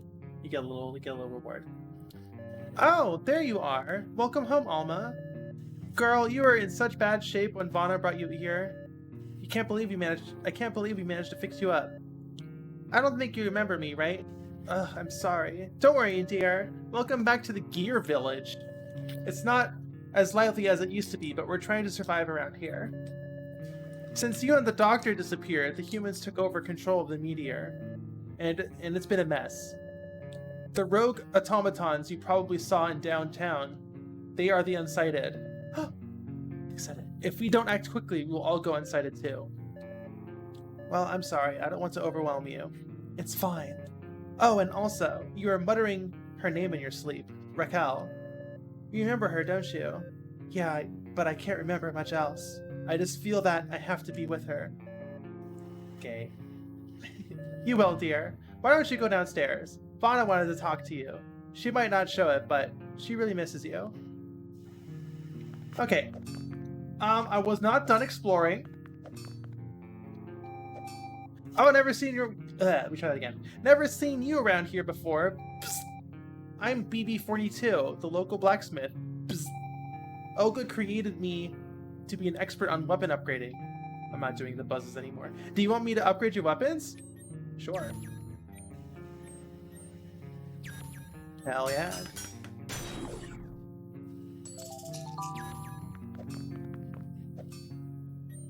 Crafting. Whoa! Straight up Minecraft. Yo, just straight up Minecraft. Can I make a shovel?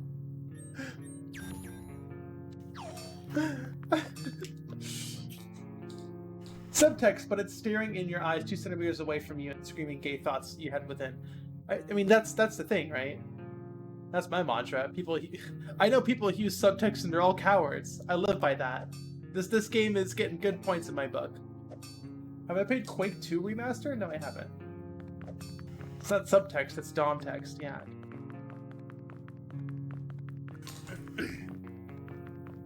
So, the crystal, the whatever, hold on. Oh, whoops, hold on, that's actual text. Now you need to do is get the correct materials listed in this blueprint and use them at the crafting table. Cool. I have some more blueprints available if you want to take a look. Could always use some more bolts for my projects. So what are you in for today? Okay. Use the blueprints. War axe. Confirm. Crafting complete. You got the war axe.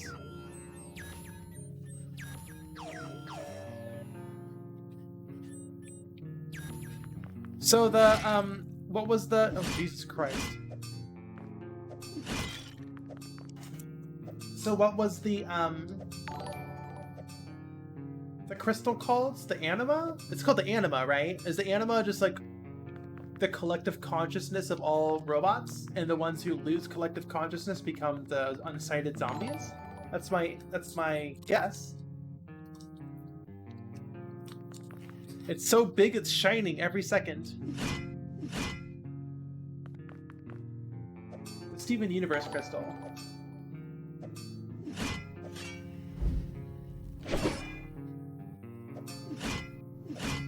No combo. Gotta stick with. I do like big axe. I do like big axe in video games. Or like, you know, I like the big slow weapon in video. Did my dash always have an after image?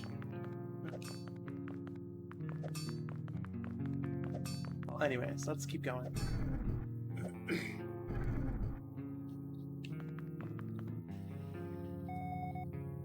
Vanna, look, there she is. Oh my, I can't believe it's really you. Vanna, things have been very bad since you and Raquel disappeared. Your memory seems to be scrambled after all this, huh? So let me start from the beginning. Everything changed years ago when a meteor crashed into the city of Arcadia. The meteor contained a form of energy called anima that gave all automatons consciousness.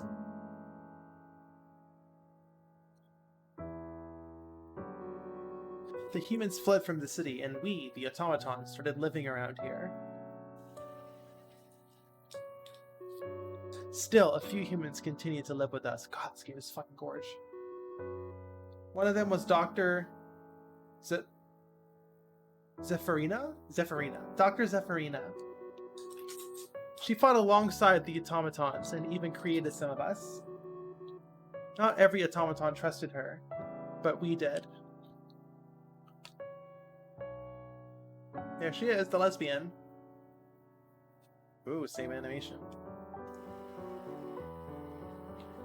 And we were happy for a while. However, the doctor feared that the humans could come back for the power of the meteor. So she and her student took upside down 2 shards from the meteor to study them.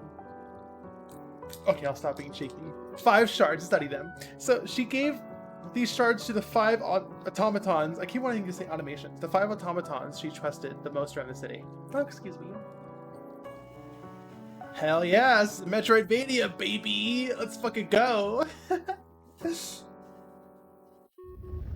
And then the humans attacked. Oh, excuse me. We were overwhelmed in battle. And that was when I last saw you and Raquel. We're gonna be axe babes. Then suddenly the thing appeared in the sky and sealed away the meteor. They stole it!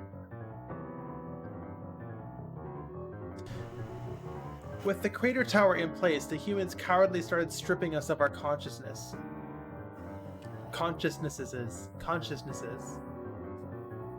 Our anima started running out, and those who lost it completely.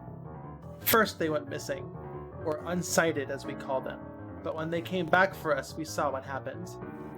They became rogue automatons that have no consciousness and only crave for anima. Oh, excuse me. However, not all automatons went unsighted. Not yet. Me, Olga, and others are trying to do something about it. We still have plenty of anima left in our bodies. We tried to get inside the crater tower, but it's guarded by those creatures. Hell yeah. We're gonna get powerful and beat the fuck out of them. It's gonna be great. Olga thinks the humans are using the anima to create them. And the only way to defeat them would be using the energy of the meteor anima itself. So like the power, they're gonna be defeated by the power of lesbians, right? Like, come on. And that's what we're trying to do. We're gonna kiss our girlfriend and it'll give us infinite anima power, and then we'll blow them up or something. Like, come on. Those 5 meteor shards the doctor was studying, they're still around. One day the doctor was studying as one studying laboratories. With their power, we can create a weapon capable of destroying those creatures and entering the crater tower. If there's no lesbian beam at the end, you need to get a refund for false advertising. Absolutely. And they spin. Ooh. And they combine into a super crystal. The only problem now is getting past the automatons Doctor entrusted the shards to. Oh, here we go. Line up. We got the boss line up. Asana, the ancient deity, hid inside the garden caves to protect their shard.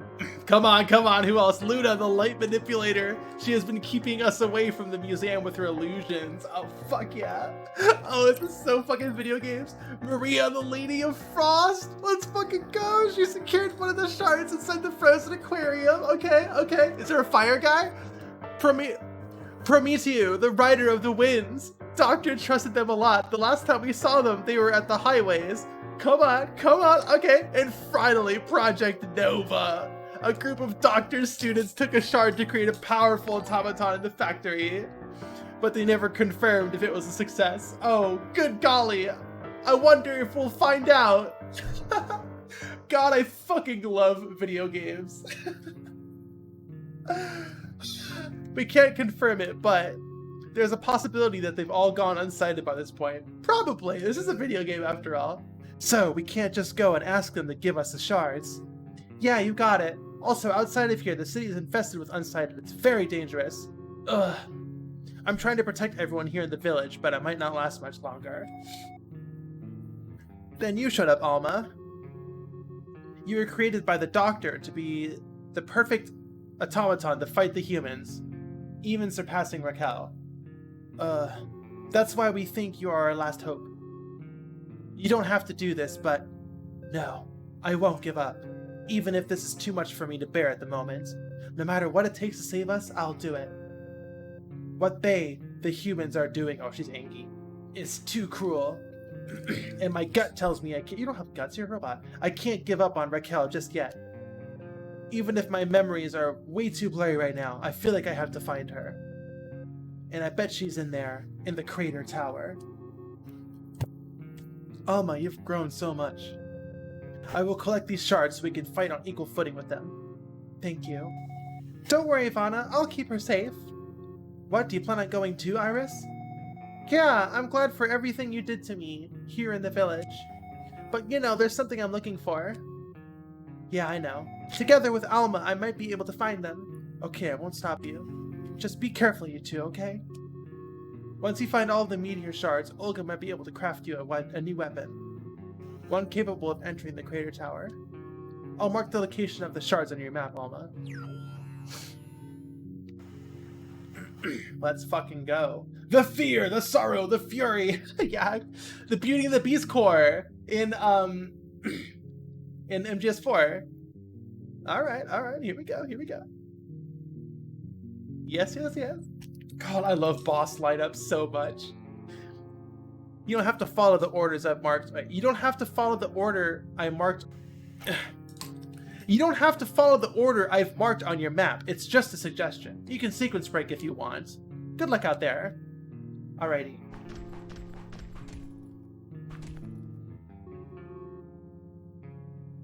$511 hours remaining. Of anima? Oh, I love that. Oh, I love that. Oh, that's good. Oh, that's fucking good. Oh my god. That's fucking great. I fucking love that. That's so raw. Is it raw? Does it fuck? Is it tight? Does it fuck? Does it come? Is it raw? I love that tweet so much. I think it would be wise for you to head to Natalia's distress signal first. The equipment she was carrying will be useful for you. We have loadouts. Oh, right, loadouts.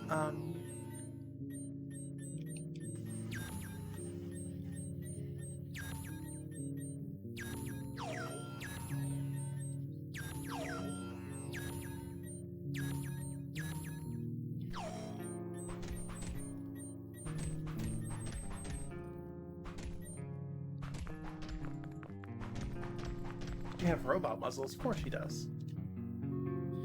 Hey, don't touch that. This weapon, the doctor used it before she passed away. Fine. Oops, did I hurt someone? Sorry.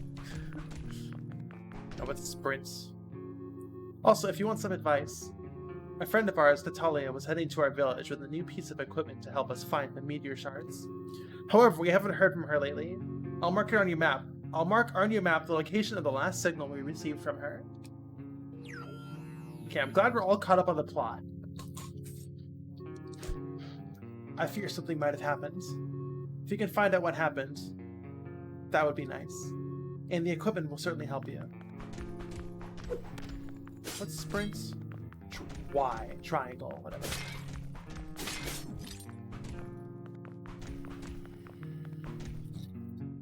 What's down here? More cutscenes. Oh, those gears! Oh, fuck. No, go back to those gears. Those were so fucking beautiful. Oh, yes. Oh my god. Those are some fucking gears. Oh.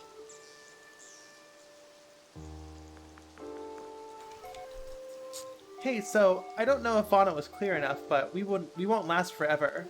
191 hours remaining. I do really like that. Our anima is constantly running out. Yours too. And we'll all go unsighted eventually if we don't do something about the crater tower. You can see how much time we have left on the pause screen, or every time we enter a new area. Whenever you talk to another automaton, you'll see how much time they have, just like you see in my remaining time now. Every one of us has a different amount of anima still left in our bodies.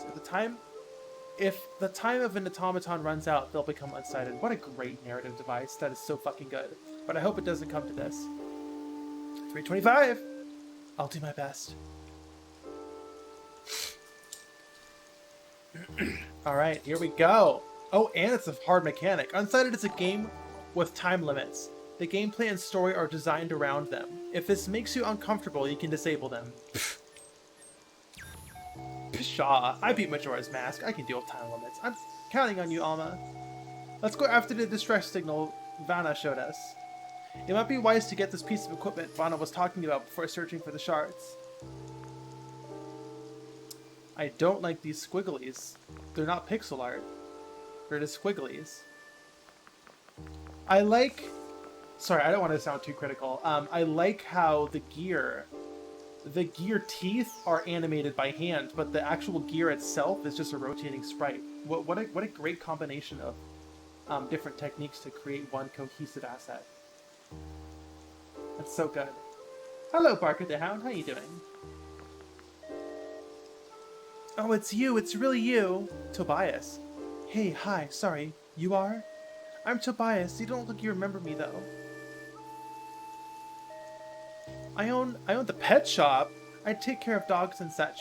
However, since the last battle with the humans, my dog went missing. Uh-oh. Is this the collectathon? If you happen to find them, can you bring them to me? I'll see what I can do. I hope they're doing well. It's so dangerous out there. I'll be waiting for you in the pet shop, Alma. Okay, next time I stream this game, I'm gonna need a couple glasses of water next to me. There's a lot of talking.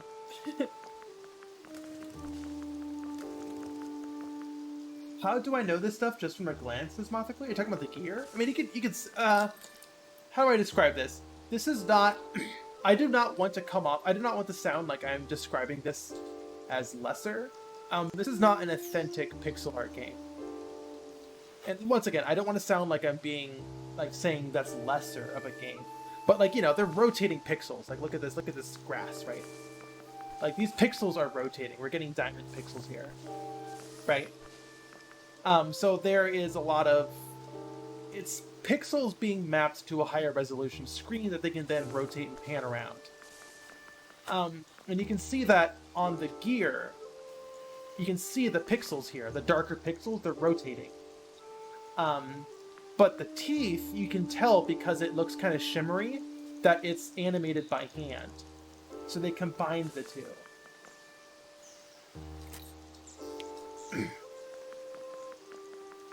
If that's what you're talking about, maybe I misspoke, but it's fun explaining this stuff. Have you met Ariel? He's such a cool guy. I hope I can be like him someday. I love all these character designs. This reminds me of Diary of a Spaceport Janitor. Also had a lot of really fun character designs. Bzz, bzz. They say it's dangerous to go outside the village, but how are we going to solve this, huh? Cool Person! Your name is Cool Person! Hello, Cool Person! I forgot my name already.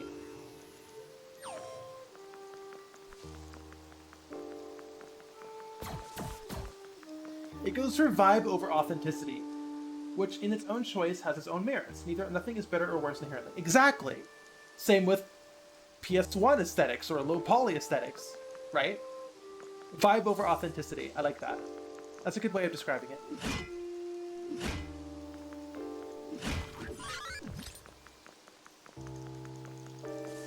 Got our big axe. I love big axe.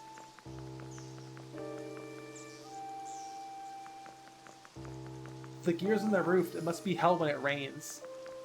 Which roof? Which roof? Roof gears? Okay, we should probably... I don't know. We got past a big story. Oh, we should probably stop playing and move on to commissions because it's 4:30 and I have a date tonight. So, can't play into the night. How are you doing, Alma? Any luck finding the doggies? No! Haven't found any doggies yet. Those are the doggies! They come out of the little doggy hole! Oh my god, they're doggies! No, I want to see them spawn again. Oh. Oh my god, look at them! Oh, little puppies! Oh, the puppies! Look at the puppies! Oh, there's more! Where you going? You got doggy business? You gotta hang out with your doggy friends? You gonna go on a doggy brunch with your doggy pals? Oh my god, they're gonna go! Oh, look at them! Oh, cuties.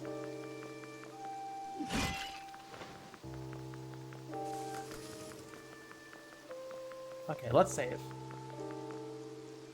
Can I slice the bamboo? Good question. You can! Of course you can slice the bamboo. I'm so sorry. Oh, big boy! Plorp, plorp, plorp. You look kind of like a penis. Sorry, I had to say it.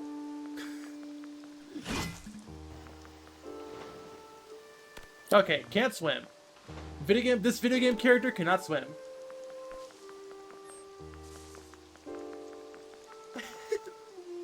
Sorry, chat.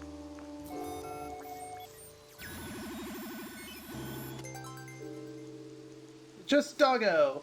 Hello!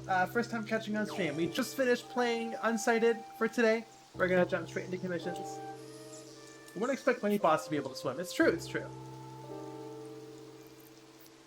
Let's quit.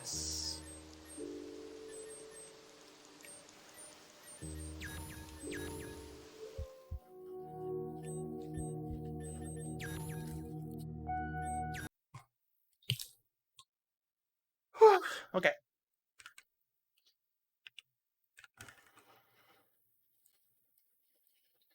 Ironically, I would expect Metal Sonic to be able to swim just despite Sonic. Metal Sonic. You expect Metal Sonic to be able to swim just despite Sonic. That would be funny.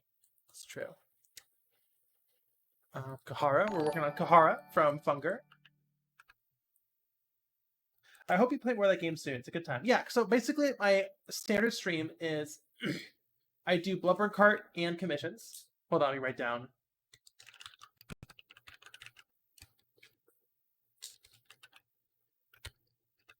I do BBKart and commissions in one day. I do both. And in between, I play a little bit of a video game to palate cleanse. I don't like going immediately from one job to the other.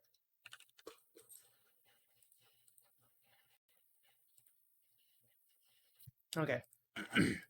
So, yeah, and I want to use that little game time. I only game, I game like under an hour a stream. I try to.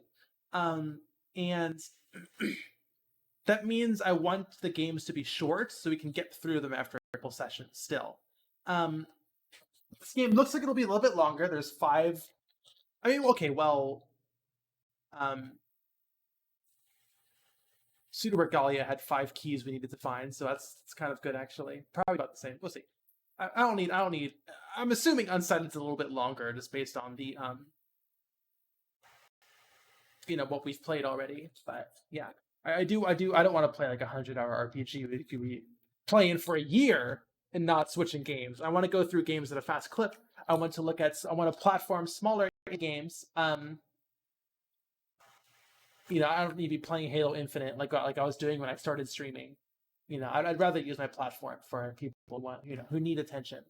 Although I guess Unsighted doesn't really need attention. It's a beloved indie darling at this point. But I do want to play it. So, anyways, on to Funger.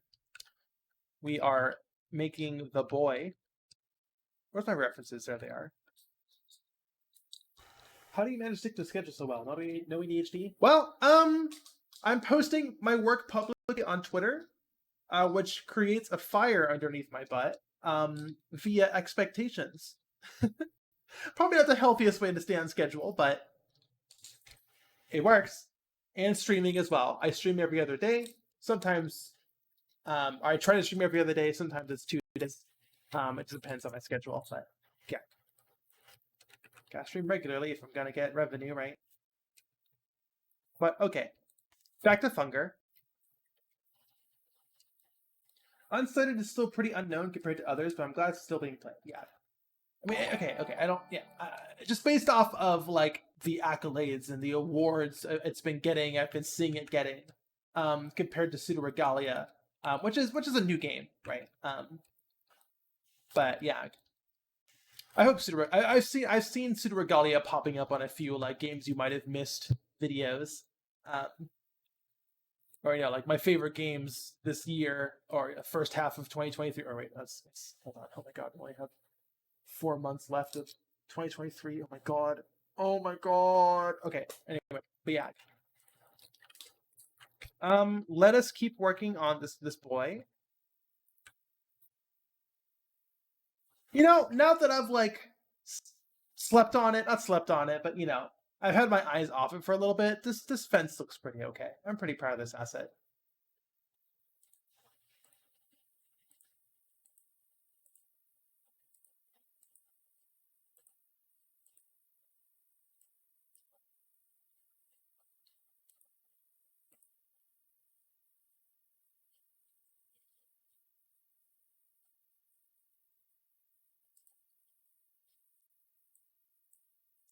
Use our Kahara texture. Kahara. Not really sure how to pronounce that. Okay.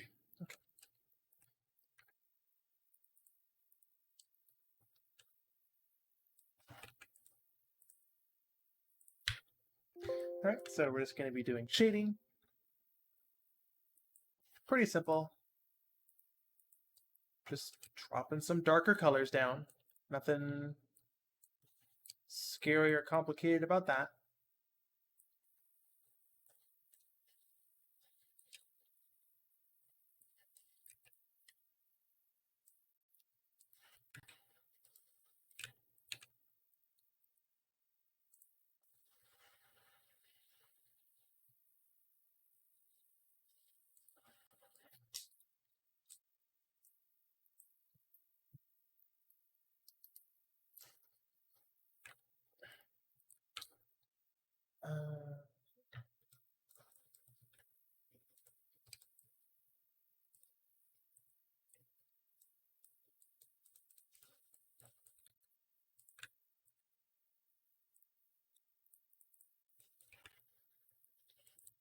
Cool. Got the drop shadow. Also have you.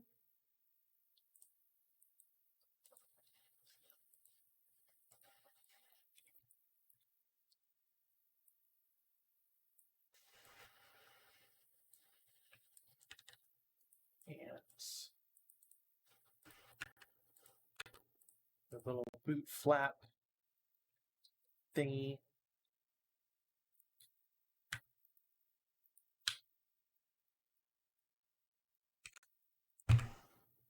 Right, there we go.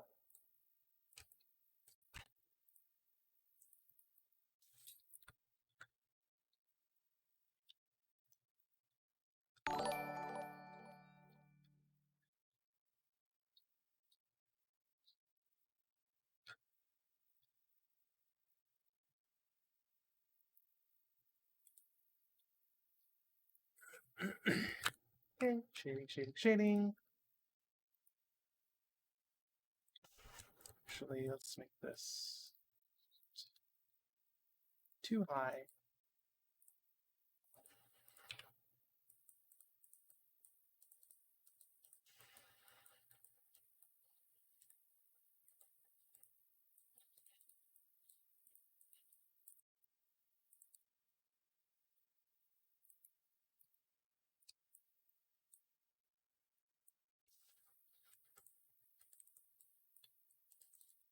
Not much to say on the topic of shading. I'm implying darkness via multiplying a texture on another texture, or soft layering a text. What the fuck they call that? We should probably make this a different color. Hold on.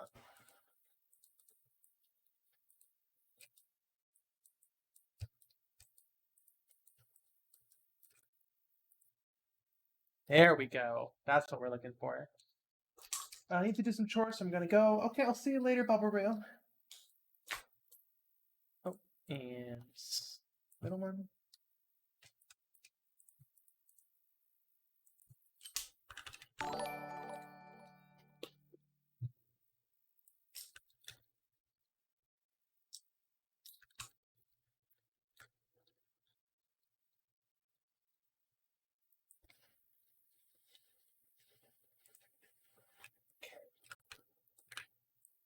That looks good. That looks pretty good. Yeah. Okay.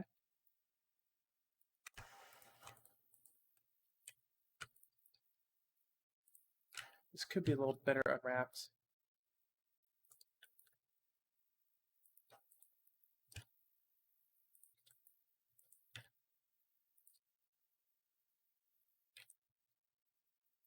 That looks pretty good.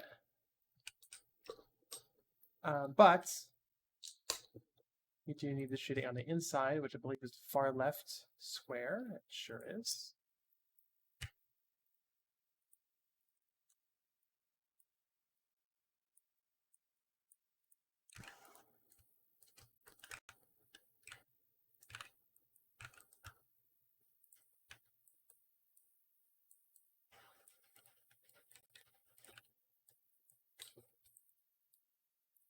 Cool. Then, of course, the cape shadow.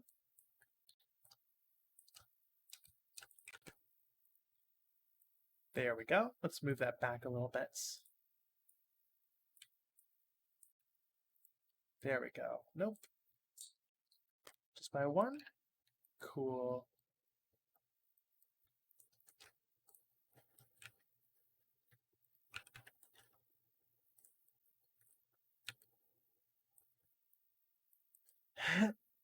Excuse me.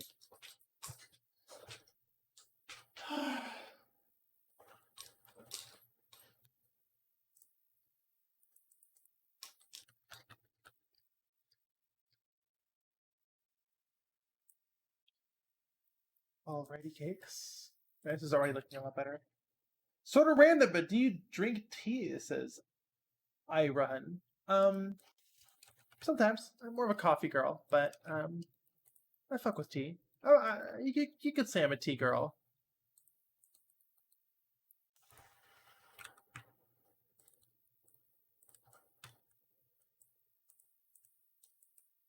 apply the ankle here.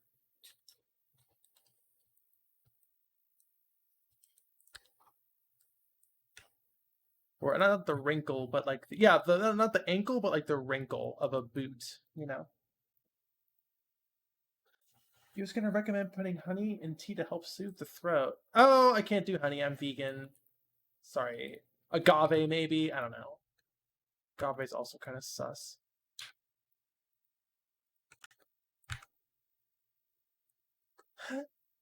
Excuse me. I just kind of always have a perpetual sore throat. It kind of sucks. But oh well.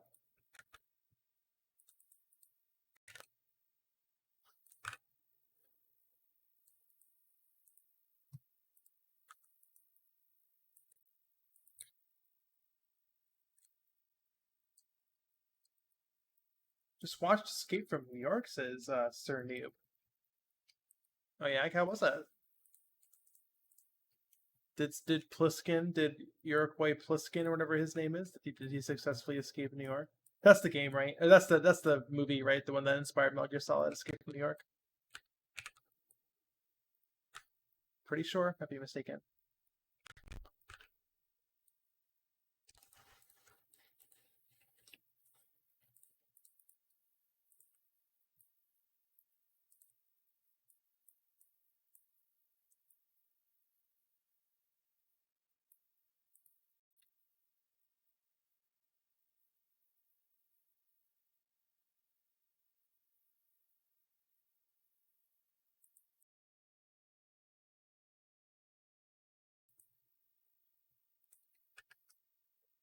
A lot of voice actors swear by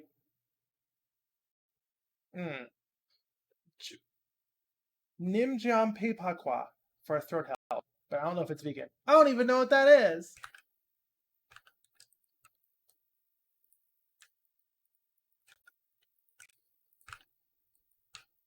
Ugh.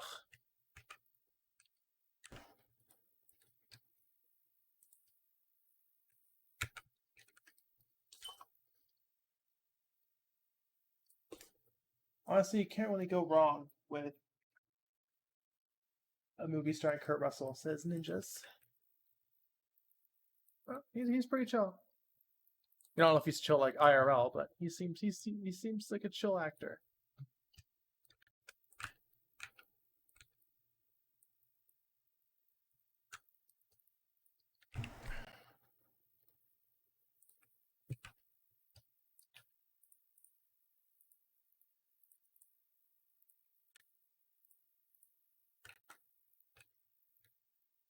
Oof, that is poorly unwrapped.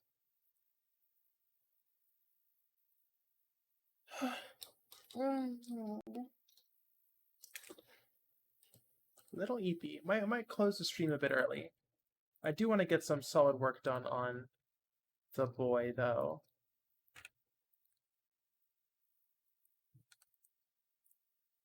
So good. Let's just make this a little more harsh of a cutoff.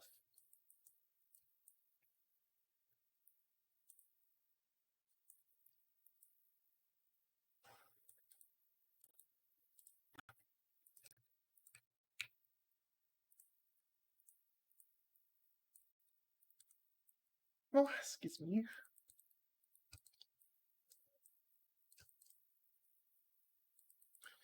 First off, bottom of the shoe should be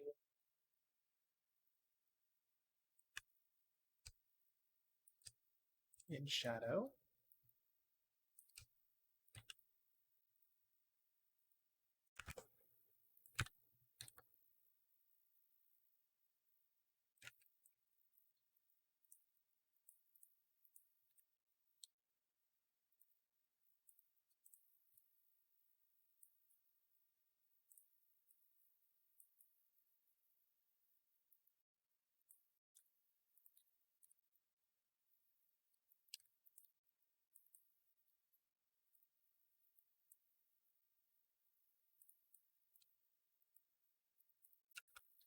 Okay. Wrap it around the back of the foot there.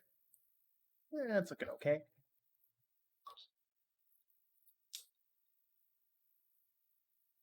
When, since I'm Botster, Teddy Claire, Are you like Napster but for bots?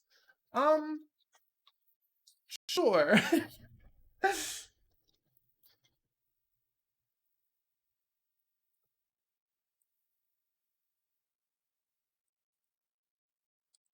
Do you like rounding shadows off? I don't really like the harsh shadow. 1 pixel. It's better. Napster logo. What's the Napster logo style bunless face incoming, says Ninjas. What's the? God, it's been so long since I've looked at the Napster logo. Oh yeah, I do remember this. This would be. I do want to do a stylized bunless face. I think she has a pretty fun silhouette. You know, like a stylized bunless face. I just don't want it to look like a logo brand. I don't know. Like Bunlith is a brand. She's a brand.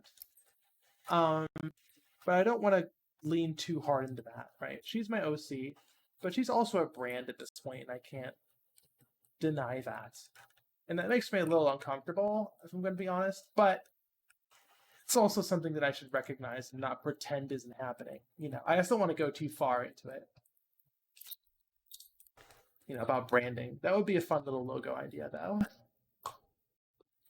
Heat from fire. Fire from heat. This is looking pretty good. Let's shade the rest of the arms now.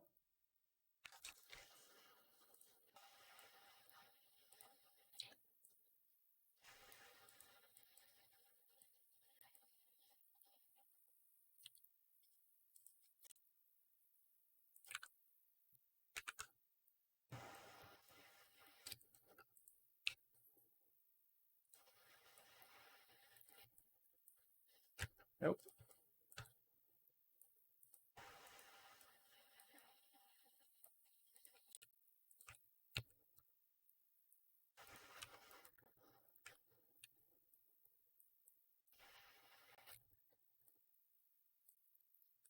Okay. And actually, let's fill that in.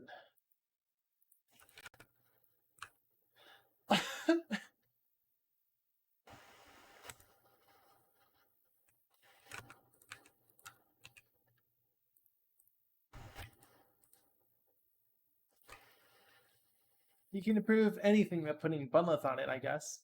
Yeah, I guess so.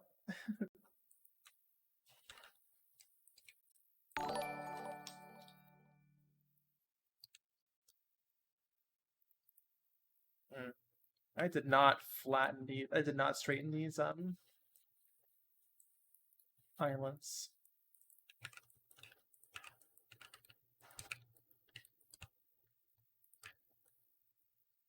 Put a bunleth on a bunleth. It's true.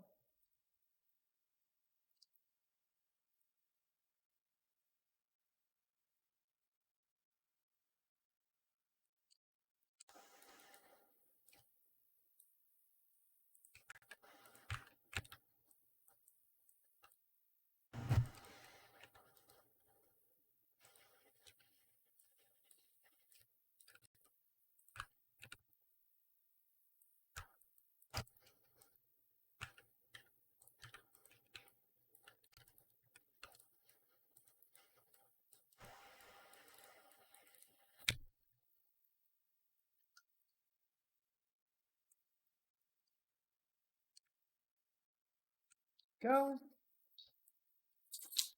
So this is commission stuff. Are you allowed to say what it's going to be used in?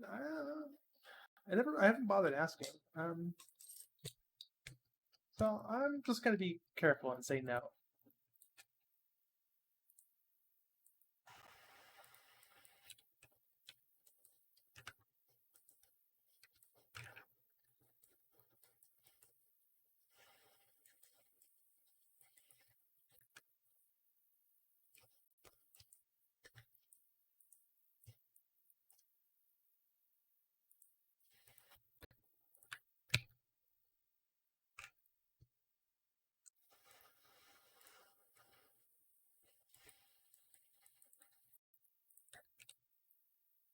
Cool.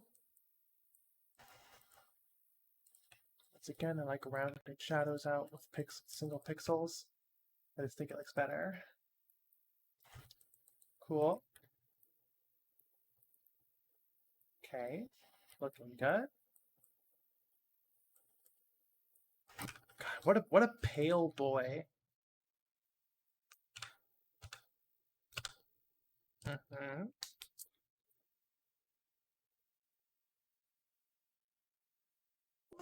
Excuse me. Anemic boy. Yeah, yeah.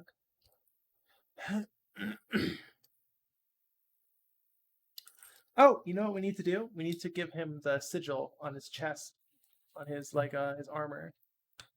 So let me make that a separate layer and just open up a reference.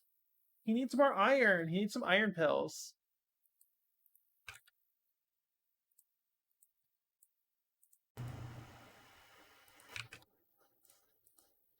Nope.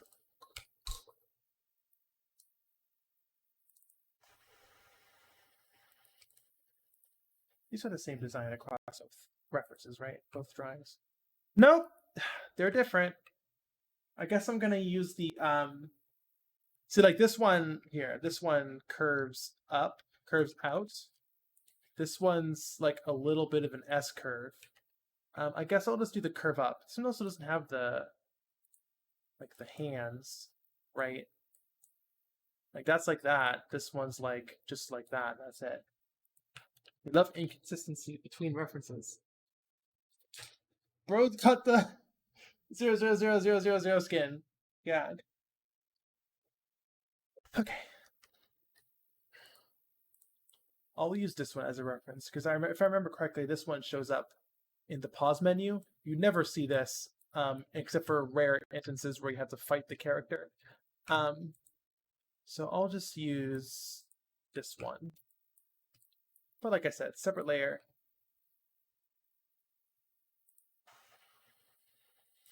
This just goes up like this. All the way up here. And then you start like here. Do you wrap around all the way to the back? I don't think you do.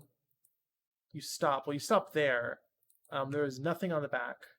Okay, there is a seam, obviously, but yeah, okay. So you kind of just go like that, and then you go like this.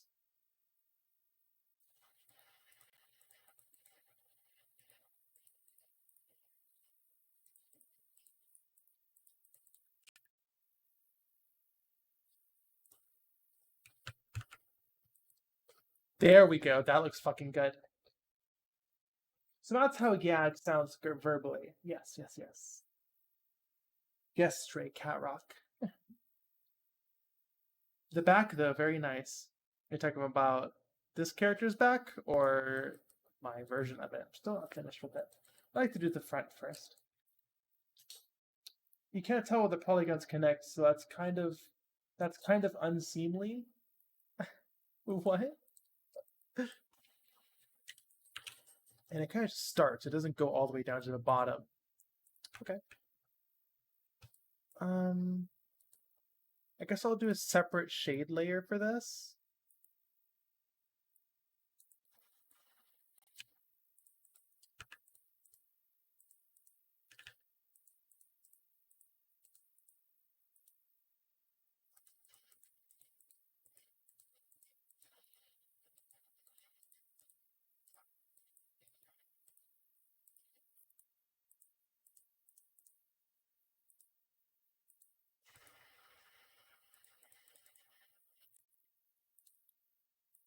Lighter. Top.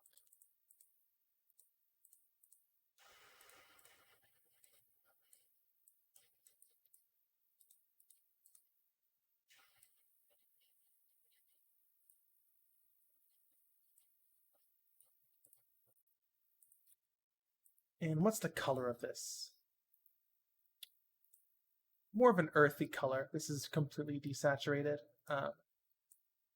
That's better. Actually, that's kind of perfect.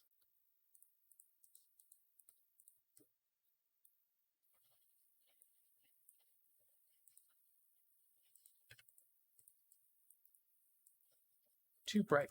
It's darkening a little bit.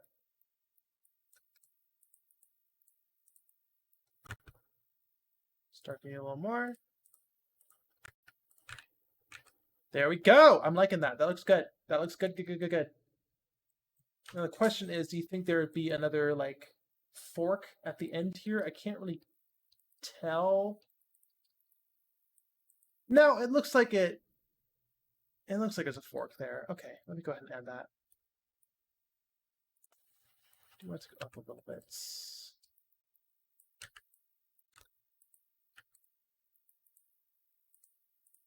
Yeah, I'm pretty sure.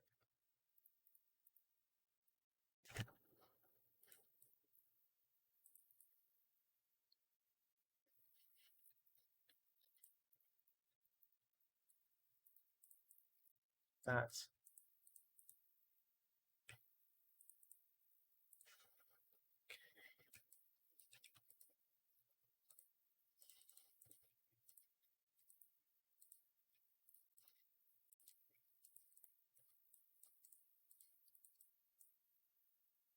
okay. Right.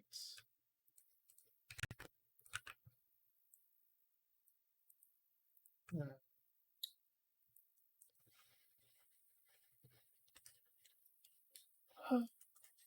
But everyone is pale and Funker. It's true. It goes into his belly button. He can blow in the top and raspberry himself in the heat of battle. IRC, he's from the universe's version of Jerusalem, so he's supposed to be, I guess he's supposed to be Middle Eastern. Gotcha, okay.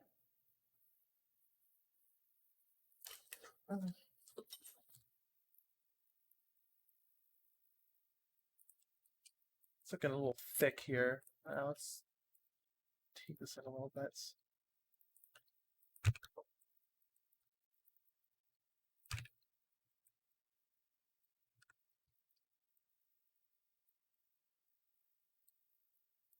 Non-fungible.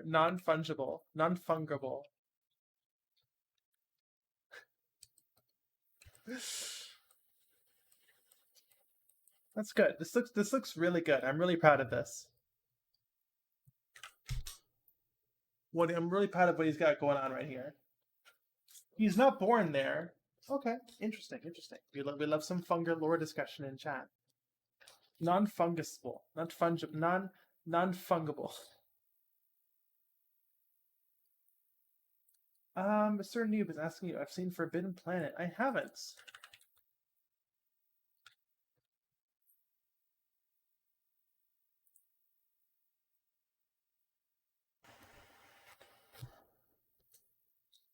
And this fungo pops.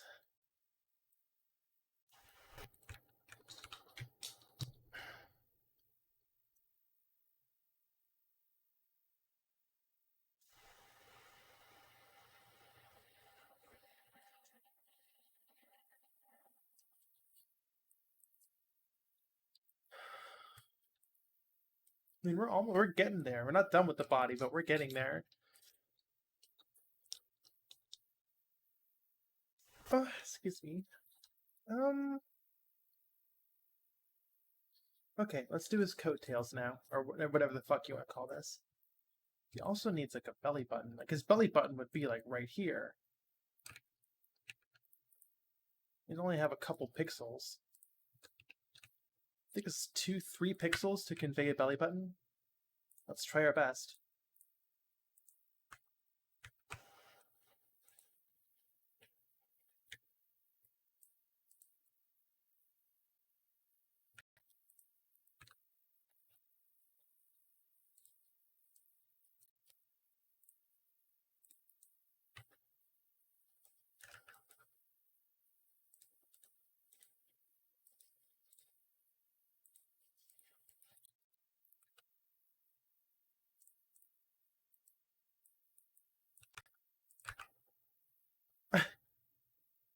Is that where the belly button is? I want to see that's where the belly button is.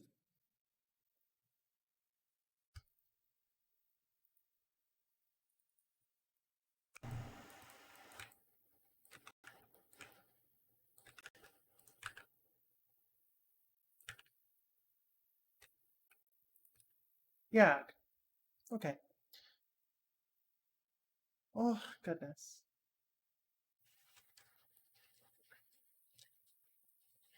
Okay, would the belly button be 1 pixel lower, in which case it wouldn't be visible?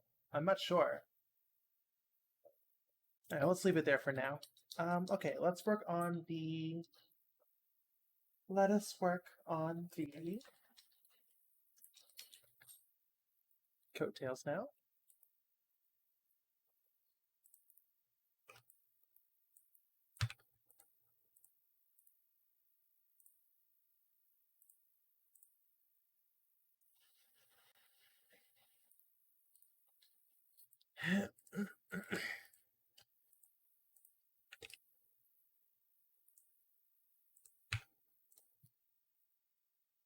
So it's kind of here.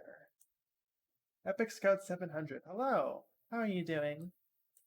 Hope you're having a good day today.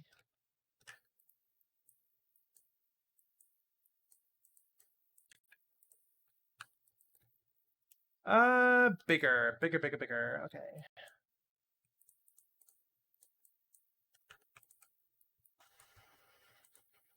Aha, rogue pixel. There we go.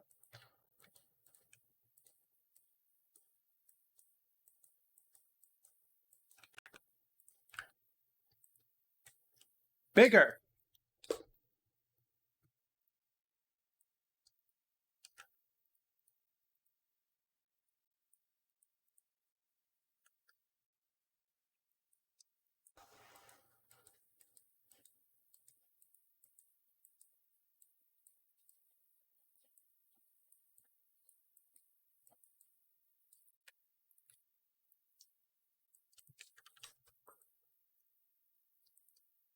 Hmm.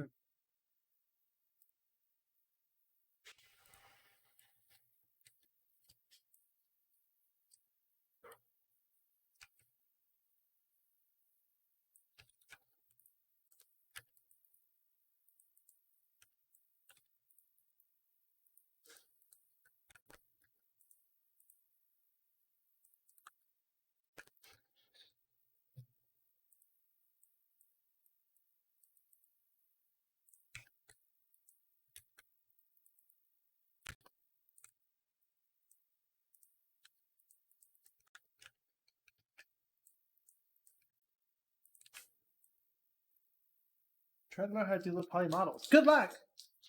Vanilla Vertigo says, I really enjoyed your Pseudo Regalia playthrough. The moment I first heard of the game, I immediately hoped you played on stream. And I did, and I had such a good time. Yeah, that game is such a fucking vibe. Okay, so actually, this... Cut.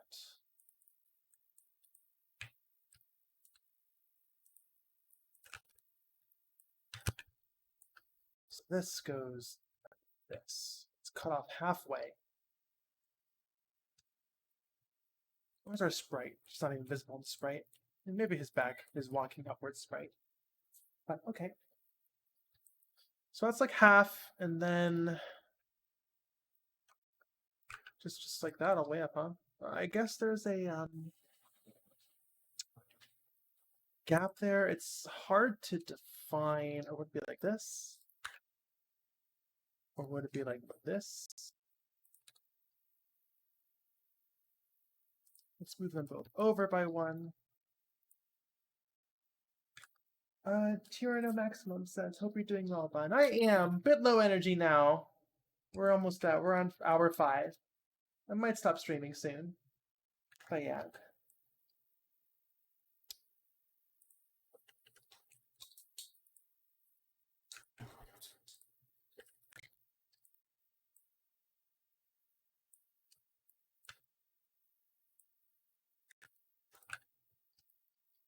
This just goes all the way up, right?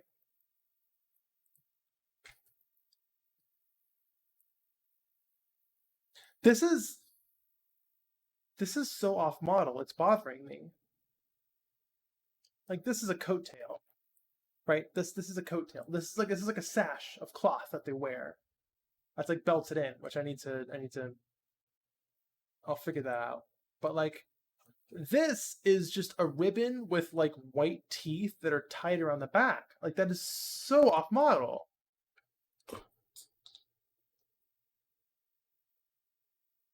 Like they're facing opposite directions too. Like these are pointing towards the middle of the character and these are pointing away from the middle of the character. Oh, goodness. Funger, you're not making this easy. You're making this difficult, in fact. Oh my good golly, gee willikers.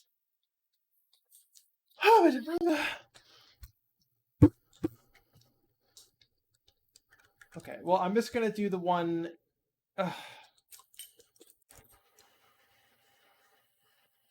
yeah. Okay, because it's visible here, too. Or...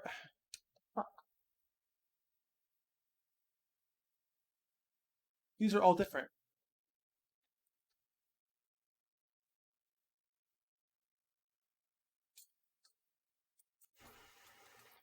Cast bagel bites on Awesome Fun.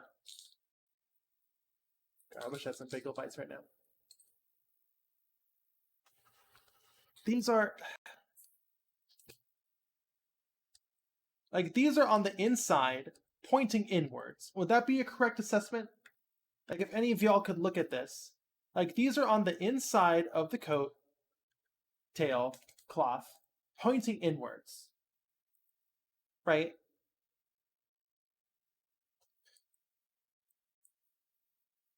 And this one on the left is a ribbon with the white spikes on it pointing outwards. Right? And then on this character model, the spikes are on the outside pointing inwards. I'm losing my fucking mind. They're not even visible on this sprite. I guess I just gotta choose one. Hopefully they don't get too upset at me. This just looks the most visible. And like I think I'm just gonna keep doing what I'm doing. Maybe he travels the full wardrobe. Every time he changes art styles, he has a slightly different outfit.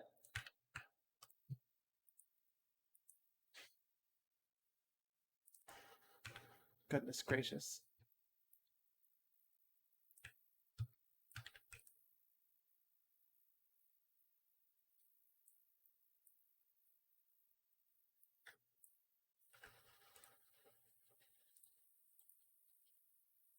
Consistent design? Not in my house. Guess not in Funger's house.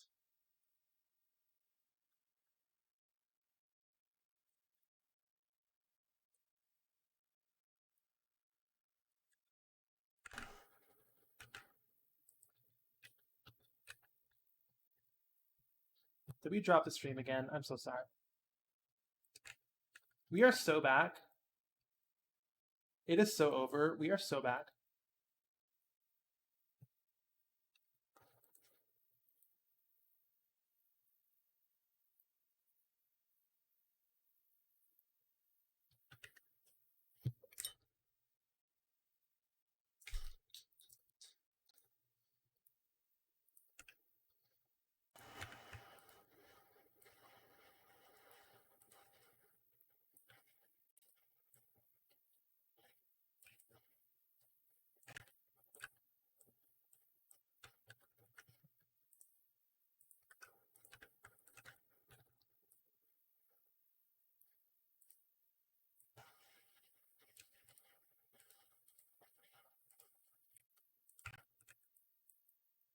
I don't know. I don't know.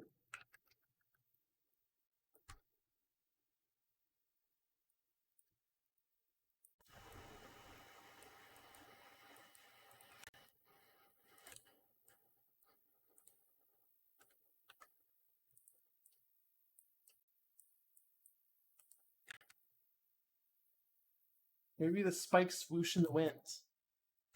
Yeah, I'll make sure to animate that. The swooshing spikes. I feel like this would just be on the inside, but I can't texture both sides of a single polygon. Now if that's some complicated shader, which I'm not going to spend the time on doing.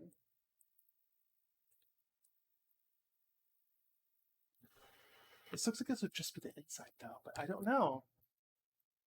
I don't fucking know. Okay. But like this implies that it I don't fucking know. I have no idea. All four what's the back sprite for the overworld? Let me see. Fear and Hunger.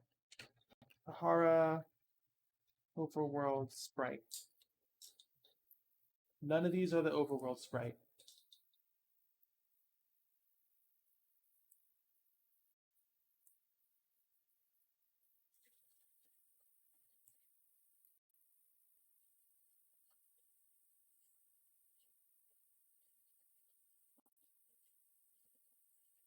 Sorry, the search results are NSFW, so I can't really show you this on stream.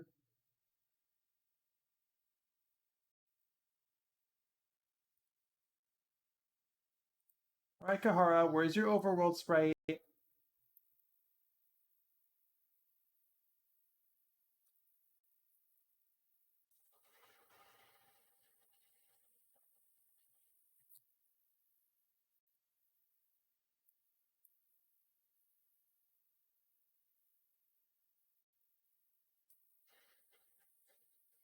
Let me look at the wiki. I'm sure there's a wiki. Fear and Hunger wiki.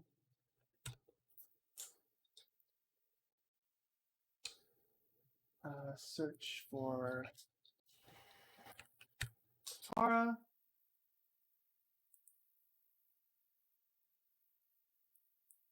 And it's only showing me the forward-facing sprite. Where is the back sprite?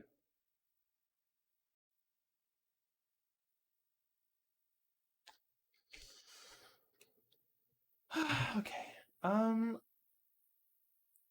I'm just going to leave it for now. Like, if it's up to a creative interpretation, then I'm going to interpret it in a way that's easier to draw. Simple as that. Simple as. Okay. Let's add some more definition to the boots.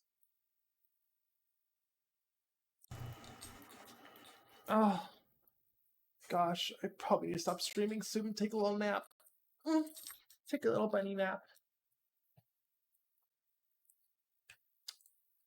I would assume that the soles of the boots are a different material, a harder material. So let us just, make it brown. Just to add a little bit of variation, in the color.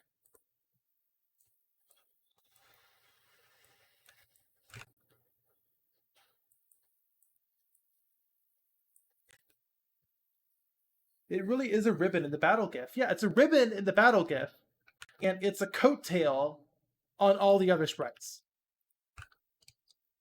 I don't know. I don't know what the fucking tell you.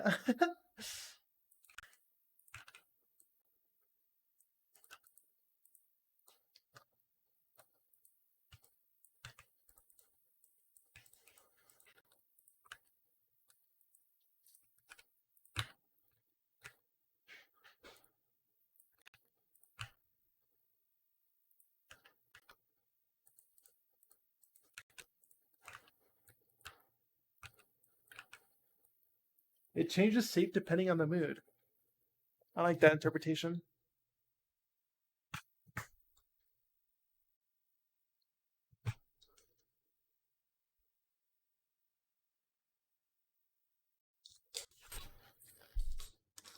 Okay. Okie dokie.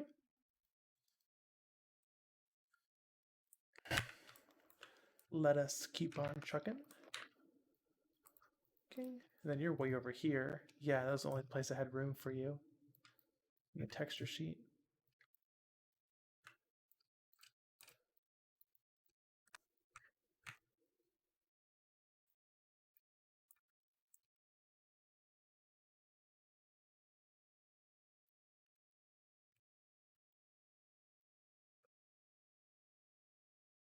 let's make the height of the heel consistent. Okay, looking good. And then the bottom needs to be the same color.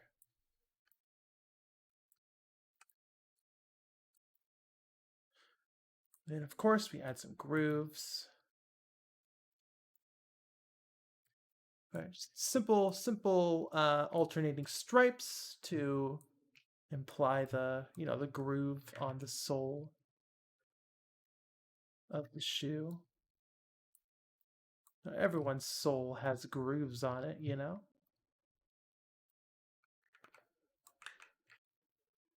Go. Looking good. You found the overworld sprite sheet. I mean, I guess okay. Well, let's look it up. YouTube.com. Fear and Hunger. Walkthrough. No commentary. Kahara.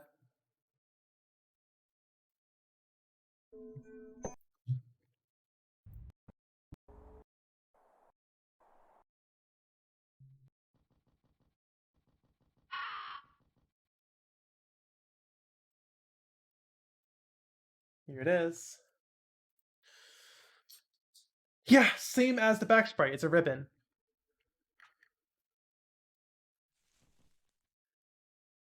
No.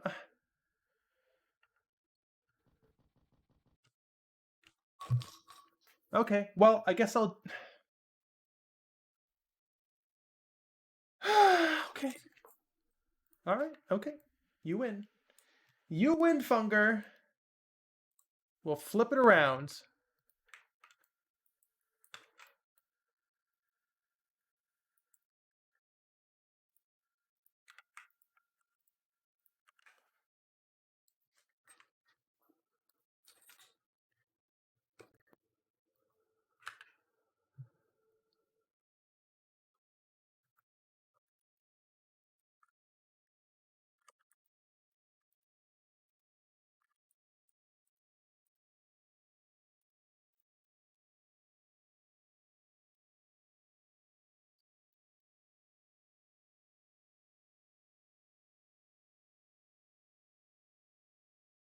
Seems to get a little thicker further down.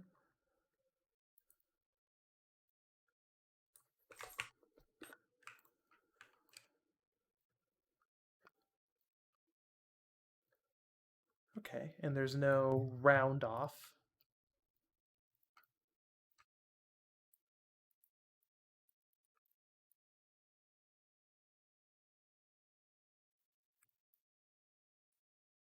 Cool.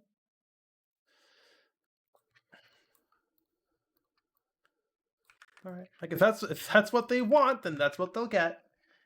I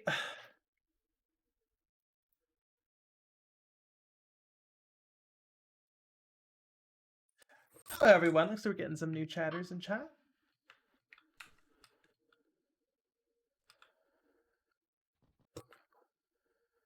I'm so confused.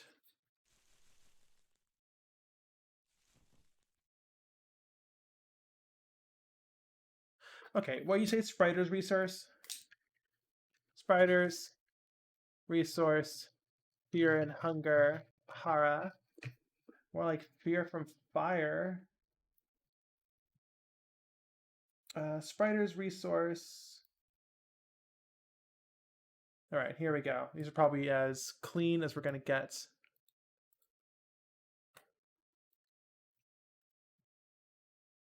Okay, copy.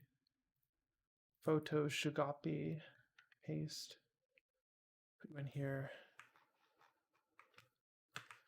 Okay, so these yippee these what is going on? Okay, this is consistent with no, it's not.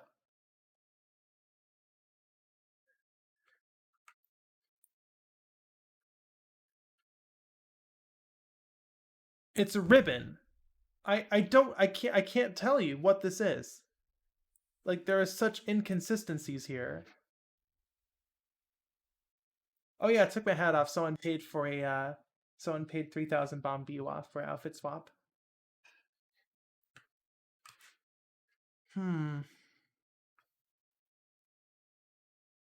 Okay, but they're all pointing outwards. We can confirm that much. But how far out they are seems to change depending on the angle, which is really infuriating. Cosplayers and artists suffering from fear and hunger, it's true. Because it seems to be... I guess I'll just do half and half. Like I can't really do anything. Like this will have to do.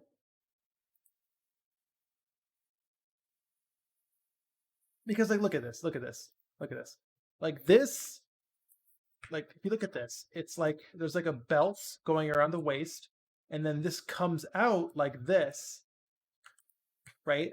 And then we have our spikes. Right? And then we have the dark part.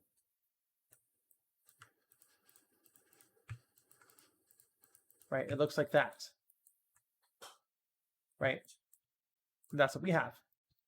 But on the side, if I were to interpret this, this looks like it goes like way out here. Right? And we have our little, and then we have our spikes. And the dark part is just a tiny strip.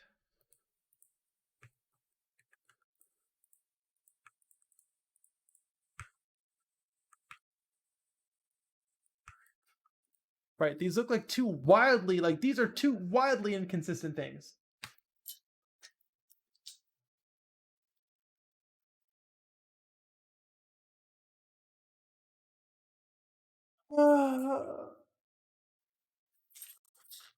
Infuriating.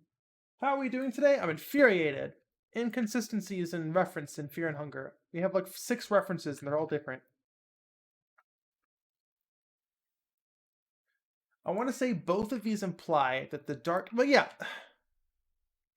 Well, no, because the dark area, even worse, is that like the dark area does not... There is no belt of orange. It looks like this.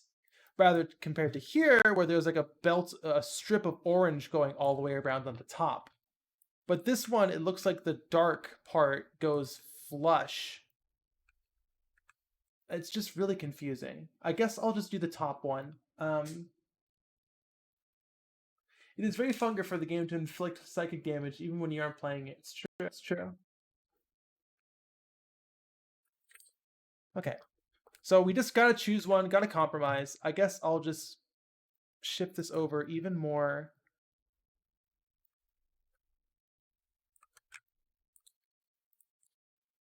Like that. I think this at least looks the most aesthetically appealing. Like this kind of I get this. This makes sense as a character designer. So I am going to go ahead and implement it like this. Okay, and then we have a seam here, so we gotta do it. Whoops.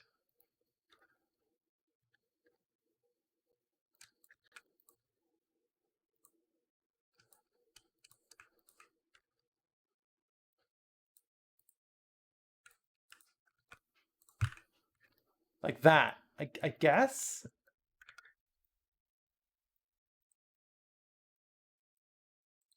And the spikes go because this is at least consistent with this.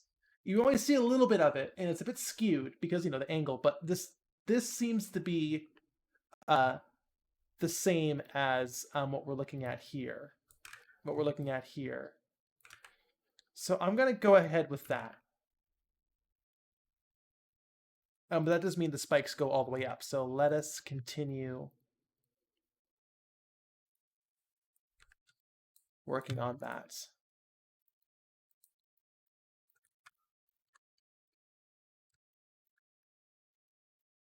Isn't art fun? Grr.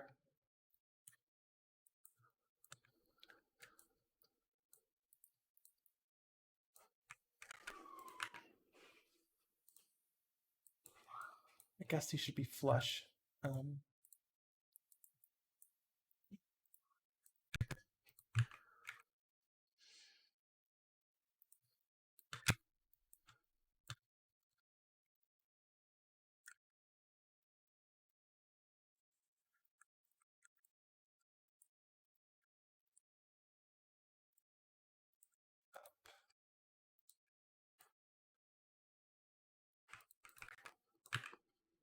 Like that.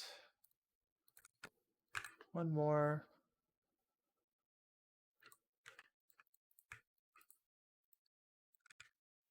Like that. Okay. We love doing detail directly over a seam, a very visible seam.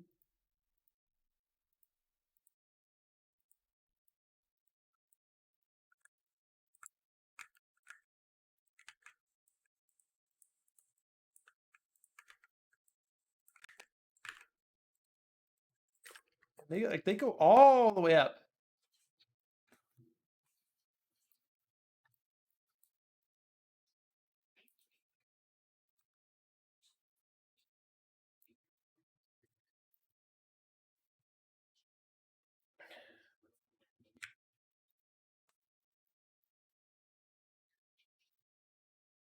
Like I guess like that.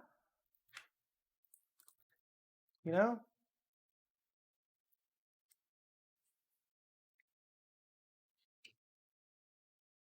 Seems fine to you? Yeah. Let me just add another. Let me just modify this a little bit.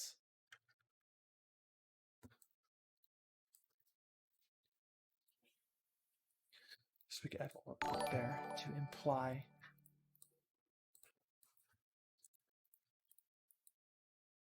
To better imply a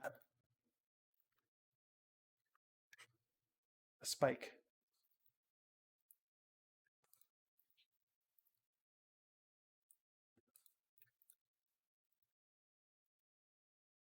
Okay.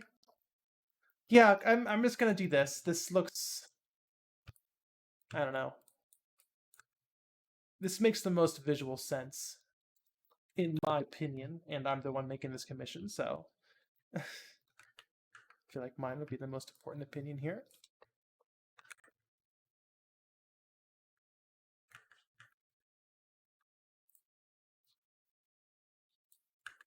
Yeah, this makes the most sense. Okay.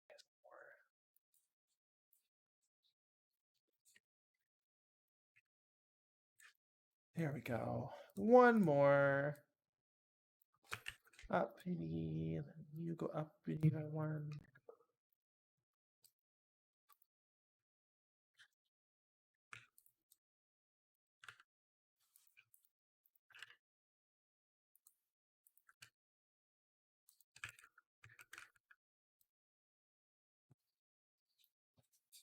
Okay.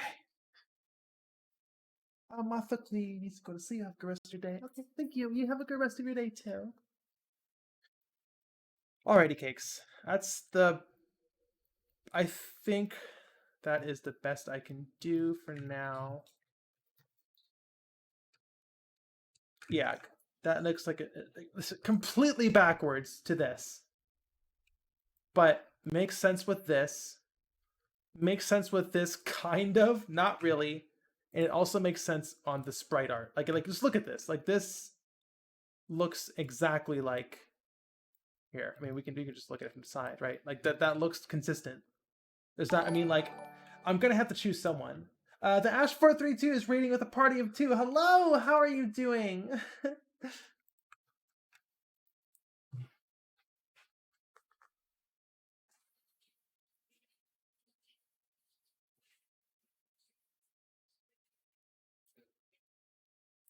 Okay.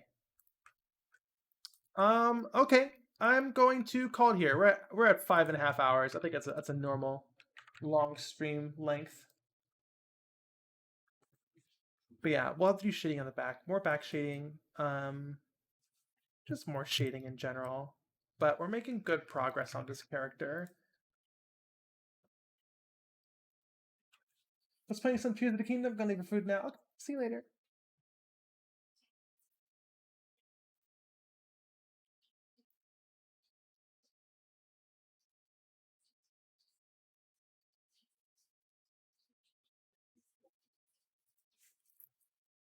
But yeah, I think this will be a good place to stop. I do want to attempt to. Well, we'll figure it out. But yeah.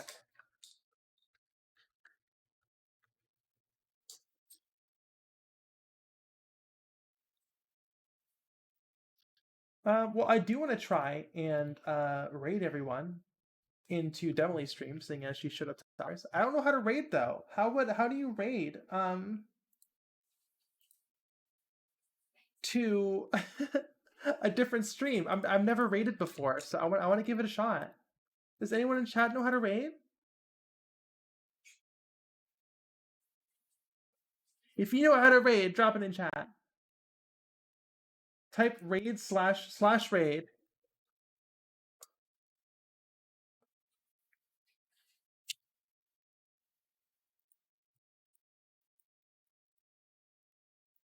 Let me give it a shot. I'm gonna try my best. / raid. I'll raid Demily.